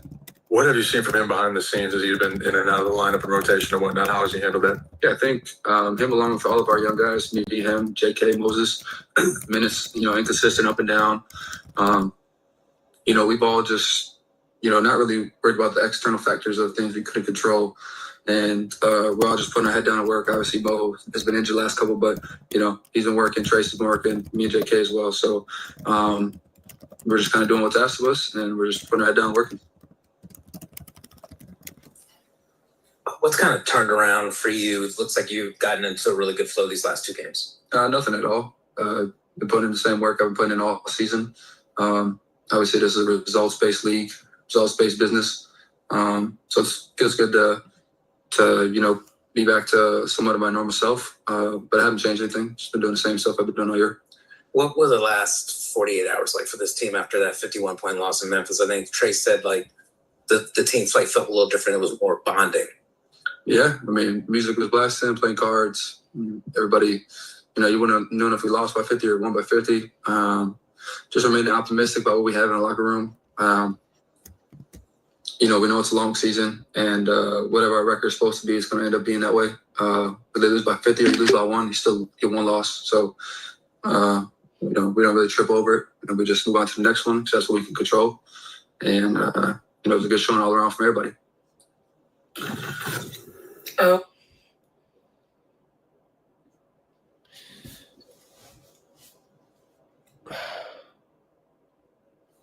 Vince in the house.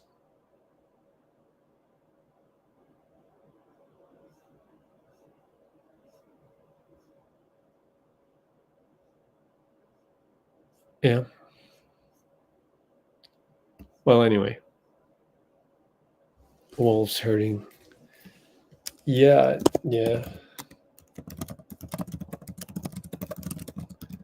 Wolves hurting. Yeah, but they got some things to figure out. Ant is awesome, so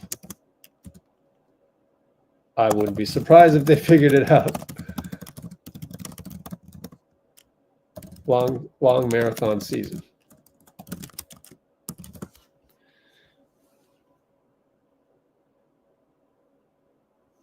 Being a gun. What's that?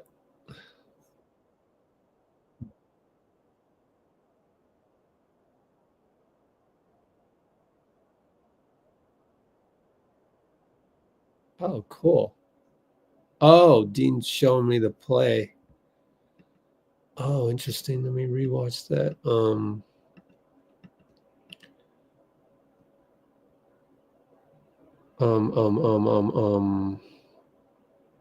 Third quarter. Steph with Pods, Gary, JK, and Trace.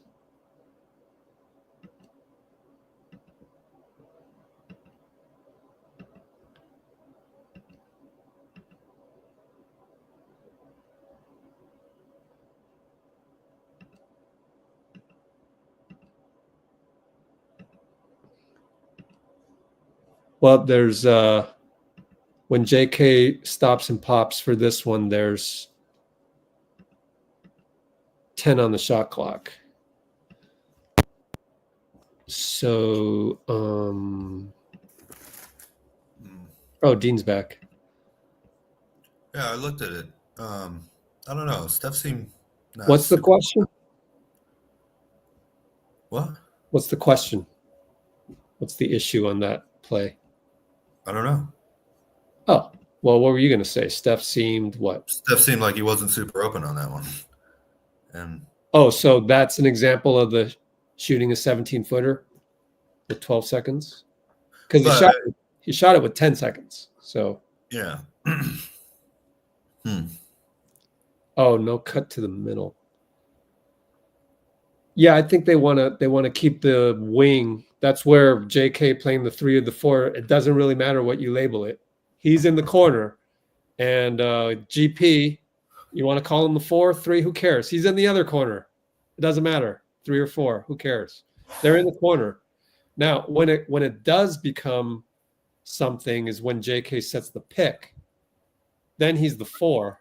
He's setting the pick, but it also doesn't matter. I mean, Wiggs has set him a pick and rolled to the basket as well. So I think that whole JK's a 3 or 4 is overblown once again. And Dean's example of that play, I think, reinforces that. But that play, I think you just want Steph to run pick and roll with the 5 and have 2 guys pinned in the corner, and then have the other playmaker on the weak side, which would be either Pods or Dennis.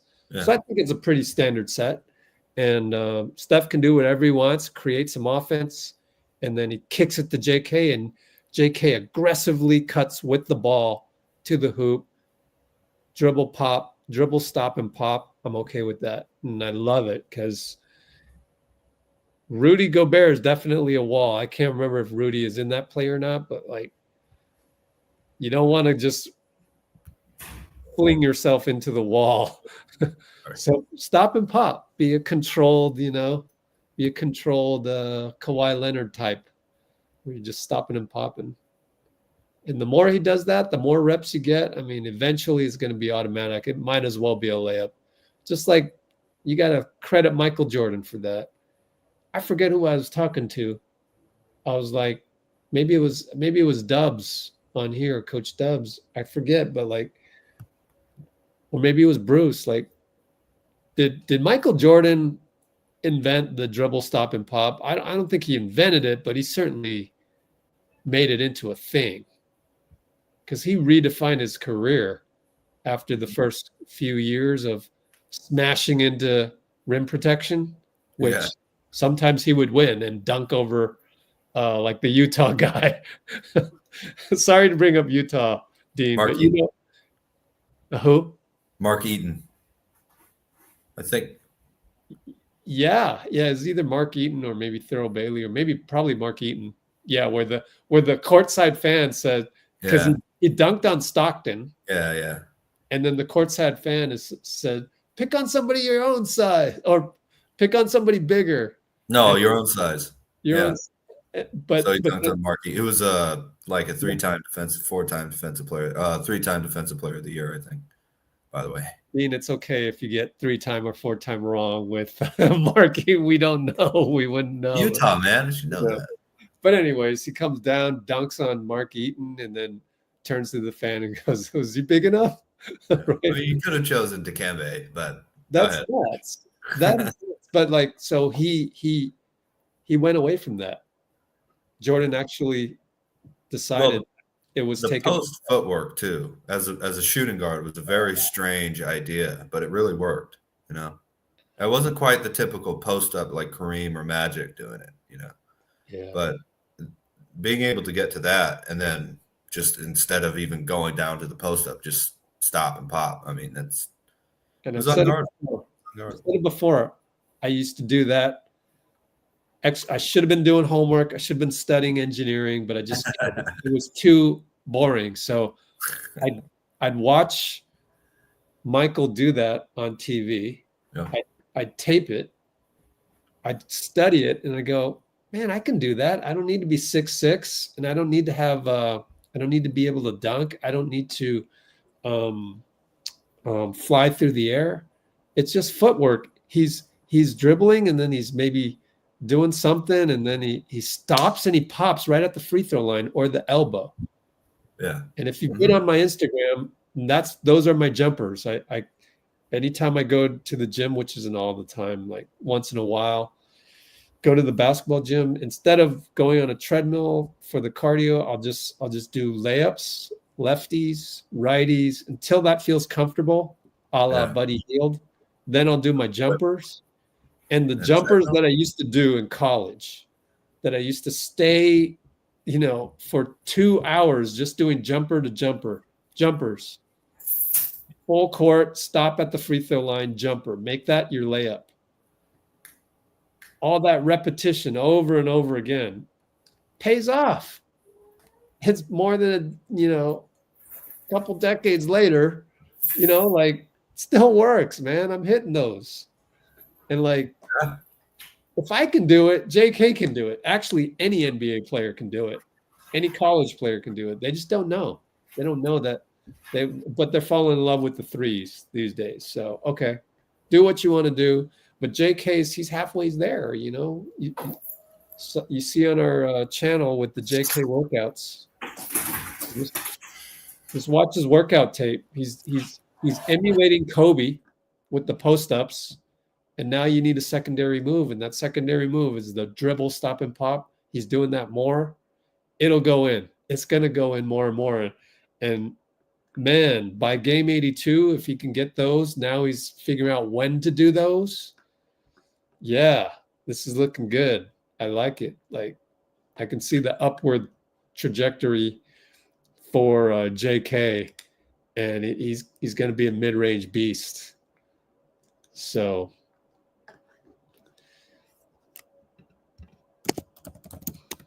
all right, you wish Kerr would incorporate more. I know, but Steph is the offense, and so you've got to respect that, Steph, he's a wizard. So, well, the system's going to run through him, man. It's just, and it should, Yeah, yeah. No, I'm getting those shots.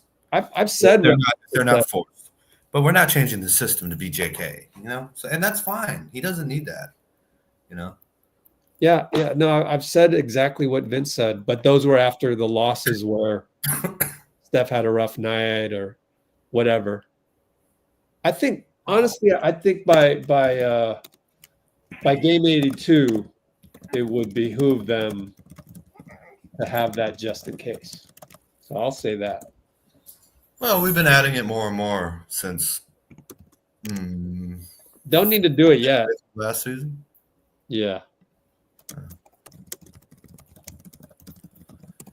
And the other thing that it does, especially during the season, is that you don't want to get into bad habits.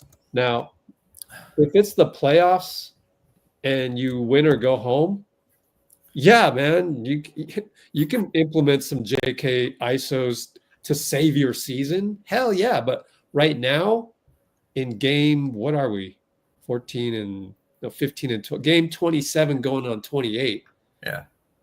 It's understandable if we're not doing any ISOs for JK right now. It should be a more than breaking case of emergency, but not the bread and butter. And I think that's perfectly fine. Yeah.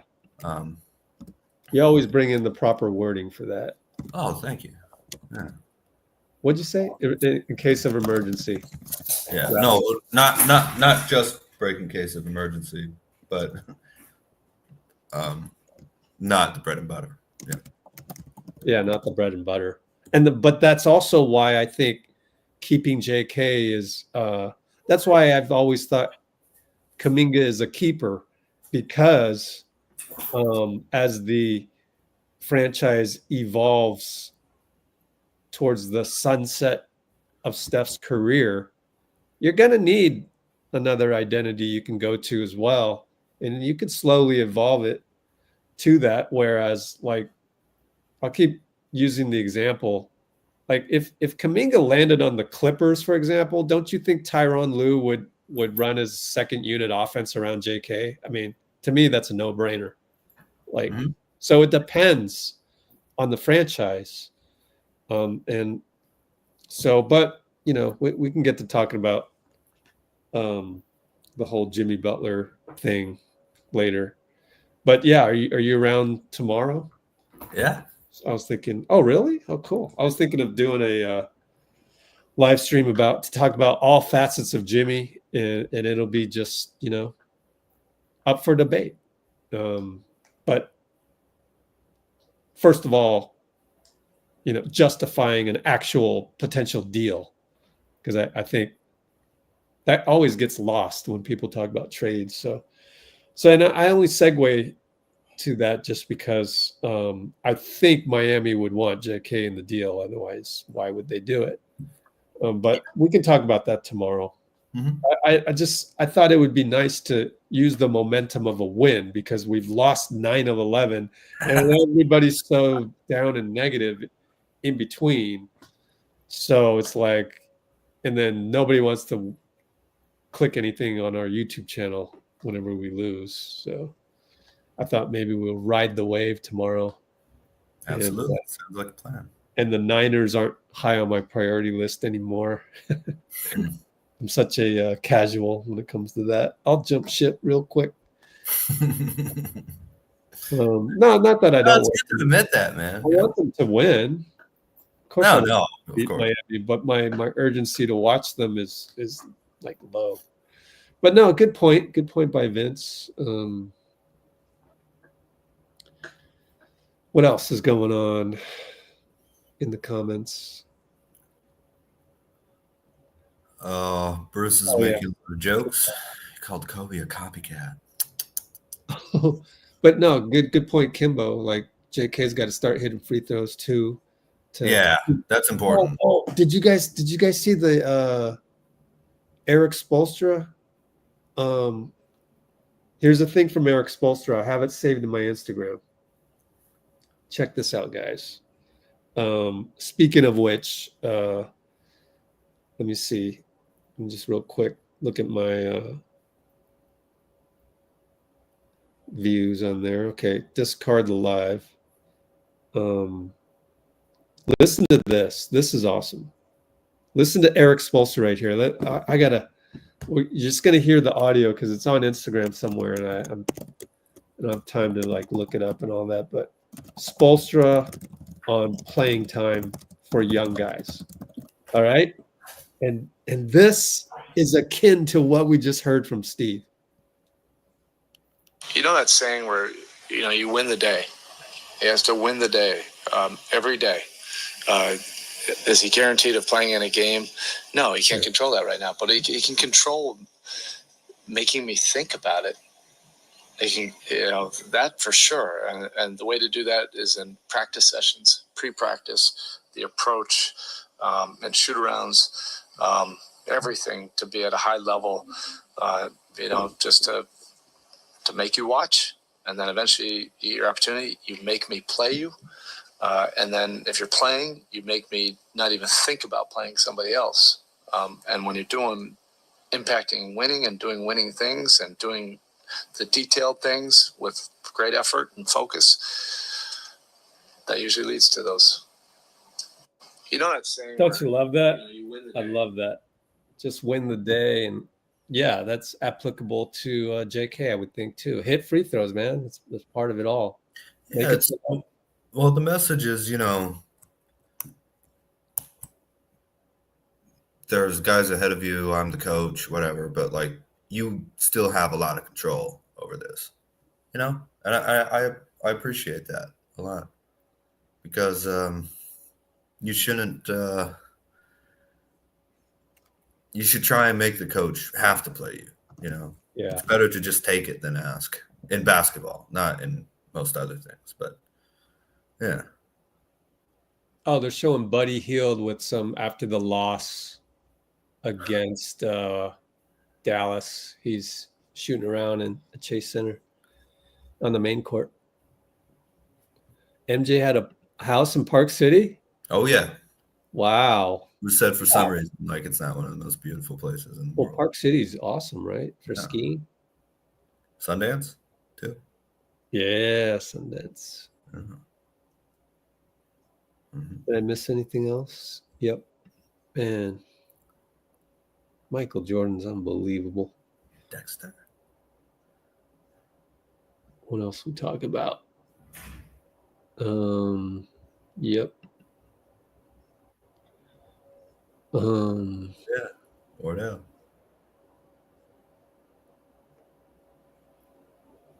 Man, I know, man. Wow.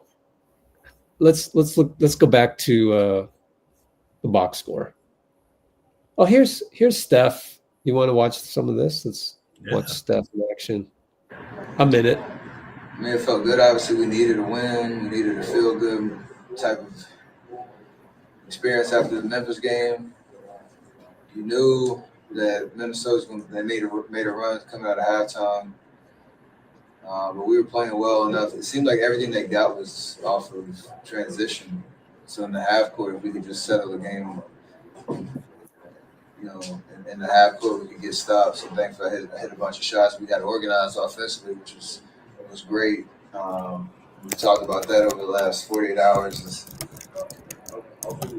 Just understanding what shots we're trying to create, what sets we're trying to get in, and the biggest play, honestly, I mean, obviously I made threes, but the biggest play was GP in the pocket, the lob to Wiggs. We were up 7. Tic-tac-toe. They had hit a couple shots. I missed that layup. We came back down, and that is a organized play that it's kind of like our bread and butter. And I told you that was the biggest play of the game right there. See what the deal. Oh, Bruce with the strong statement right there. Those veteran coaches are like that, But man. they're not gonna. Who do they have? Bam isn't a featured guy. He's fills in. Who else? Yeah, they got? well, Tyler Hero.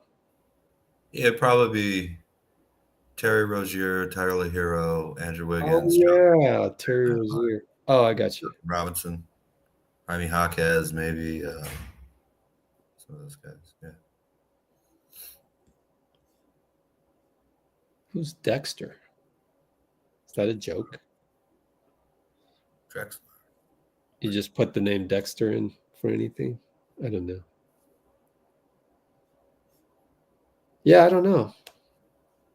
Would JK get minutes under Spo, Dean? Well, if they trade for him, you would assume so. But their offense is totally different. So yeah, that's true. I think it would fit JK, and then he'd win him over, just like we heard. Mm-hmm. This is a long quote here. Steph Curry on the team, blah, blah, blah. This is how we played for 10 years. Okay, yeah, saw that.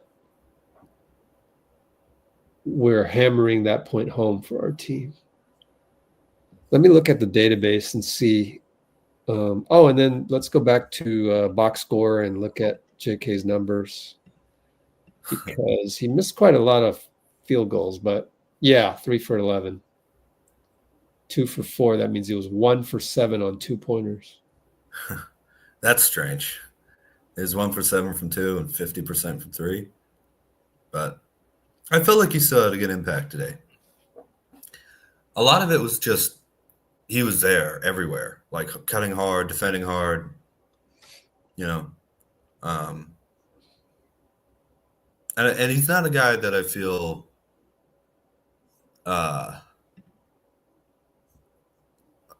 is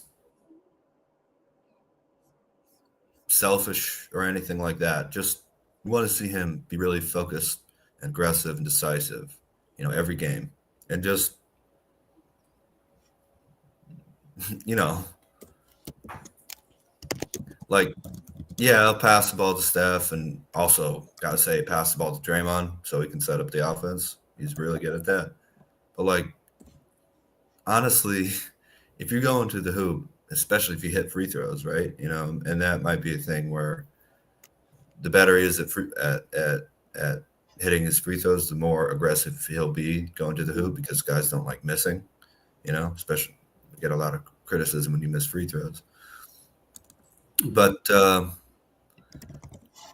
if J.K. plays the way he played every day, the way he played today, every day, every game, he's not going to shoot 3 for 11 and only have 4 free throws. You know, he's going to shoot 7 to 15 or 7 to 13. Hit maybe 2 or 3 threes, have like 6 free throws, something like that. You know, you hit 5 of them. I mean, that's a great game. It's really, you really don't have to hit that many shots to have a massive impact. Talk about MJ, right? He hit like 11 shots a game and he averaged 33 points. You know, he got to the line a lot, but the way to do it efficiently is like, how easily can I hit 8 shots in this game? Oh, I have 27. It's, you know, you don't want to like, in basketball, it's not like you're a striker in soccer where like, that's, wow, how did you get 3 goals? That's incredible. Or in baseball, wow, 32%. Like, you can hit 50% of your shots, especially if you have that type of athleticism, you know, and you're really moving and cutting hard, especially while you've got young legs, man.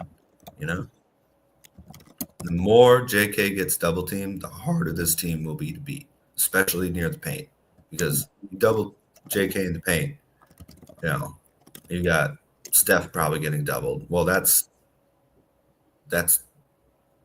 3-on-1. Is that right? Yeah, that's the 3-on-1 situation with the rest of the team, and they're either going to leave you open near the paint or Steph open from 3 if they try and help on that. So I would say I don't really care about his stats at the moment. I want to see a high motor. That's a good word. Don't use that word enough. But I want to see that motor, you know, really revving the whole game, because it will, when he's feeling that way on offense, it leads to him playing really tough, you know, athletic defense. And I really like Jimmy Butler. We'll talk about it tomorrow, but I also really, really like. Oh man, I'll tell you what. You know, yeah, and recently, no surprise here, but recently, Kuminga's been thrown under the bus on Twitter again. Like, oh, he's he'll never flourish here, and et cetera, et cetera. And it's just like, oh my god, same old, low vibrational.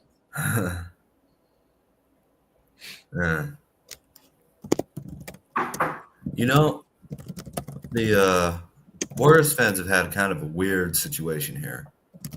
You know, we start off as one of the great, one of the, not the greatest, but one of the great teams in the early history of the NBA. There's a long history of struggling, and then you have like this dynasty that will change basketball for decades. It feels like, you know. But you went from like we believe to like 5 straight finals really quickly. And I feel like the only thing a lot of Dubs fans know is like either we will like be in a really difficult position where we're not making the playoffs for 10 years straight, or we're going to the finals 5 years in a row. And like, if you want to be a dynasty team like the Celtics or the Lakers or the Heat, maybe going forward, you know, Spurs, whatever, you know, like long-term, multiple times where they have great players and everything. You have to realize like when Steph retires, you're probably going to be a free agent destination, or you should be. Like, relax. This is in one of the biggest cities in the United States. It's a legendary organization. We have Steph Curry. It's the second most valuable organization in the world, sports organization, or at least in the United. I think it's in the world. behind the Dallas Cowboys. The latest one got us to what, 9 billion? Yeah, it was 9 point something. Wow. Yeah. It was just 7 billion the other year. Yeah. I mean, people evaluate sports teams a little differently, I think, because it's kind of Forbes buying, a fortune just doing their mathematical computations, whatever they do. I've wanted to do this. OKC, here's OKC's record over the last since 2016. Yeah. Right? Strong. Man, even 2020, 44-28. That was with Chris Paul and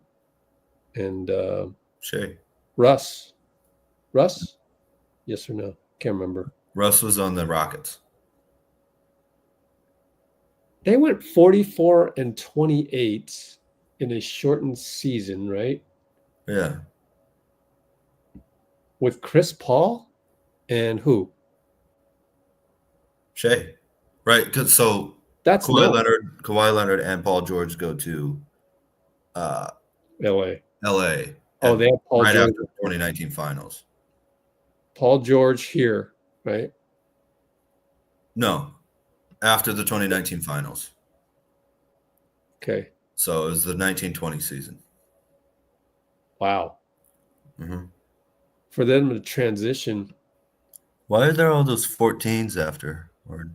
No, these are footnotes. Oh, gotcha. Well, anyways, then they had to rebuild 22-50. Yeah. 24-58. Come on, you angry Warriors thumb typists on Twitter. Do you want to do this? 3 years of under 500 ball. 3 years.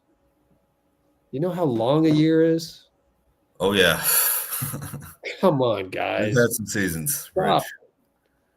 Stop it already. I mean, this is the normal path. This is normal. In fact, this is actually a tremendous rebuild. Yeah, it's pretty quick. I honestly don't know what they would be complaining about. It's supposed to take 5 or more years. Yeah. So I take issue with all these people saying, number two. we screwed up this draft pick and that. But shut up. Stop it already. You don't know what you're talking about. Do an expose on the OKC Thunder first.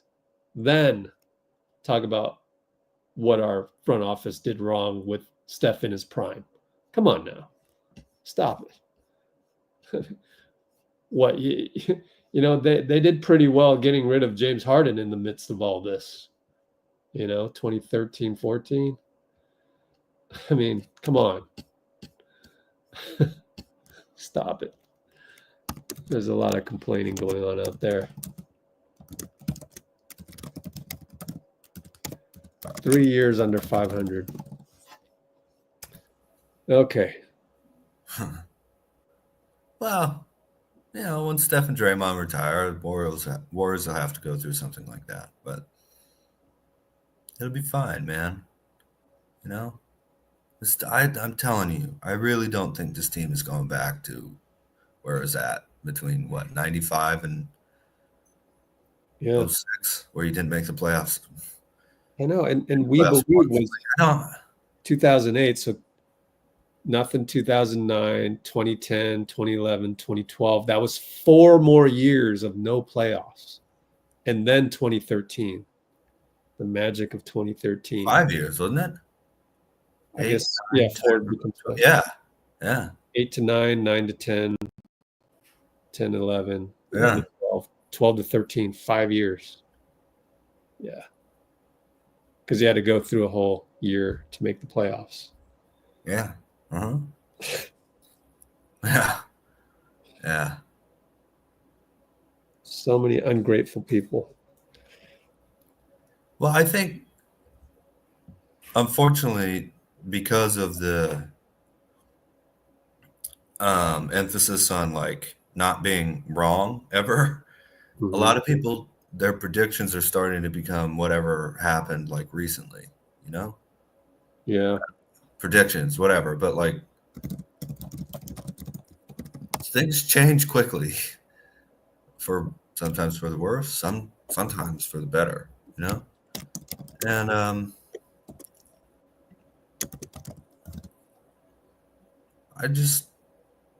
I don't think this team is going to head back to where they were. So the goal now is, well, how do you get back to the other side of that, which is 2015? Oh, yeah.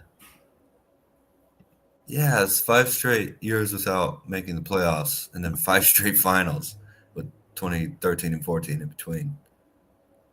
So that's a crazy 12 years right there.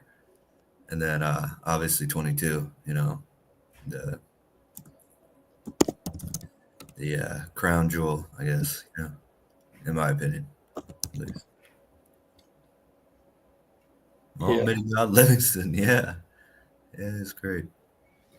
8 o'clock or later, looking like for tomorrow, because of a lot of you guys in the Far East, which works out well because you would be Monday morning. Next game is Monday at home, Chase Center, Indiana, probably 7 o'clock, right? So, yep, 7. Yep. On the 23rd. TV is on NBC Sports Bay Area.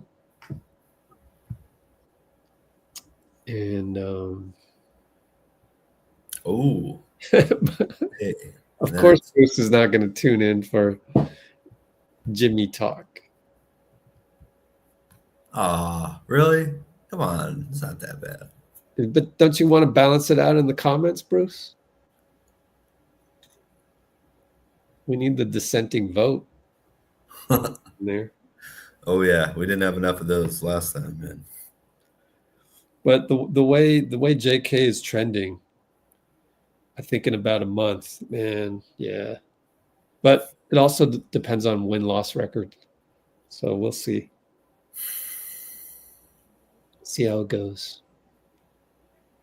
Don't get too caught up on predicting the what will be in a month. Just let it unfold before your eyes. Yeah, exactly. Yeah. Wow, Bloomer's stepping up in Bruce's absence. Look at that. Yeah. There you go. Bloomer. Oh, Curry going to be at SneakerCon tomorrow. Wow, okay. Yeah. That is it's on our Discord if you I just don't recall where. Sure you could Google it. Sure Arbel maybe has it memorized.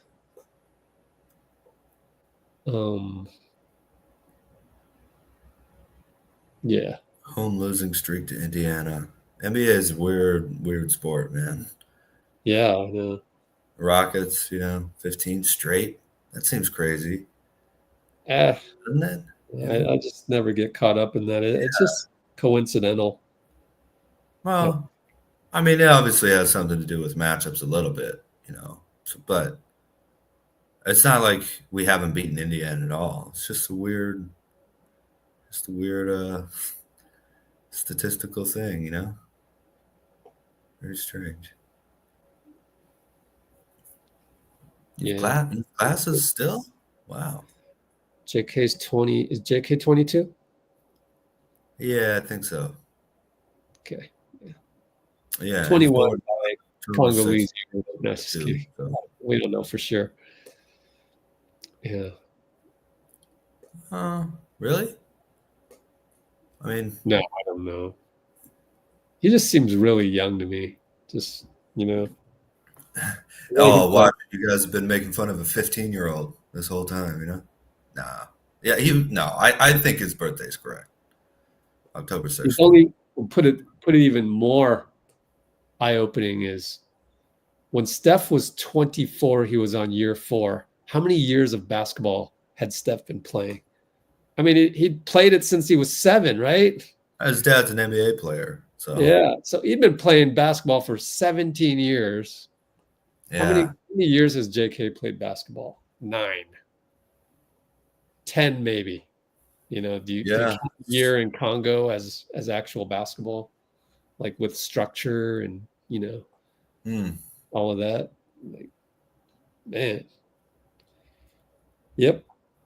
Yeah, JK's coming along. It's nice. I think people forget that. Literally hasn't played basketball that long. Like everybody else, his age seems longer. Jalen Green, longer. Just from structured basketball in AAU. Probably even Franz Wagner, right? Germany probably has some structure out there for basketball.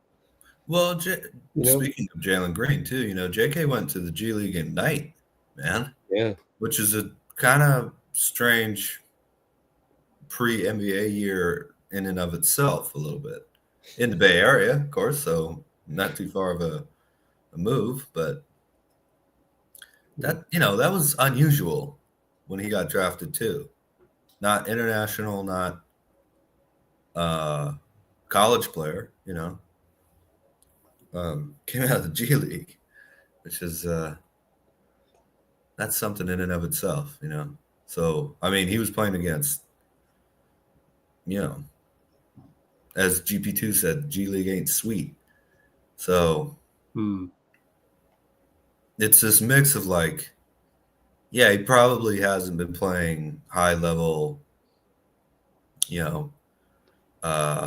air conditioned, perfectly waxed floor stadium basketball for a long time, but also he has a lot of experience in an interesting way in such a short period of time, including a championship too.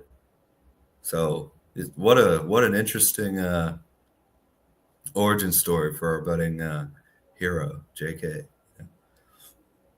Yeah. So we're approaching them 8 more minutes. We'll hit 5 hours. Why not?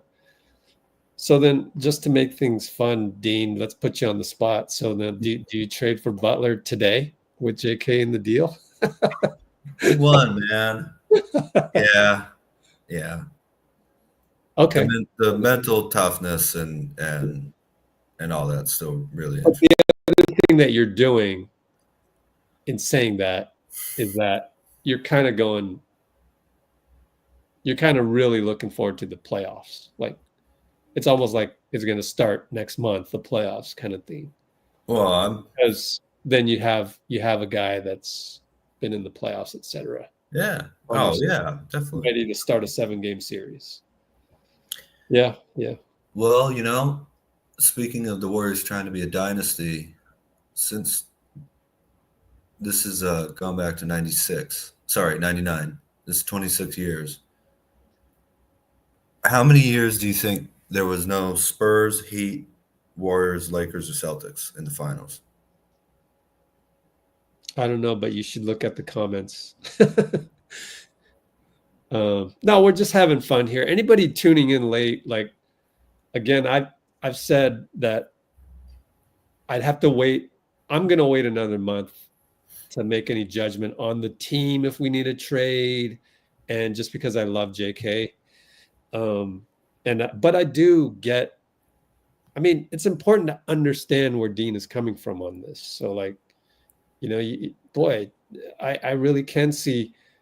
If the NBA, if the playoffs started next week, and I was put a gun to my head and hey, you need to finalize your roster, man. I might lean towards Jimmy, but we'll see. So those are just. It's not don't be clipping this and sending it to the Twitter kids and making fun of us, right? We're just kind of getting our arms around the situation. Okay, so can Jimmy go to the rim like JK? Well, I guess not, but Jimmy can get to the rim. Mm-hmm. Maybe not like JK, but I mean, JK doesn't always finish. Well, we saw one tonight, but man, I love to look at more Jimmy tape actually. Yeah, we know. From the season the other thing is we know most of the people on this channel like to stick with our guys because we go so behind the scenes and we fall in love with our guys, no doubt. Yeah. So it's no surprise. As you should. Yeah. But I want to make something kind of clear here. Yeah. I'm not looking for like, oh well, Butler's available. Let's dump JK and get him because it's a good return on. Exactly. No, this is someone who I think is, if we can get Butler, in my opinion, someone who could be a very special fit with this team. Like other than him right now, I'm Jokic, Giannis, okay, but you know what I mean. Someone who's actually available. I don't think I would trade JK for any of them. You know, I would much rather him play more minutes than try and trade him for most other players. But to me, Butler's an exception. You know, it's just an exception for me. And I might be wrong about that, or they might do it and it might not work. You know, I don't know. I don't find saying like, oh, I was wrong about that, you know, to be like a loss of face or something like that. But I'm willing to put my neck out there and, you know, that's nothing. It's honestly nothing to do with not wanting JK. Like the thing I love about I want JK taking those 17 footers, man. Yeah. Butler's a special guy, man. You know? You're not doing this for clickbait. You're not doing this as outrage. You're not, it's like it's an actual reasoned out strategy that you might consider. Like it's not like crazy. I mean, you could start building dominoes and then make a rebuttal to say that is crazy, yada yada yada. But like, no, I mean, like, hey, if you make a great argument, it's thought out, you know, and there's good reasons for it, and so that's why we'll do the thing tomorrow on it and really, you know, figure out the best structure to talk about that. But then really we've got to go through the exercise of actually how would you actually make that deal happen. So we've talked about it sort of in passing on here, so we'll wait till tomorrow, because like why talk about trades if it can't even happen? Like the whole Vucevic thing, not only has it been rumored, or the, you know, sources say from Brett Siegel that Warriors aren't interested, or it's in Brett Siegel's article. I don't know if Brett said it was his sources or he's saying that somebody else said it in a different article, but it's in Brett Siegel's article. And then also, I don't know how to make that deal happen, but we'll look at that. We'll look at all of them again now that Melton's been traded for Dennis. So like, yeah, we found a path that could make acquiring Jimmy possible just by salary cap, salary matching and all of that. And maybe I can try and see if we can get a Miami Heat guy on here, or what have you. We'll just play it by ear, and we'll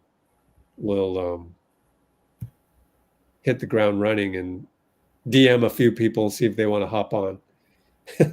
Oh, cool. No, yeah, just to make it more fun. And there's less trades to talk about this time, I think. Right. We went a long time. We went, what, 4 hours last time? Yeah. That was fun. Oh, I do want to say this. Bruce asked, how many games has Butler missed this season already? I think it's 6. They played 26. He's missed 6.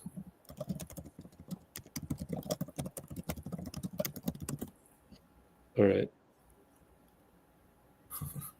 Might be better for you. Huh? Okay. Not sure that's how diet drinks work, but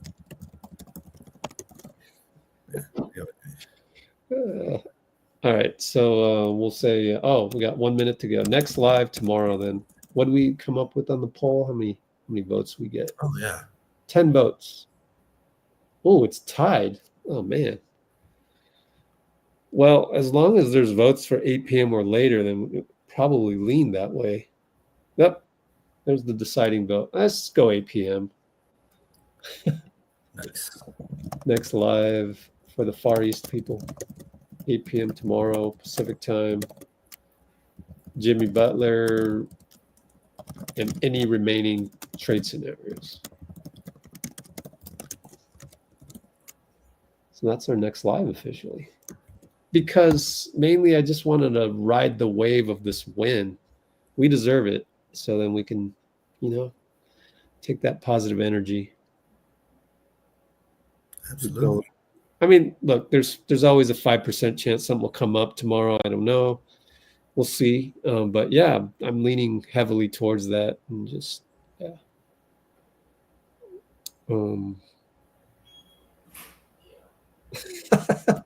right, Bruce. Cool. I love it. No, really, it's going to motivate me to try and find somebody out there that knows a little bit more something than we do about the Heat. Maybe get Nicky.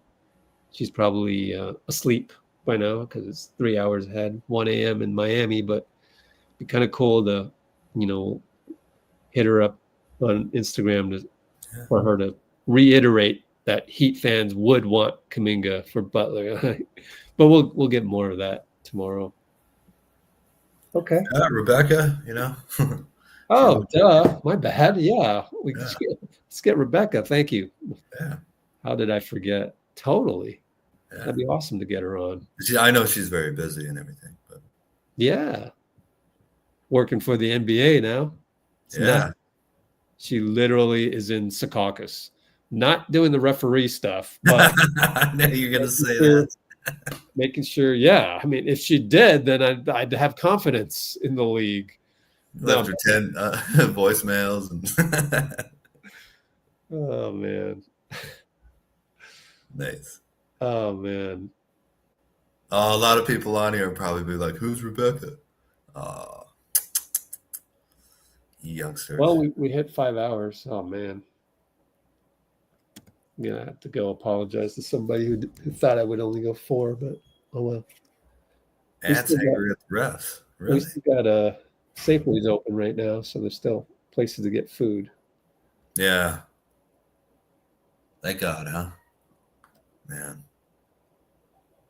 All right, so see you tomorrow. Yeah. Rebecca is one of the OGs. Oh, yeah. She did a lot. She did a lot. When we used to live tweet on Twitter, she was behind that for like a whole year one time. And then I gave her a credential to go to Charlotte All-Star Weekend, so she had a blast. I was like, you go to this, we're even on everything else. Let me just, because I know I owe you a lot. So, but yeah. Oh, you're the man, Rich. That's she great. Had a blast, and yeah. And I still got to figure out. Do you have a connection to Charlotte, or is it just where was that? I think it was just the opportunity to follow Steph around. Oh, that's great. Charlotte, and she did get to go to the Under Armour. Oh, yeah, that must have been a big one for Steph. Charlotte, we got some behind the scenes footage thanks to her for that, and like, yeah, she got Clay, at this community event, and he was just being Clay, so that was hilarious. We got to let's just invite everybody back. Jeffrey Chen, let's get Anthony. Yeah. I could hit him up on Discord. I think it is. King Anthony was in the chat a couple days back. I know, right? Yeah. And then obviously Anthony Tsai, is it? Right? Oh, Anthony Tsai. Yeah. Let's just have a homecoming for all those people. Yeah, let's do that tomorrow. So you guys can all shoot down on my Butler idea. I know, right? No, I would love to hear what Rebecca has to think about it because she's a Heat fan, and it seemed to be a fair trade. So, like, and by the way, we threw Jovic in the deal, so like, that's not just nobody. I think we have to just before obviously we're going to cover this more, but Looney has improved since last time we talked about him. I think a lot. Yeah. Really playing pretty well. Honestly, he's got magnet hands out there, man, for those rebounds. Yeah. Every times where like I can't see the ball and it just is in Looney's hands all of a sudden, like a magic trick, Like man. All right. It's getting the gang back together. And speaking of gang, we video file Cholo time, search, Brate. Boom, there it is. See you guys tomorrow.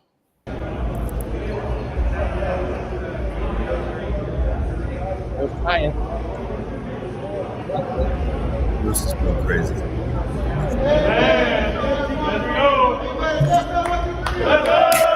Just us. Yeah. Thanks, Dean. Dubs win.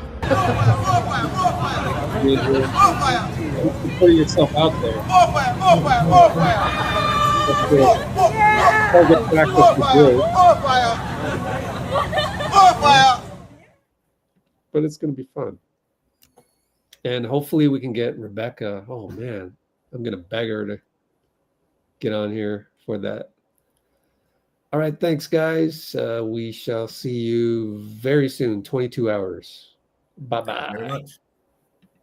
Thanks, Good night. Dean. Appreciate you again.